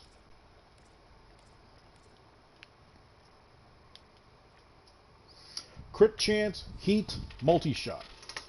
For my Lanka Riven, if you're on PlayStation, I'll give you 1,000 Platinum if you'd even guess how much I paid for it, because you're not going to get close to it.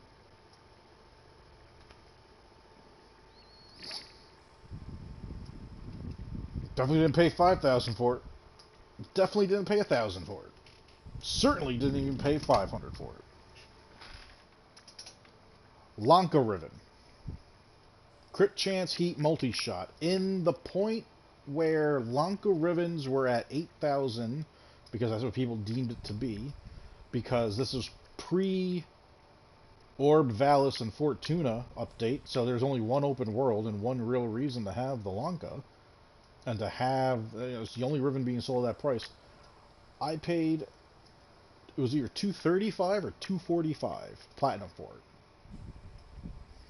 Khalid, you could guess, because I've probably told you in the past. I couldn't tell you how many times, brother. But I mean, to pay such a price, let me get off of that. To pay such a price for a ribbon, ridiculous. Wouldn't pay it. Wouldn't spend a dime on it. Wonka's right here, too. You know what's great about the Lanka? You can get the exact same effects without even using a ribbon. People are so desperate for that I need to have the one-shot joint break that, God forbid, they have to fire 2 shots. Look, I get it. If you're trying to do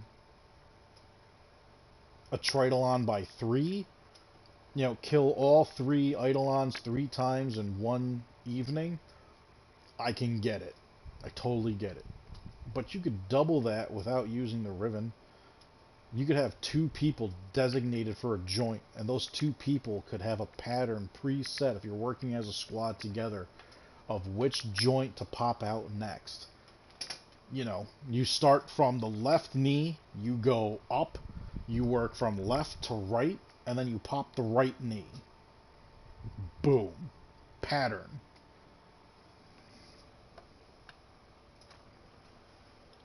You got Death Cube Prime, but not from a relic. You got his blueprint. Oh, you got his blueprint from a relic. Okay, it wasn't, no, it was BP she just put in. Yeah, I mean, you got his blueprint. I would get the other relics, grind it out. Now, in this game, and actually before I start doing anything, let me get the Lanka off of me, so...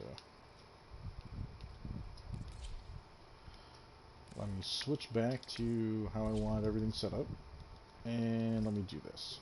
Excellent armaments, operator. Please return. Covered in blood.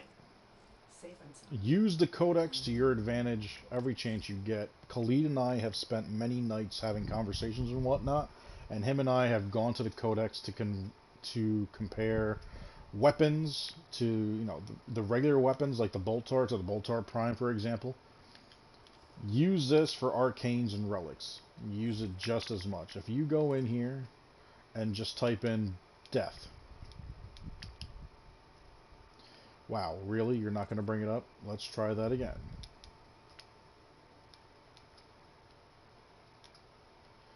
Shit, is Death Key 1 word or 2 for this game? Oh, did I misspell Death Cube? Yep, because I'm an idiot. You can tell I'm getting hungry when I can't spell. What the hell? Alright, let's do something else. I don't know why that is not coming up. These are all the relics that will have a piece of the Rubico Prime in it. Now, this specific relic, it'll even say the relic is in the Prime Vault. This relic specifically is no longer available.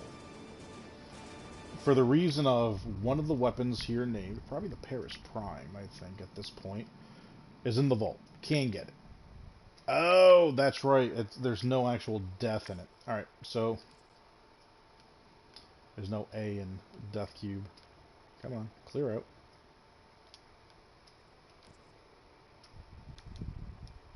I always forget that. Alright, these are all the relics that have pieces of the Death Cube in it. You got the blueprint, which means you cracked open this specific relic right here, D1.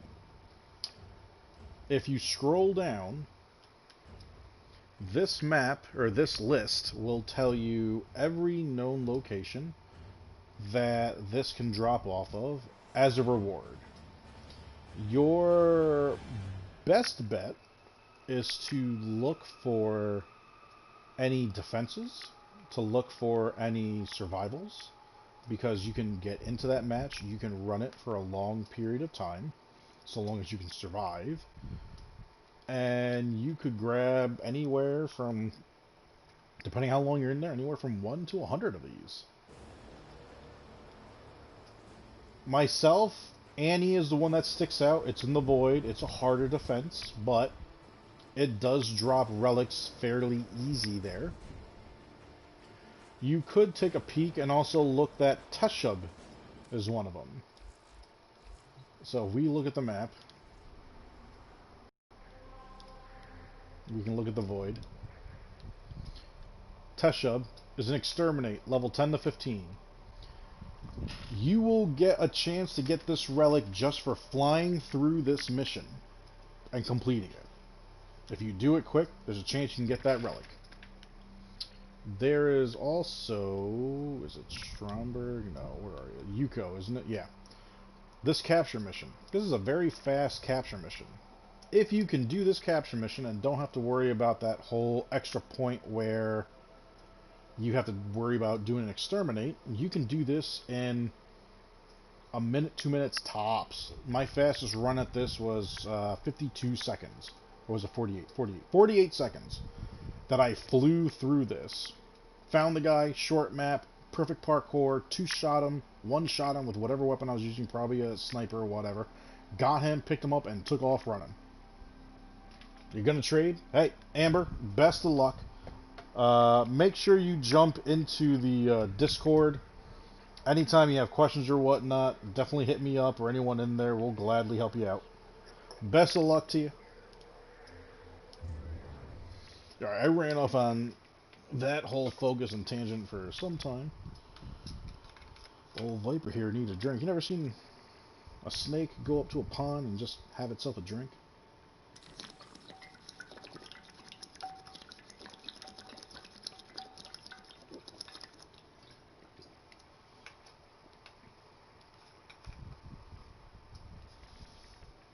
Chugging water. Every time I chug water hard, Bella stops and looks at me like, hey, I like water. Can I have some water? Yeah, that's why you got a bowl.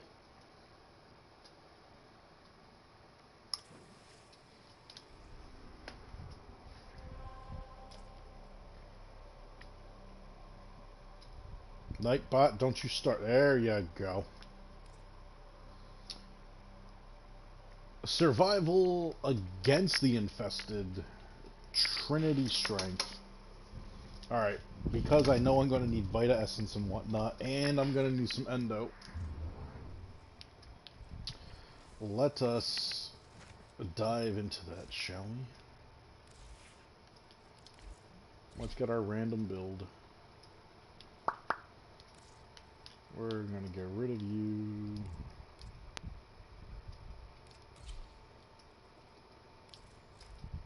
We'll get you. You.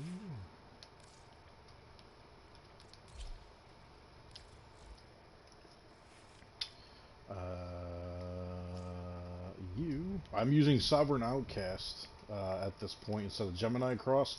I like that cross swipe because of how quickly it does that damage, but this Sovereign Outcast actually has a better DPS. Something else Electro let me in on, but definitely worth it. And this build that I've been using has been ramping this weapon up like you wouldn't believe. Having Weeping Wounds and Blood Rush, already getting an 88 status chance, and just having this just take off. Oh! Nasty. Nasty!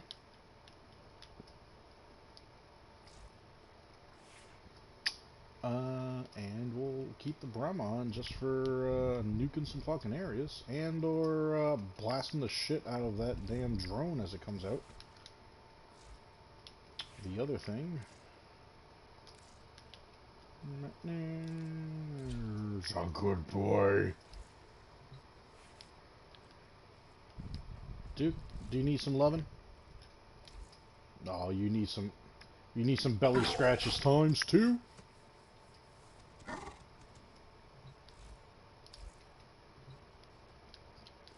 Hold still, dude.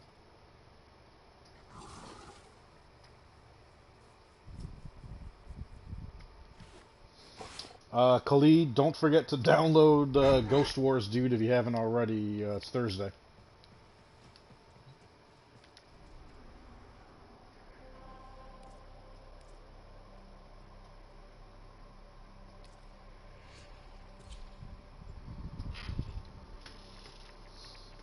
over on Eris, if you give me my favorite room in this game,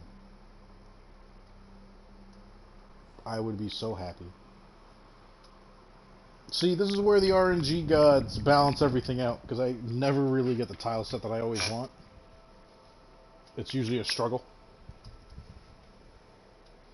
But we're gonna grind this motherfucker out. You must provide cover for a operative. Set off the alarms and keep the infested busy.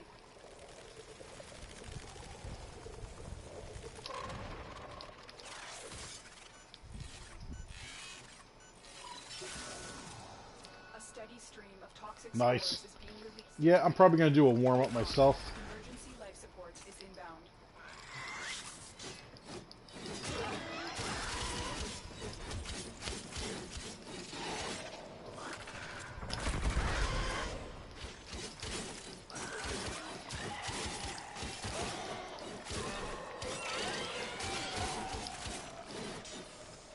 Alright, so this isn't my favorite room, but this is a doable room.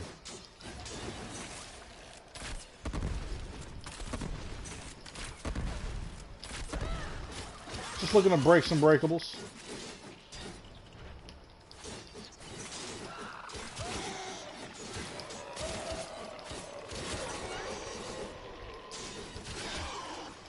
I just saw something about a Reaper Prime. Kuno, what's up, buddy? Can't wait for the Reaper Prime. Zozo, what's up? With me having to kind of look away for a second here, I'm trying not to keep my eyes too far, although we're pretty early on into this. Oh yeah, hit me with that gas, hit me with that gas. Trigger my arcane grace.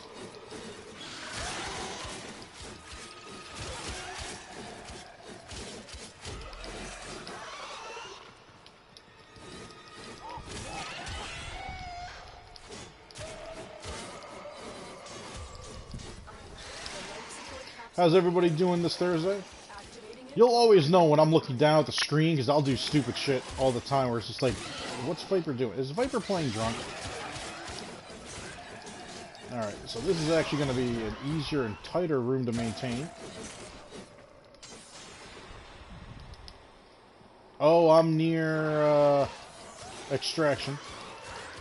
So I'm willing to bet that extraction is going to be on the other side of this wall through the other way there.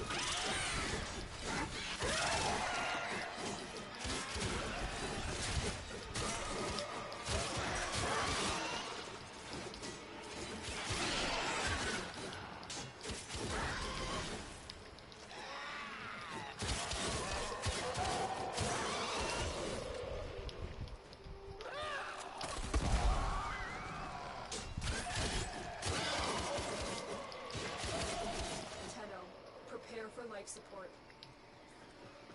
Come on. Give it to me.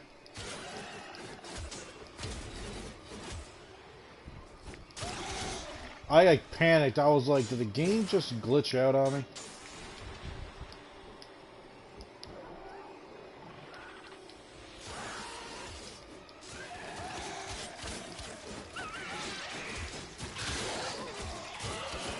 Yep, everyone's staying in here for the party.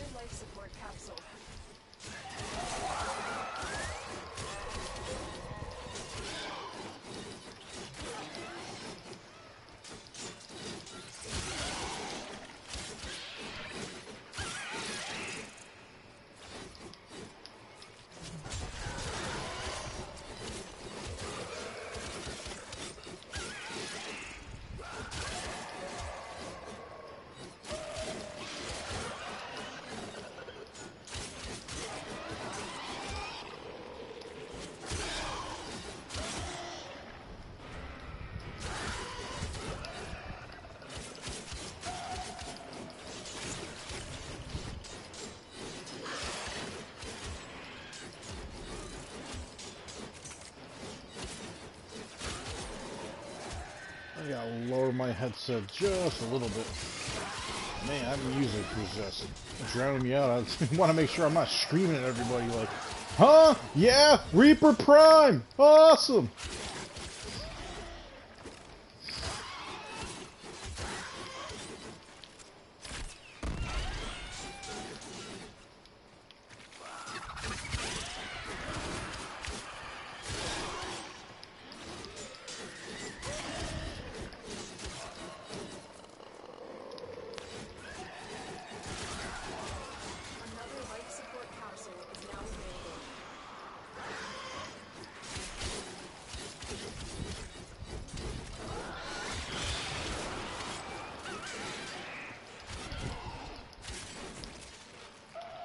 Really, dude? You gonna hook me like that?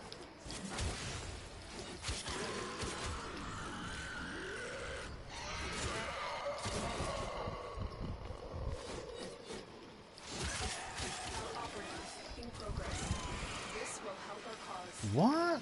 Why are you all the way over there? Oh, it's probably gonna have me go all the way around. Yep, we're gonna let those guys hatch.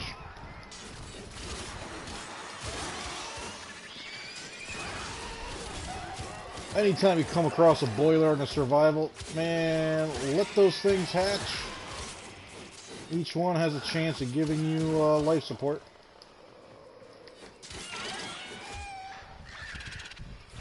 But I'm willing to bet extraction's got to be right by that. And they are staying in this room. Alright, we're going to rock it out then.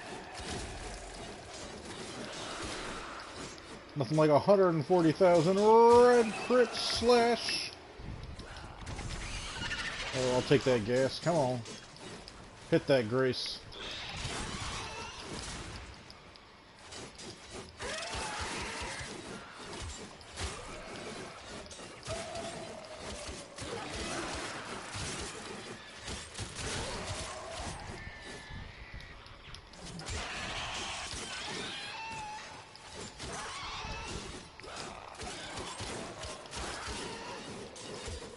I need some enemies that can hit me from a distance already.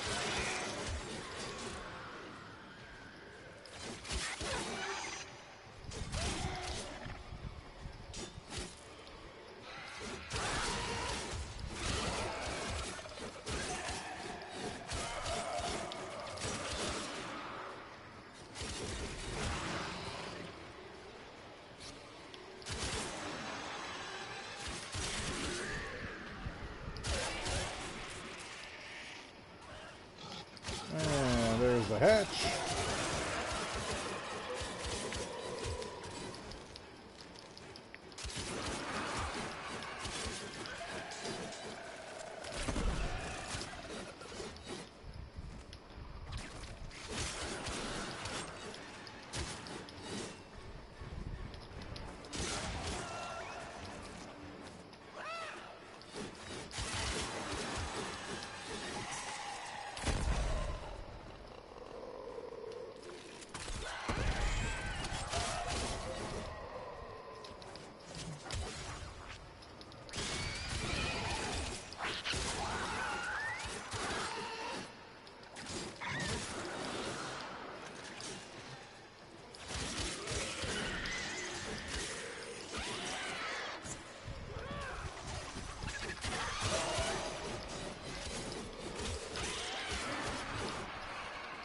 Nope, I'm gonna hit that now, just for shites and giggles.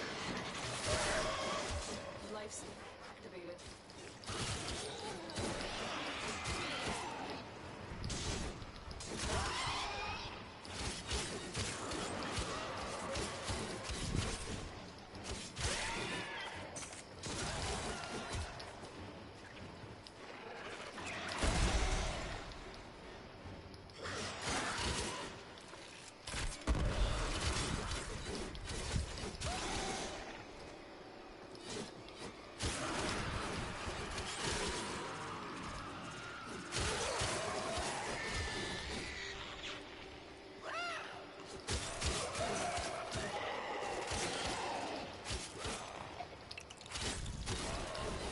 How'd you stop for?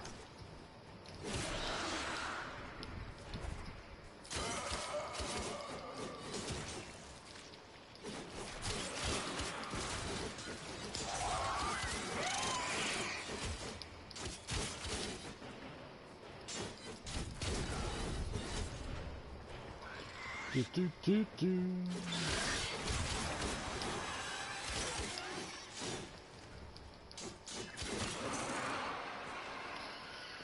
Alright, let's, we're gonna wrap up the stream rocking out this, survival. And I might go into some overtime here. Tempted to go 2 hours in here just for shits and giggles.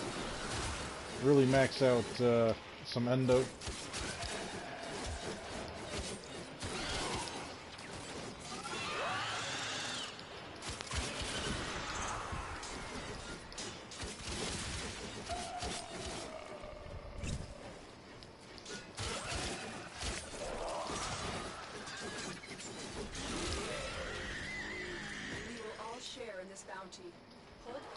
as you can.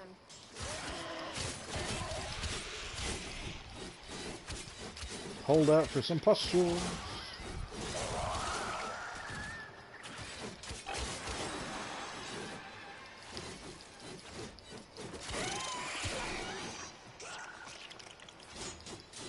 Enemy spawn rate is getting to be a little shite right now in here.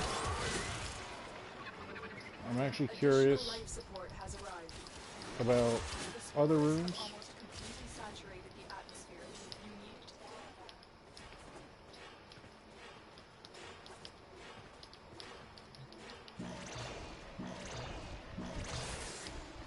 life support has been replenished. And the great thing about this build, I'm not too worried about my combo multiplier, because it'll build up so quick.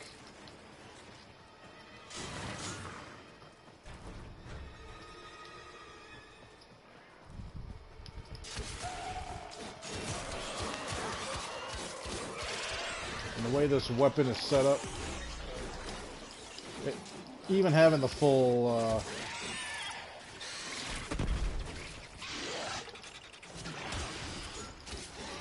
combo counter up doesn't stop this thing from still ripping them apart. So we're not even close to it yet. We're just slicing these guys up.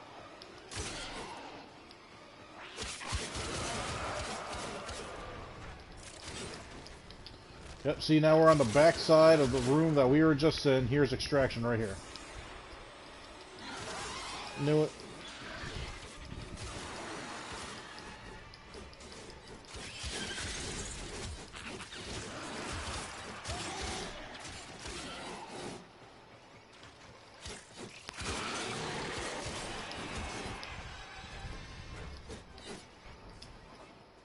Come on, be the room. Be the room. You're not the room. Damn. Alright. Additional life support has arrived. Back to where we were.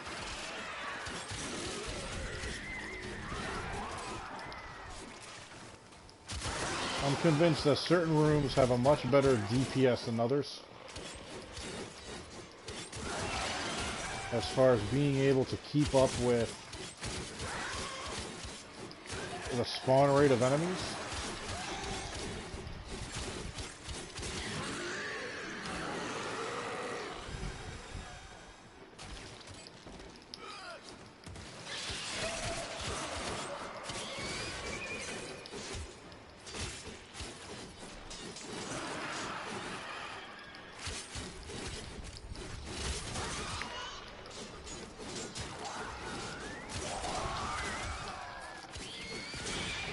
And technically this room, not that bad at filtering them in. And if worst comes to worst, life support is right around the corner.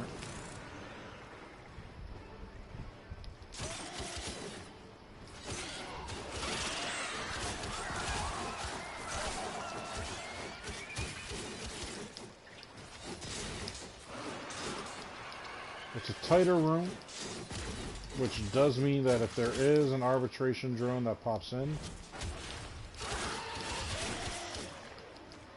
they're all going to be affected by it.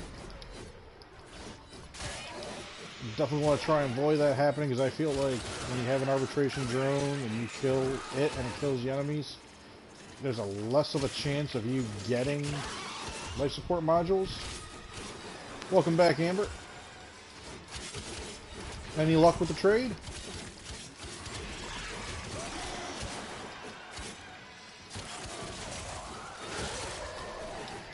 Shit, that's not what I wanted to do. For the simple main reason of I have to reset Scarab Armor. Luckily, Arcane Grace was already triggered. So because that was triggered, it offset the amount of life I had to sacrifice for it.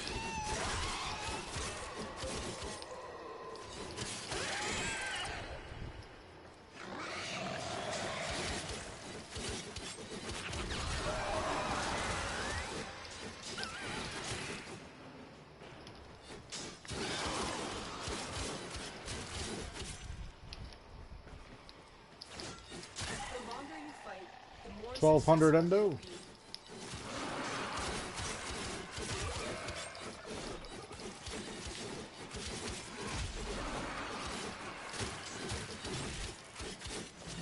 Damn it.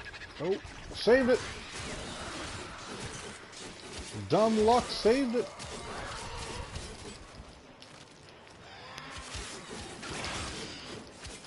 Didn't get a trade. You will.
Wedged in that corner.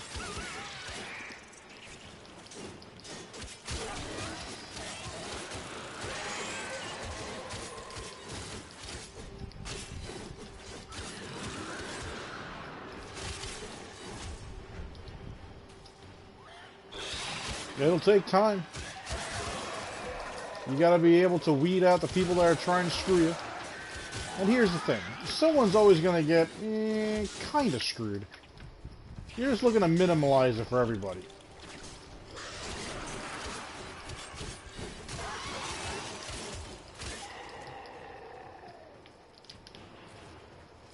Really? Nobody wants to trigger my arcane burst? Thank you.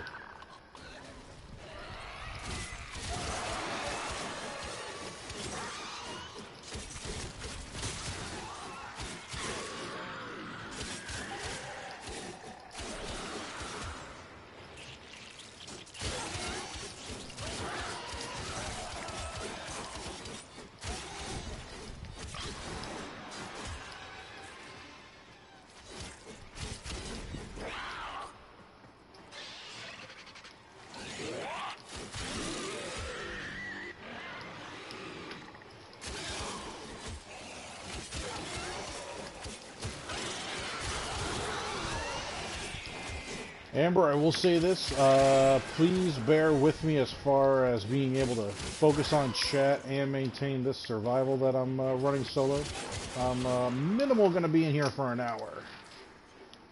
But do me a favor, make sure you join that Discord.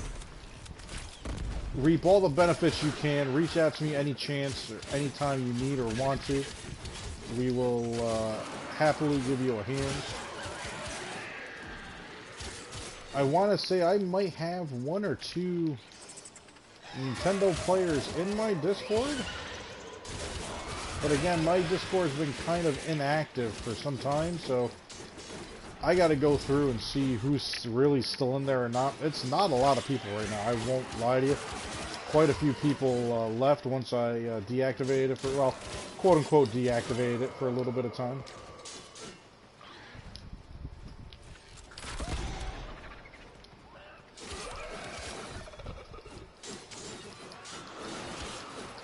You should be able to scroll back into the chat and see a link. If not, either Khalid or Mrs. Viper will happily pop a link in there for you, or at least type in ! Discord so that you can get the link.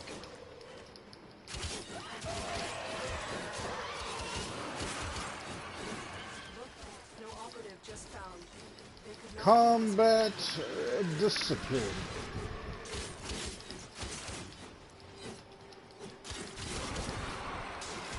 Appreciate it, Khalid.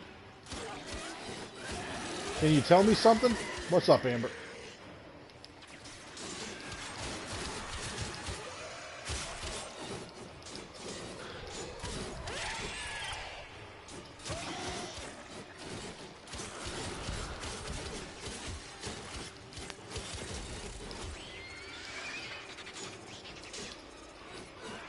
Oh, don't be shy. What's up? Always happy to help here in the Snake Pit. The gaming community would be a better place if we all took better care of each other, so come on. What's up?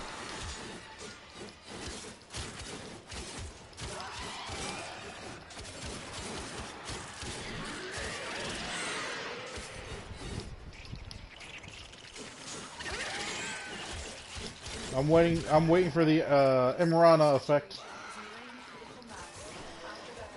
No amount of life support will save you. Life support activated.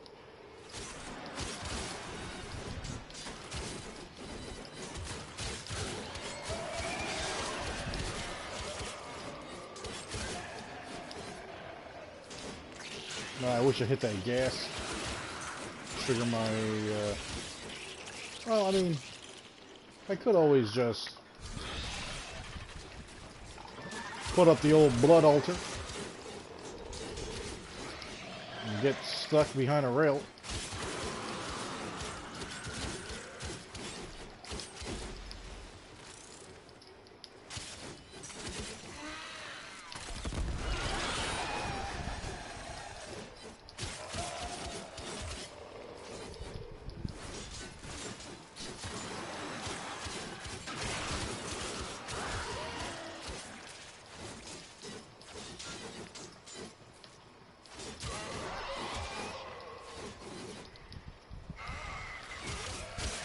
Come on, Khalid, what do you think, man? Do you think it's the Imrana effect?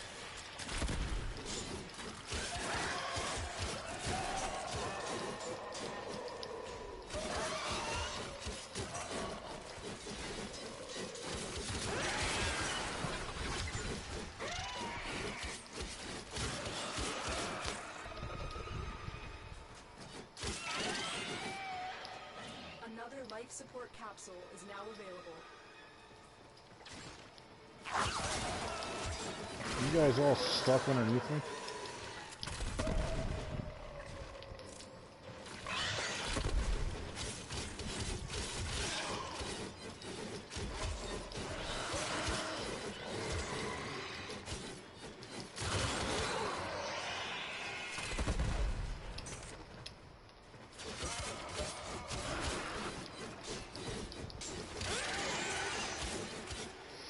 For me, it's behavioral patterns. Behavioral patterns? There we go. Behavioral patterns. Speech patterns, thought process, context. The layering in of ways of getting conversation in as far as gaining quote-unquote confidence with the person that's streaming.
Glad you made that journey for us. More successful. Arcane Blade Charger.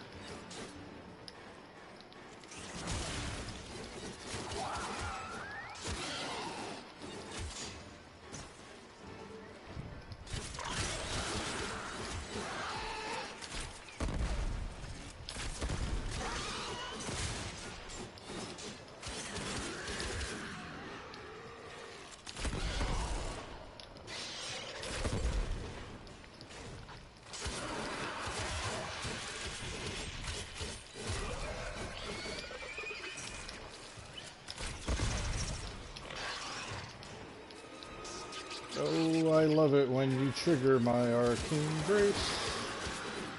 I'll eat it all up, stick it in my face.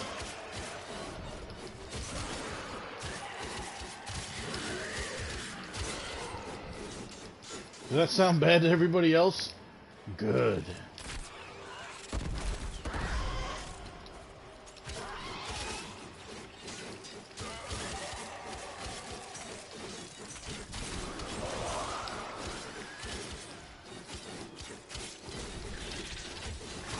Stupid Arbiter drone.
And might I add, the amount of questions asked without willing to join a forum that could have those questions asked on a more regular basis.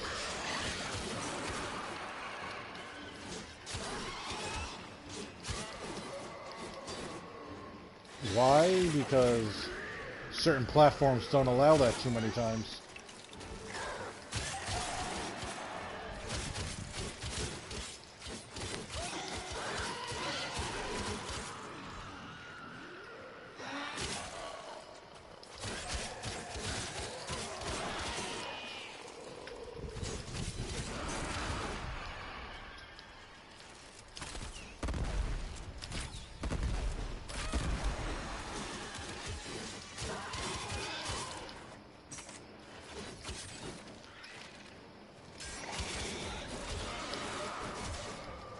You don't get to hook me more than one time, man. Oh, look at that. After I fell... Oh, no, I did. Okay, there it is. I was going to say, did I not recast Scarab Armor? No, it's right there. Never mind.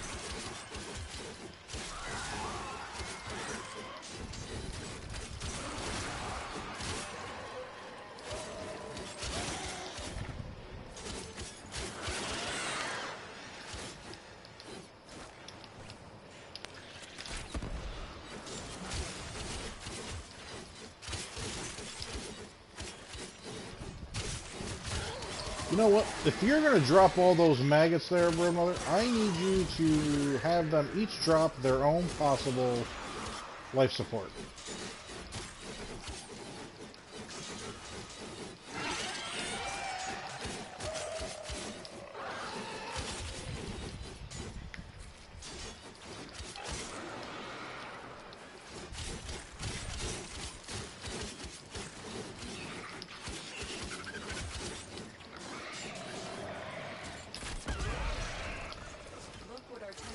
1500 endo.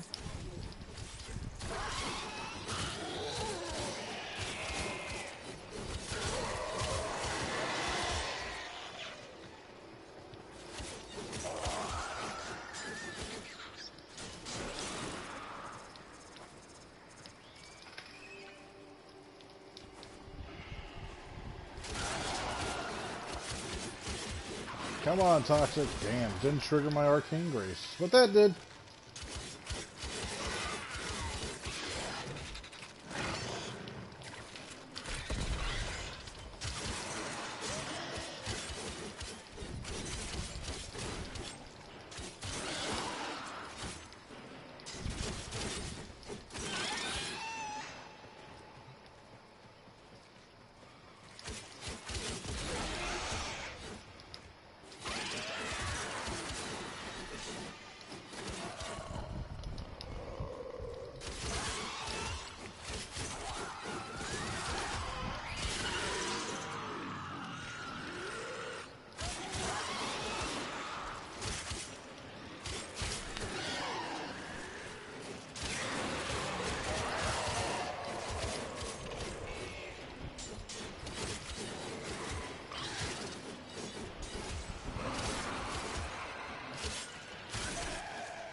I'm glad I'm one-shotting those annoying drones.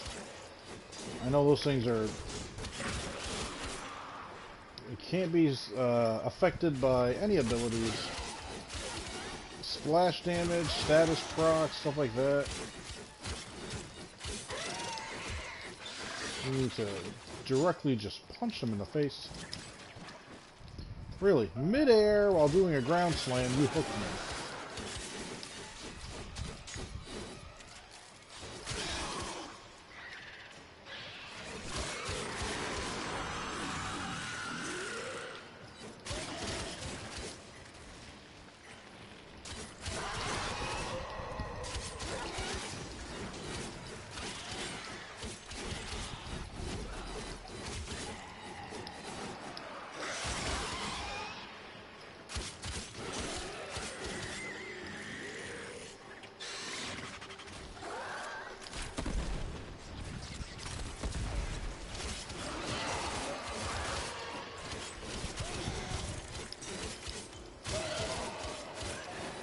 Clear a path, people.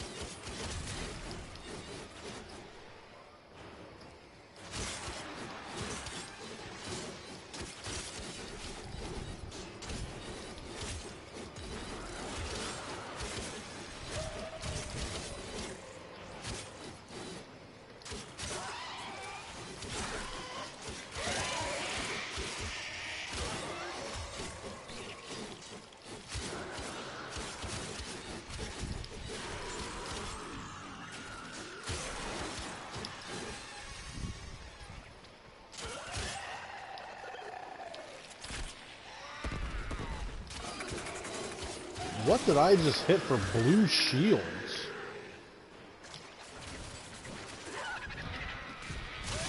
Is there a turret over there? Had to be. Turret or a camera. There's no way.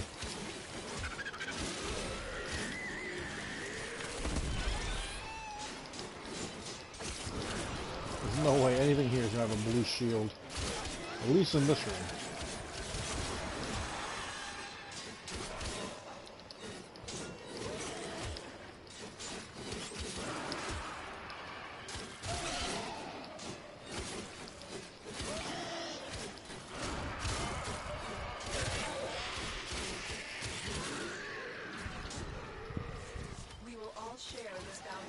1,500 endo.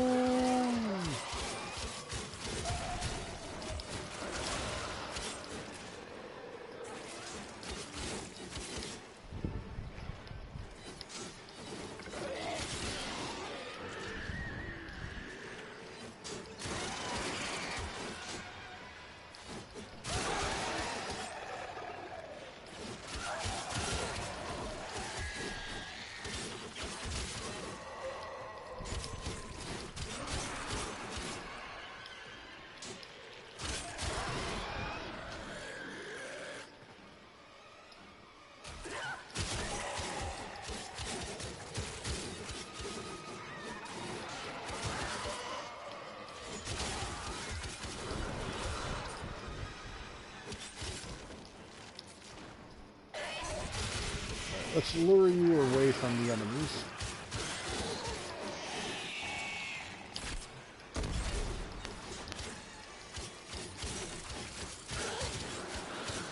Did I get a good ballpark on that? Yeah, I did. Oh, nope. There you are. I thought I killed the drone with that shot.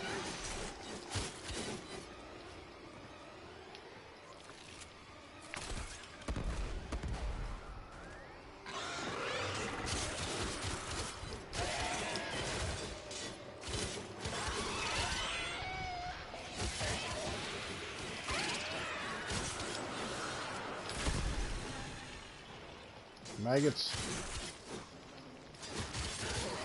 More maggots.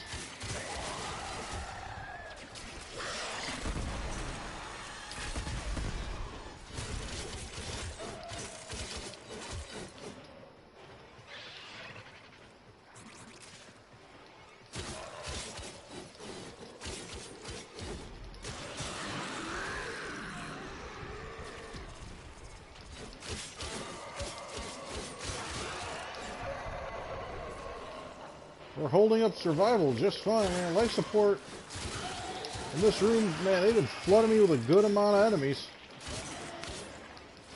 If I had a second person in here with me, just rocking it out.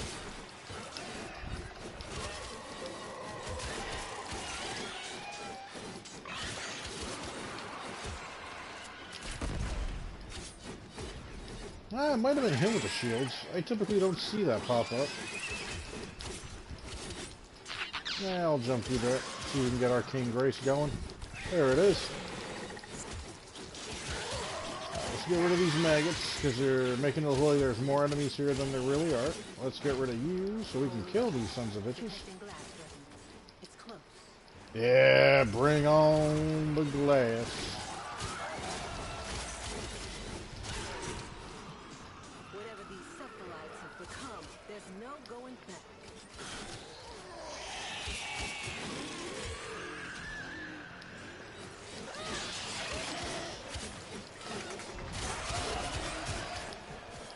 You gotta find out what's protecting this, and then take your shot.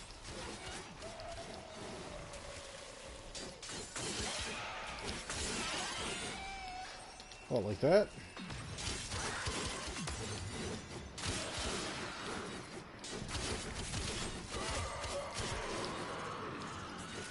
They barely did anything to Duke.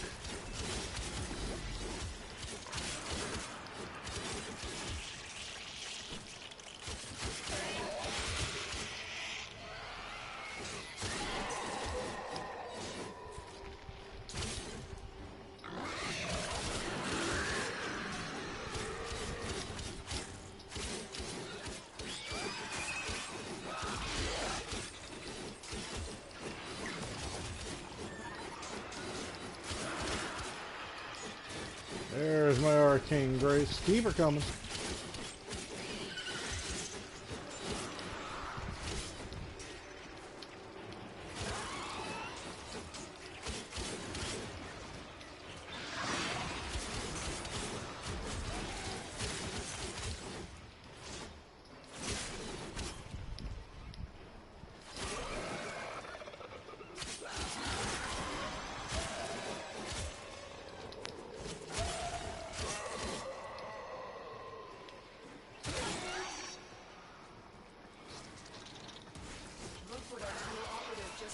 Another 1500 endo.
Of course it has. I hit the button. I was there when it happened.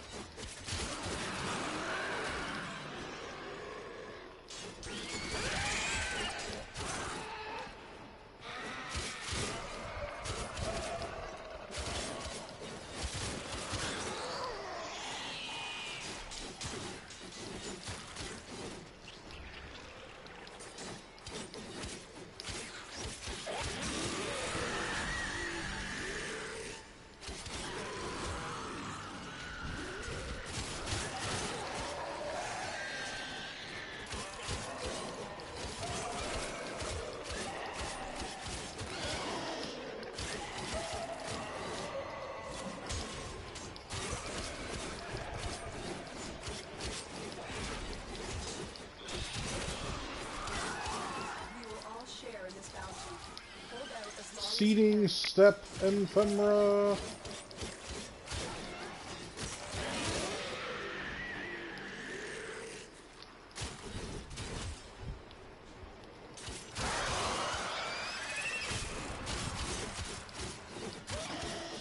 99% sure I have that ephemera, so whatever. I've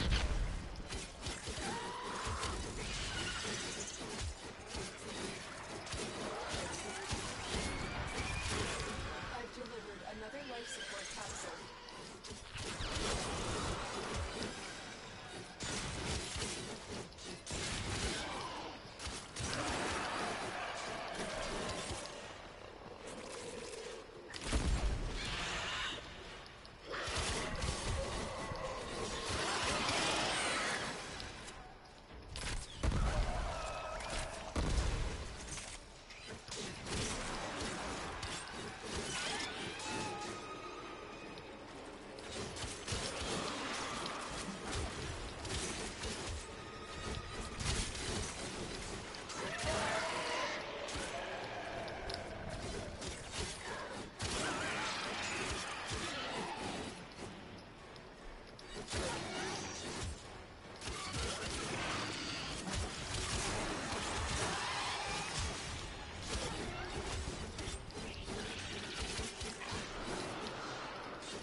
Really? Neither of you gonna... There's my Arcane Grace. I think the harpoon triggered it, though.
Come on, come on, come on.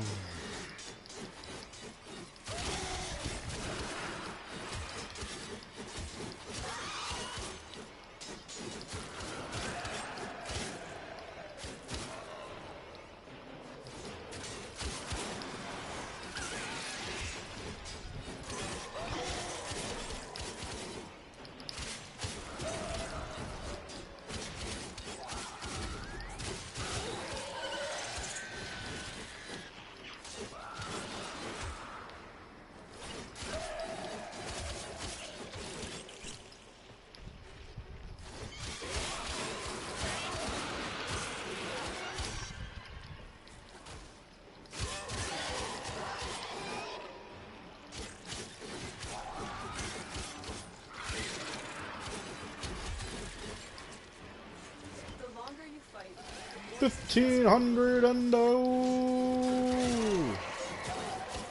I think just straight raw endo. I gotta be over 4,000 by now for sure.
Electro, what's up, buddy?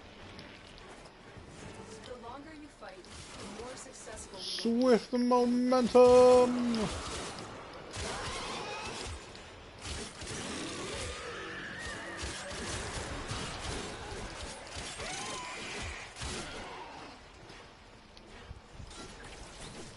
How's your day going, buddy?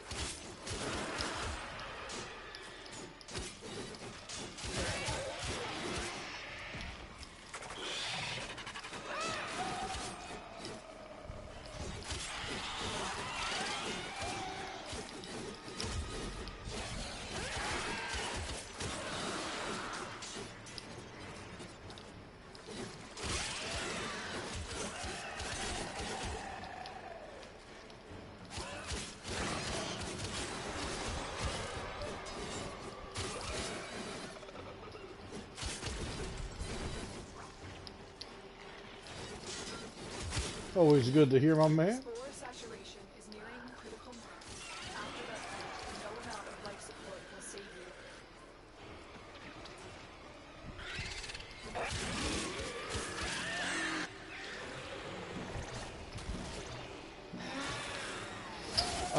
you. No. I forgot to switch to it before I started it. I was a little distracted with a conversation about platinum trading and whatnot.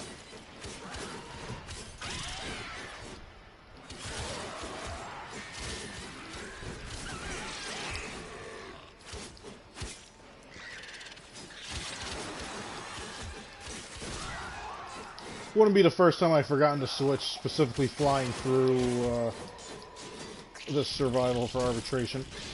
Just whacking the shit out of everything. And quite frankly, it won't be the last time I forget. I ain't gonna lie.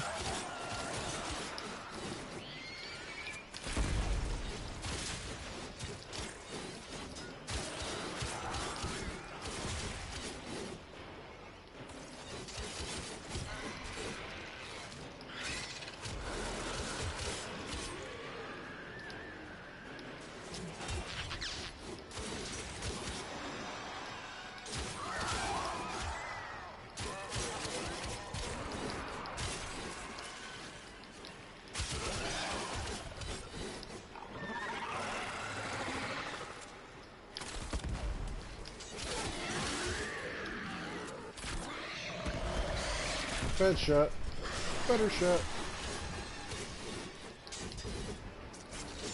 Another life support capsule is now available.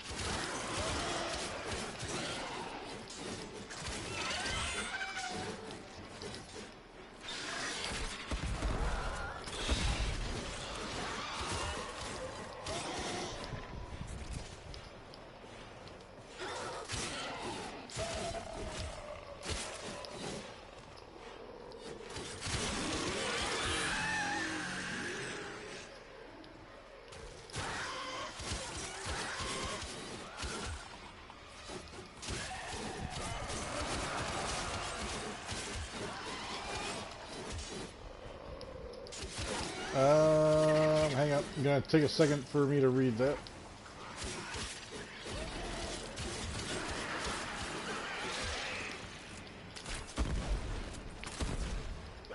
Clear that shit off the one right here.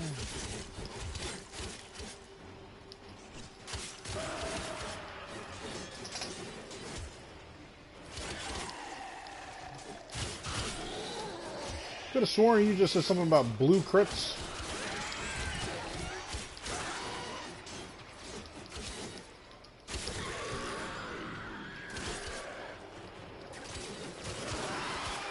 Or are you talking about, if you're talking about blue crits just off my screen, that's my Brahma hitting the Arbiter's room. It does still get shields.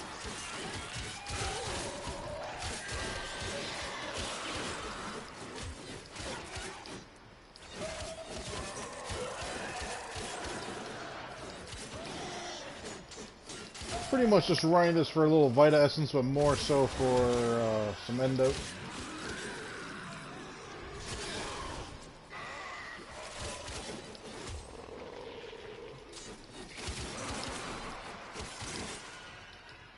Haven't gotten a single sculpture yet, but I've gotten 1500 endo several times. All share in this bounty. Or a Forma blueprint. That's always nice.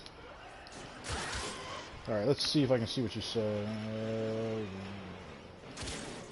I'm gonna have to get unintended crit chance from Naramon blueprints. What? Electro, you're gonna have to explain that to me, buddy. And I like how you properly worded that, saying, for now. But my mind also goes to, if this is a glitch in the game, do I really want to spend any time focused on it if it's just going to end up being taken away anyways?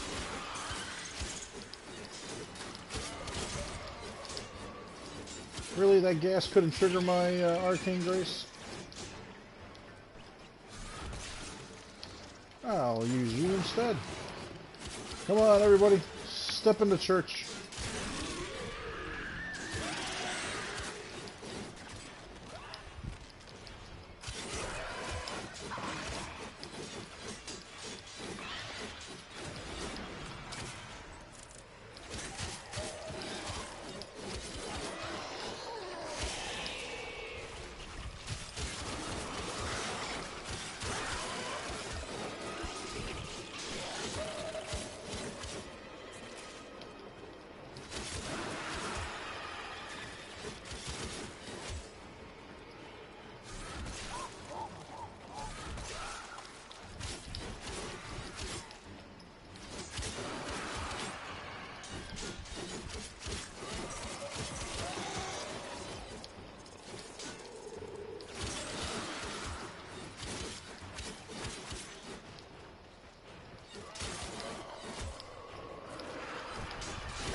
Oh, I heard that. Bring on the glass.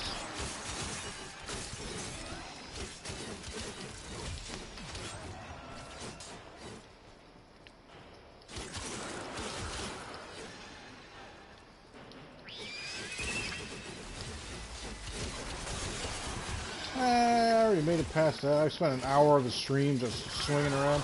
No Electro's in here. I like to catch up and see what this boy is saying, so we'll back out at 65.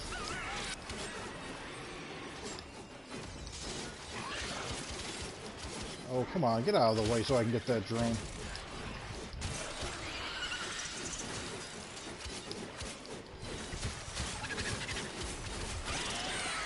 What is... No, got stuck on the rail. I'm like, there's no way there's an enemy that I can't just slice through right now.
1500 endo again. Not do this without raiding. Really? You gotta hook me one more time? It's so lame. Alright. Let's push for the old extraction here. Oh, that was bad. Can he recover? He can.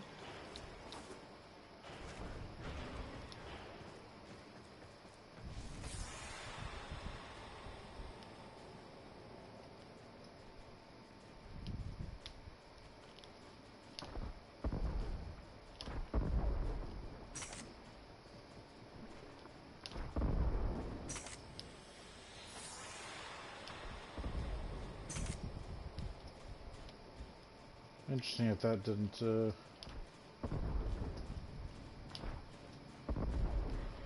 pop. Am I not?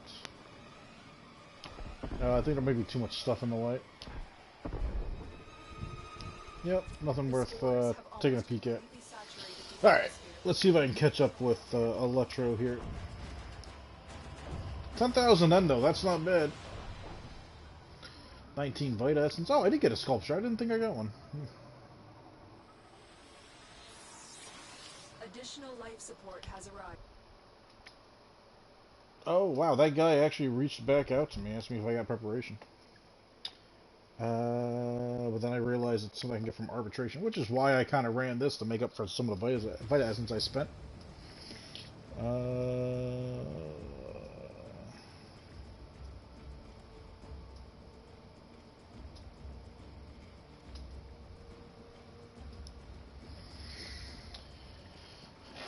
I am definitely missing out on something with Naramon. I haven't noticed blue crits, but alright, first things first. You sent that a half an hour ago. We're just going to ignore that. See, this is what I hate. I hate that it stays in that window. Like, I don't know. I don't understand why Watch your backs, people. that even happens. Alright. So I know I was in, yep, Zenuric. Naramon. Oh man, I haven't even put something in here. It's been so long since I've run this. Yeah.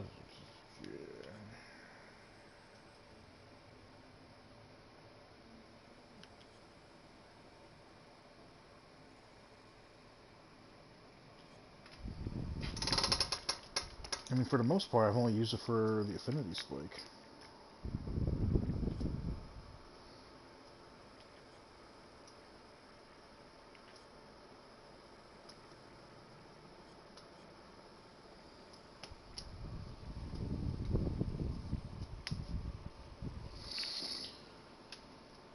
Is it part of this because of the finishers?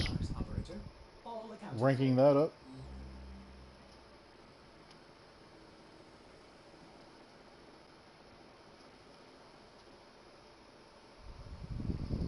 Yeah, excuse me. Electro, yeah, send that to my,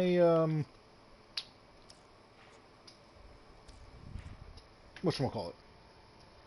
Shoot me a message on Discord with it, buddy. Just shy of 5 o'clock. Well, we rebuilt a chunk of the endo that we've been spending because I've gone through a good amount of it. Sold off all my sculptures earlier with Mrs. Viper.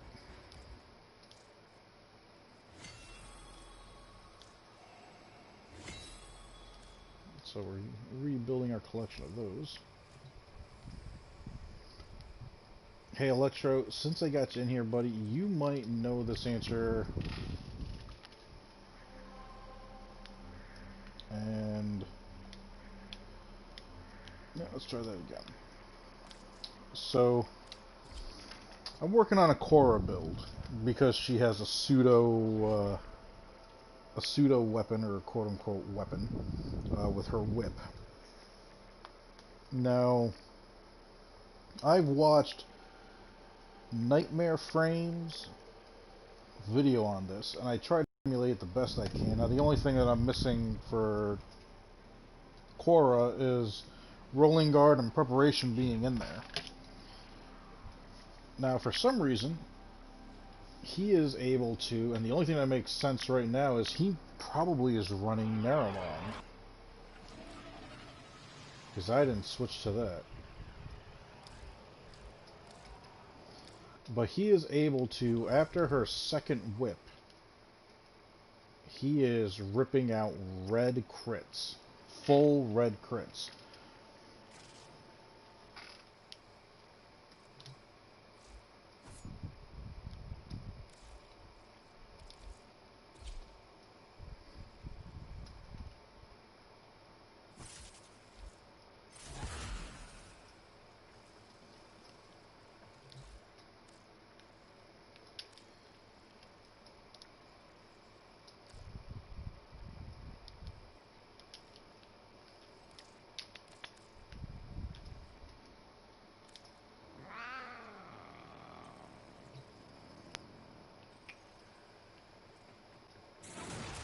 So, I mean, basically, I mean, I got it modded out the same way he does. There's no difference. He hits them once. By the time he's on the second hit, everything is just red crits. What am I missing? Now, I am running Helios. I have all the appropriate mods on my melee weapon. Now, I'll get the red crits. But he builds up to them instantly.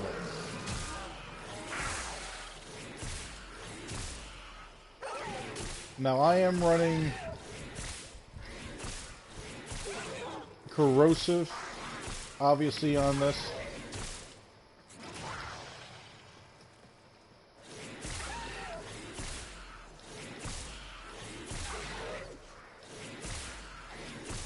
He didn't. He shows his build. He does not have anything of the sort. No Riven either.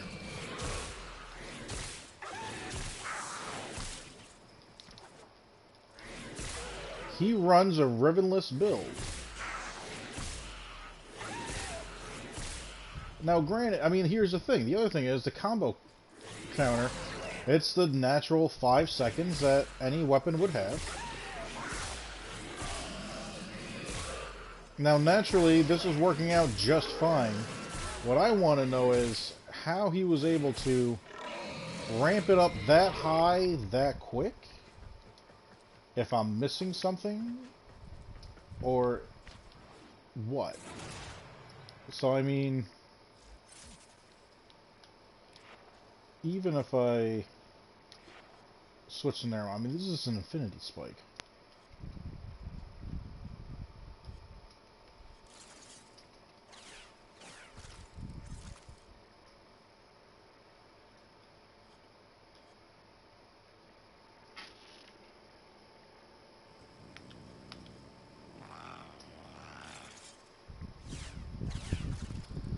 I mean, this would make some type of sense. Obviously, I mean, like, not for nothing, I gotta unlock it anyways.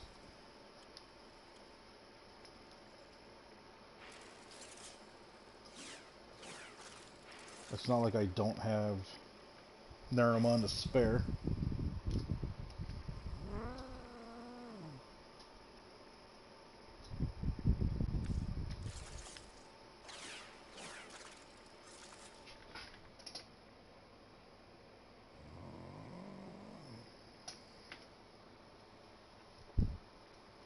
He doesn't. He doesn't have anything of the sort. So this is what he runs.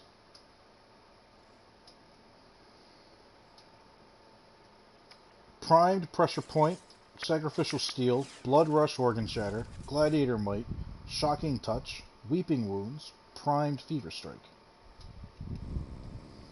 There is one point, and I'll send you a link to the vid. At one point, I mean, he is switching some mods out back and forth. He's talking really quick when he is going through everything. Let's see here. Share. Copy. Real easy. I just pop yours up. I just sent you the link, buddy. So, I think about 2/3 of the way in, he shows what build he's using. And I mean, quite honestly, it's the end here. I know it's me, you, and either Khalid or Mrs. Viper in here right now. But if I go in the vid,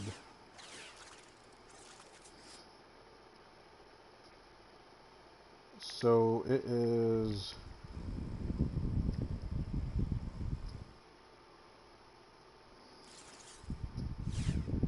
at 5 minutes and 4 seconds.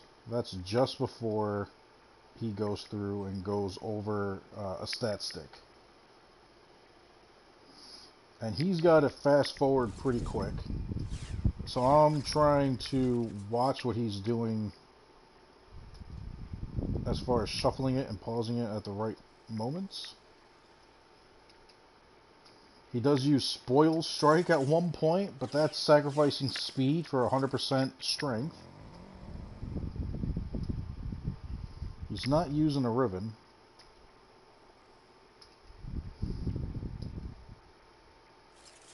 And I mean, he is starting with a fresh combo counter.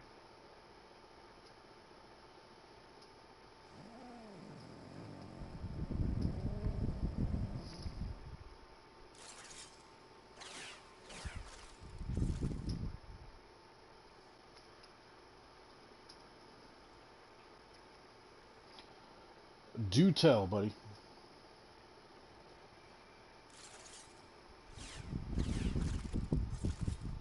Oh yeah, he does. When I'm looking at the bottom 20, that's the ammo in his miter. That's not how many hits he had gotten.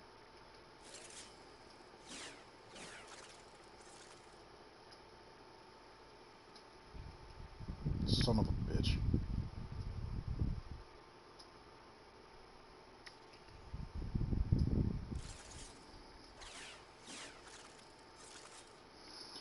But that also means that he is running something for... He's probably running what I just put on for Naramon.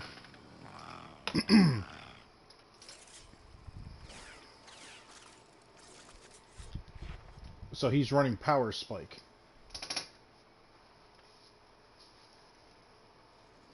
Instead of a complete depletion. That's what the difference is.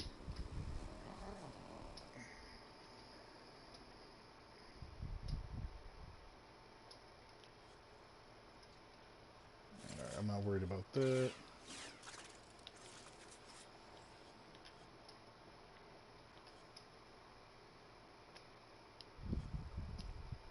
All this is for just my...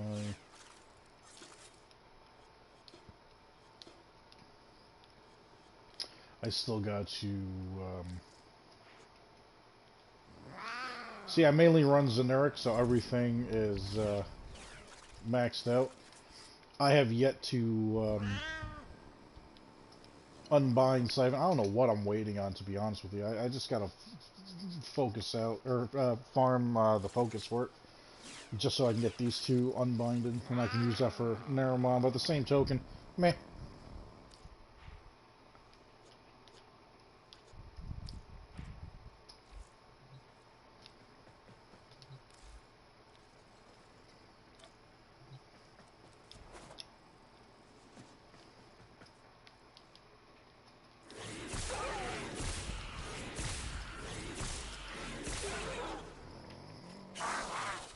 So now that should be going down by 5. No, it disappeared completely.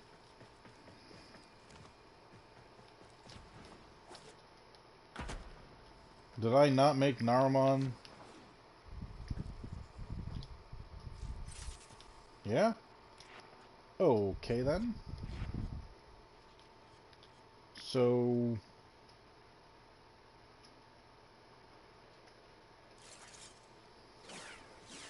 why is that, instead of going down by 5, it completely depleted?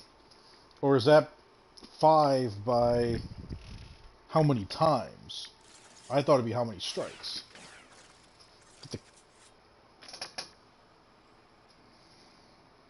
Oh, gotcha. Another simulacrum glitch.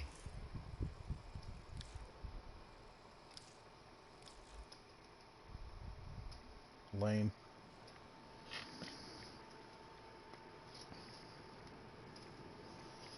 You know what else I wish you could do in the simulacrum? Get an Eidolon in there. Are we not able to get the Eidolon in the simulacrum? Because, come on, that'd be nice. Just see 20 of them sitting there. Just like, food for thought.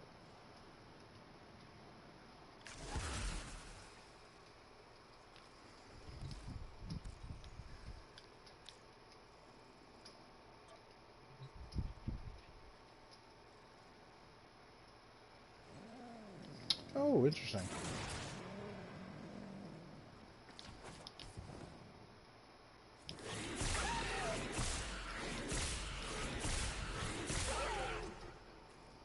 So now it's still going down. There it goes. Alright, so that makes much more sense.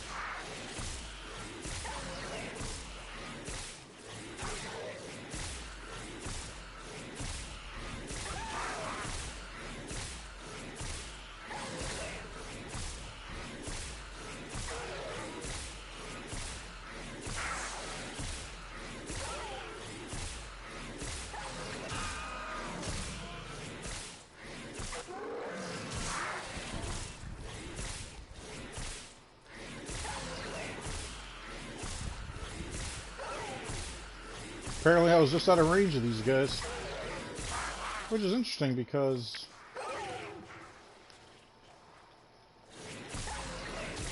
it's 23 meters.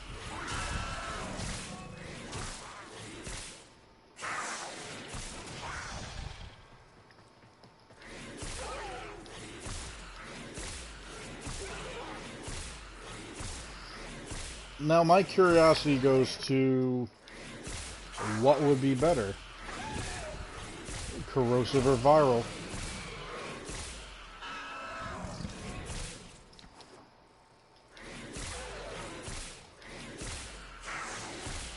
Oh, dude, you know me.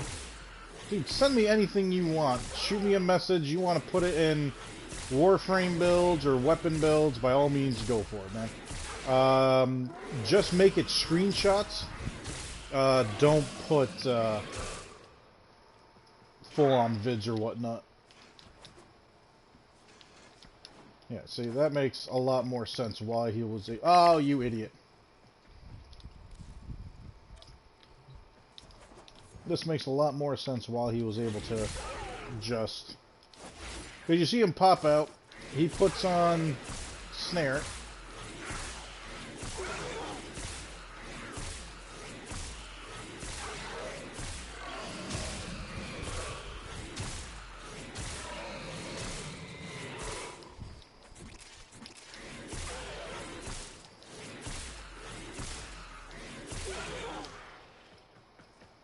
No one dropped any energy for me. No, that's because I'm the idiot. No, it definitely didn't,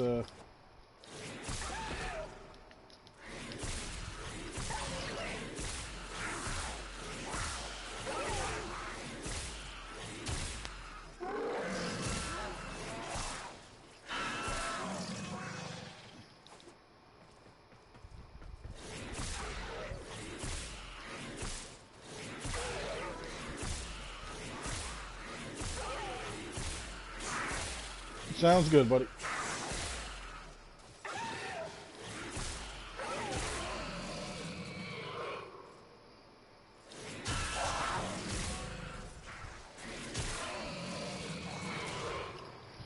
It's still a ridiculous concept.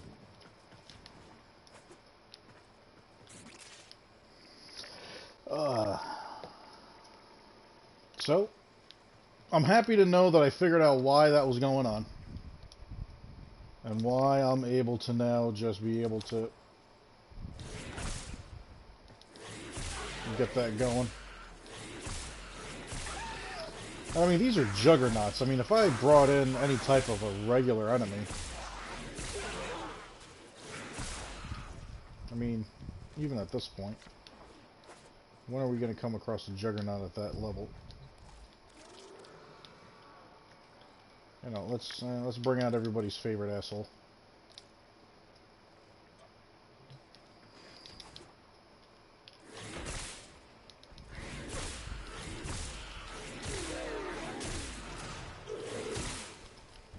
Yeah.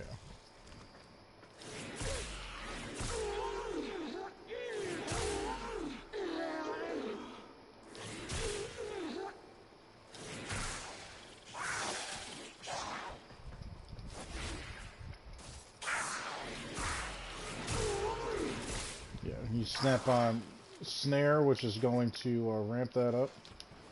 Yeah. Adios, guys. The only other person I wouldn't mind seeing get slapped around by this is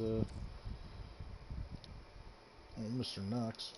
And I know what you said about how he scales and whatnot, but honestly, he just got the best sounding, like, death cry out of the game, if you ask me.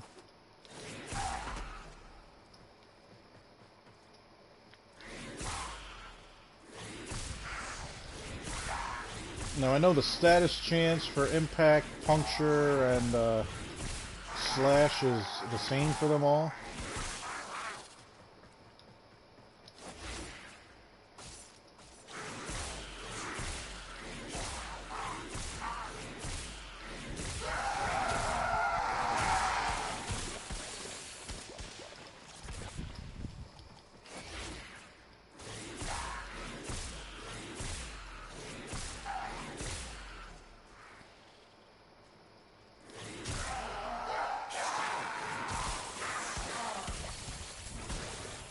Yep, can beat it. It's just a very satisfying sound. Alright. So that's what I was missing on that. Fair enough. Now, here's my question. If I switch back to Ember. Okay. Naramon just stays on her. Perfect. Which also means... oh, I gotta rethink a handful of things.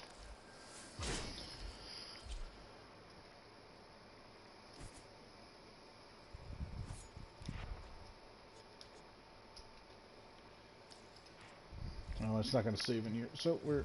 either way, I gotta go back to my orbiter anyways.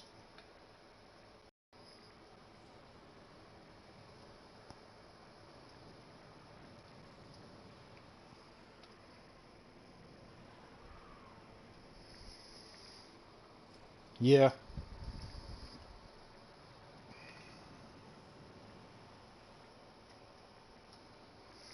Oh, I just saw the message you sent to me. Literally was thinking just that. If I am no longer worried about duration. Well put together, operator. Now get out there and Cut down the... make the Lotus. No sense in having email. The downside is right now, I learned earlier today, I don't have Spoiled Strike, and I'll happily just buy that out of the market and whatnot. Or I could just slap on a Bane mod. I'll throw one Forma in, so be it. I mean, this isn't horrible for a 2-Forma build the way this thing works, but just to throw in one of the Smite mods, I couldn't think of anything better to put in there. I'm getting the Gladiator bonus off of, whatchamacallit there, when I slap on, total brain fart, Helios. I mean, this will work with, oh, yeah, duh. And technically I would want to...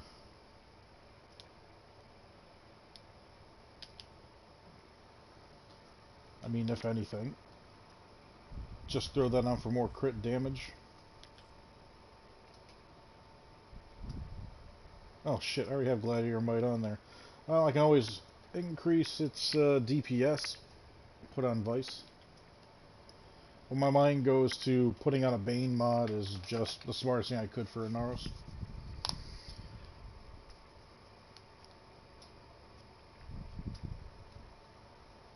But, alright everybody, it is that time. Old Viper here has got to get some chow in him. For those of you that are in here right now, I do want you to, chances are it's Khalid, but Electro Man, I know this is going to be relatively late for you, but just the same, I've run diagnostic regressions. All systems nominal. I'll be on my buddy Naz's stream tonight. Me, him, and Khalid are going to help him get the last platinum trophy that he needs for Ghost Recon Wildlands, so the three of us are going to be running that in PvE. Should be interesting. The three of us definitely have a very colorful set of personality. Oh, on the stat stick? No, that I know. I'm just talking about for Anaros specifically, when he uses the Cronin to throw the Baymod on. Yeah, it doesn't work on any of the stat sticks. And just to confirm, it's Korra, Gara, Excalibur, and Atlas. They're the only ones that have an ability that requires a stat stick, is it not? I don't know why Ash's Shuriken jump into mind. I don't believe they are. Off the top of my head, I don't really remember. Khalid and I were talking about that earlier. I want to say he actually looked it up. So if he did, that means it is Gara, Korra, Atlas, and Excalibur that all have an ability that requires a stat stick. But yeah, definitely if you're able to, it won't be, let's see, if it's 5 o'clock now, well 5:30, that means in 3.5 hours his stream will start, and we'll be hunting down that last trophy. Basically he has to max out his stats and level on everything, so we're going to have to like run through the game and do a whole bunch of shit. Get a whole bunch of kills, clear out enemy bases, air bases, fucking forts, whatever we can get our hands on, just start wiping them the fuck out. But yeah, as always, a pleasure seeing everybody coming in today. Had quite a few people in here today, but not too many of them hit that old thumbs up there. But we'll get there. We'll back in our rebuilding phase. But as always, everybody, make sure you keep all the murder in real life and keep love. Yeah, let's say that again. Make sure you keep all the murder in the games and keep love in real life. Until next time, it's Viper saying, Viper out.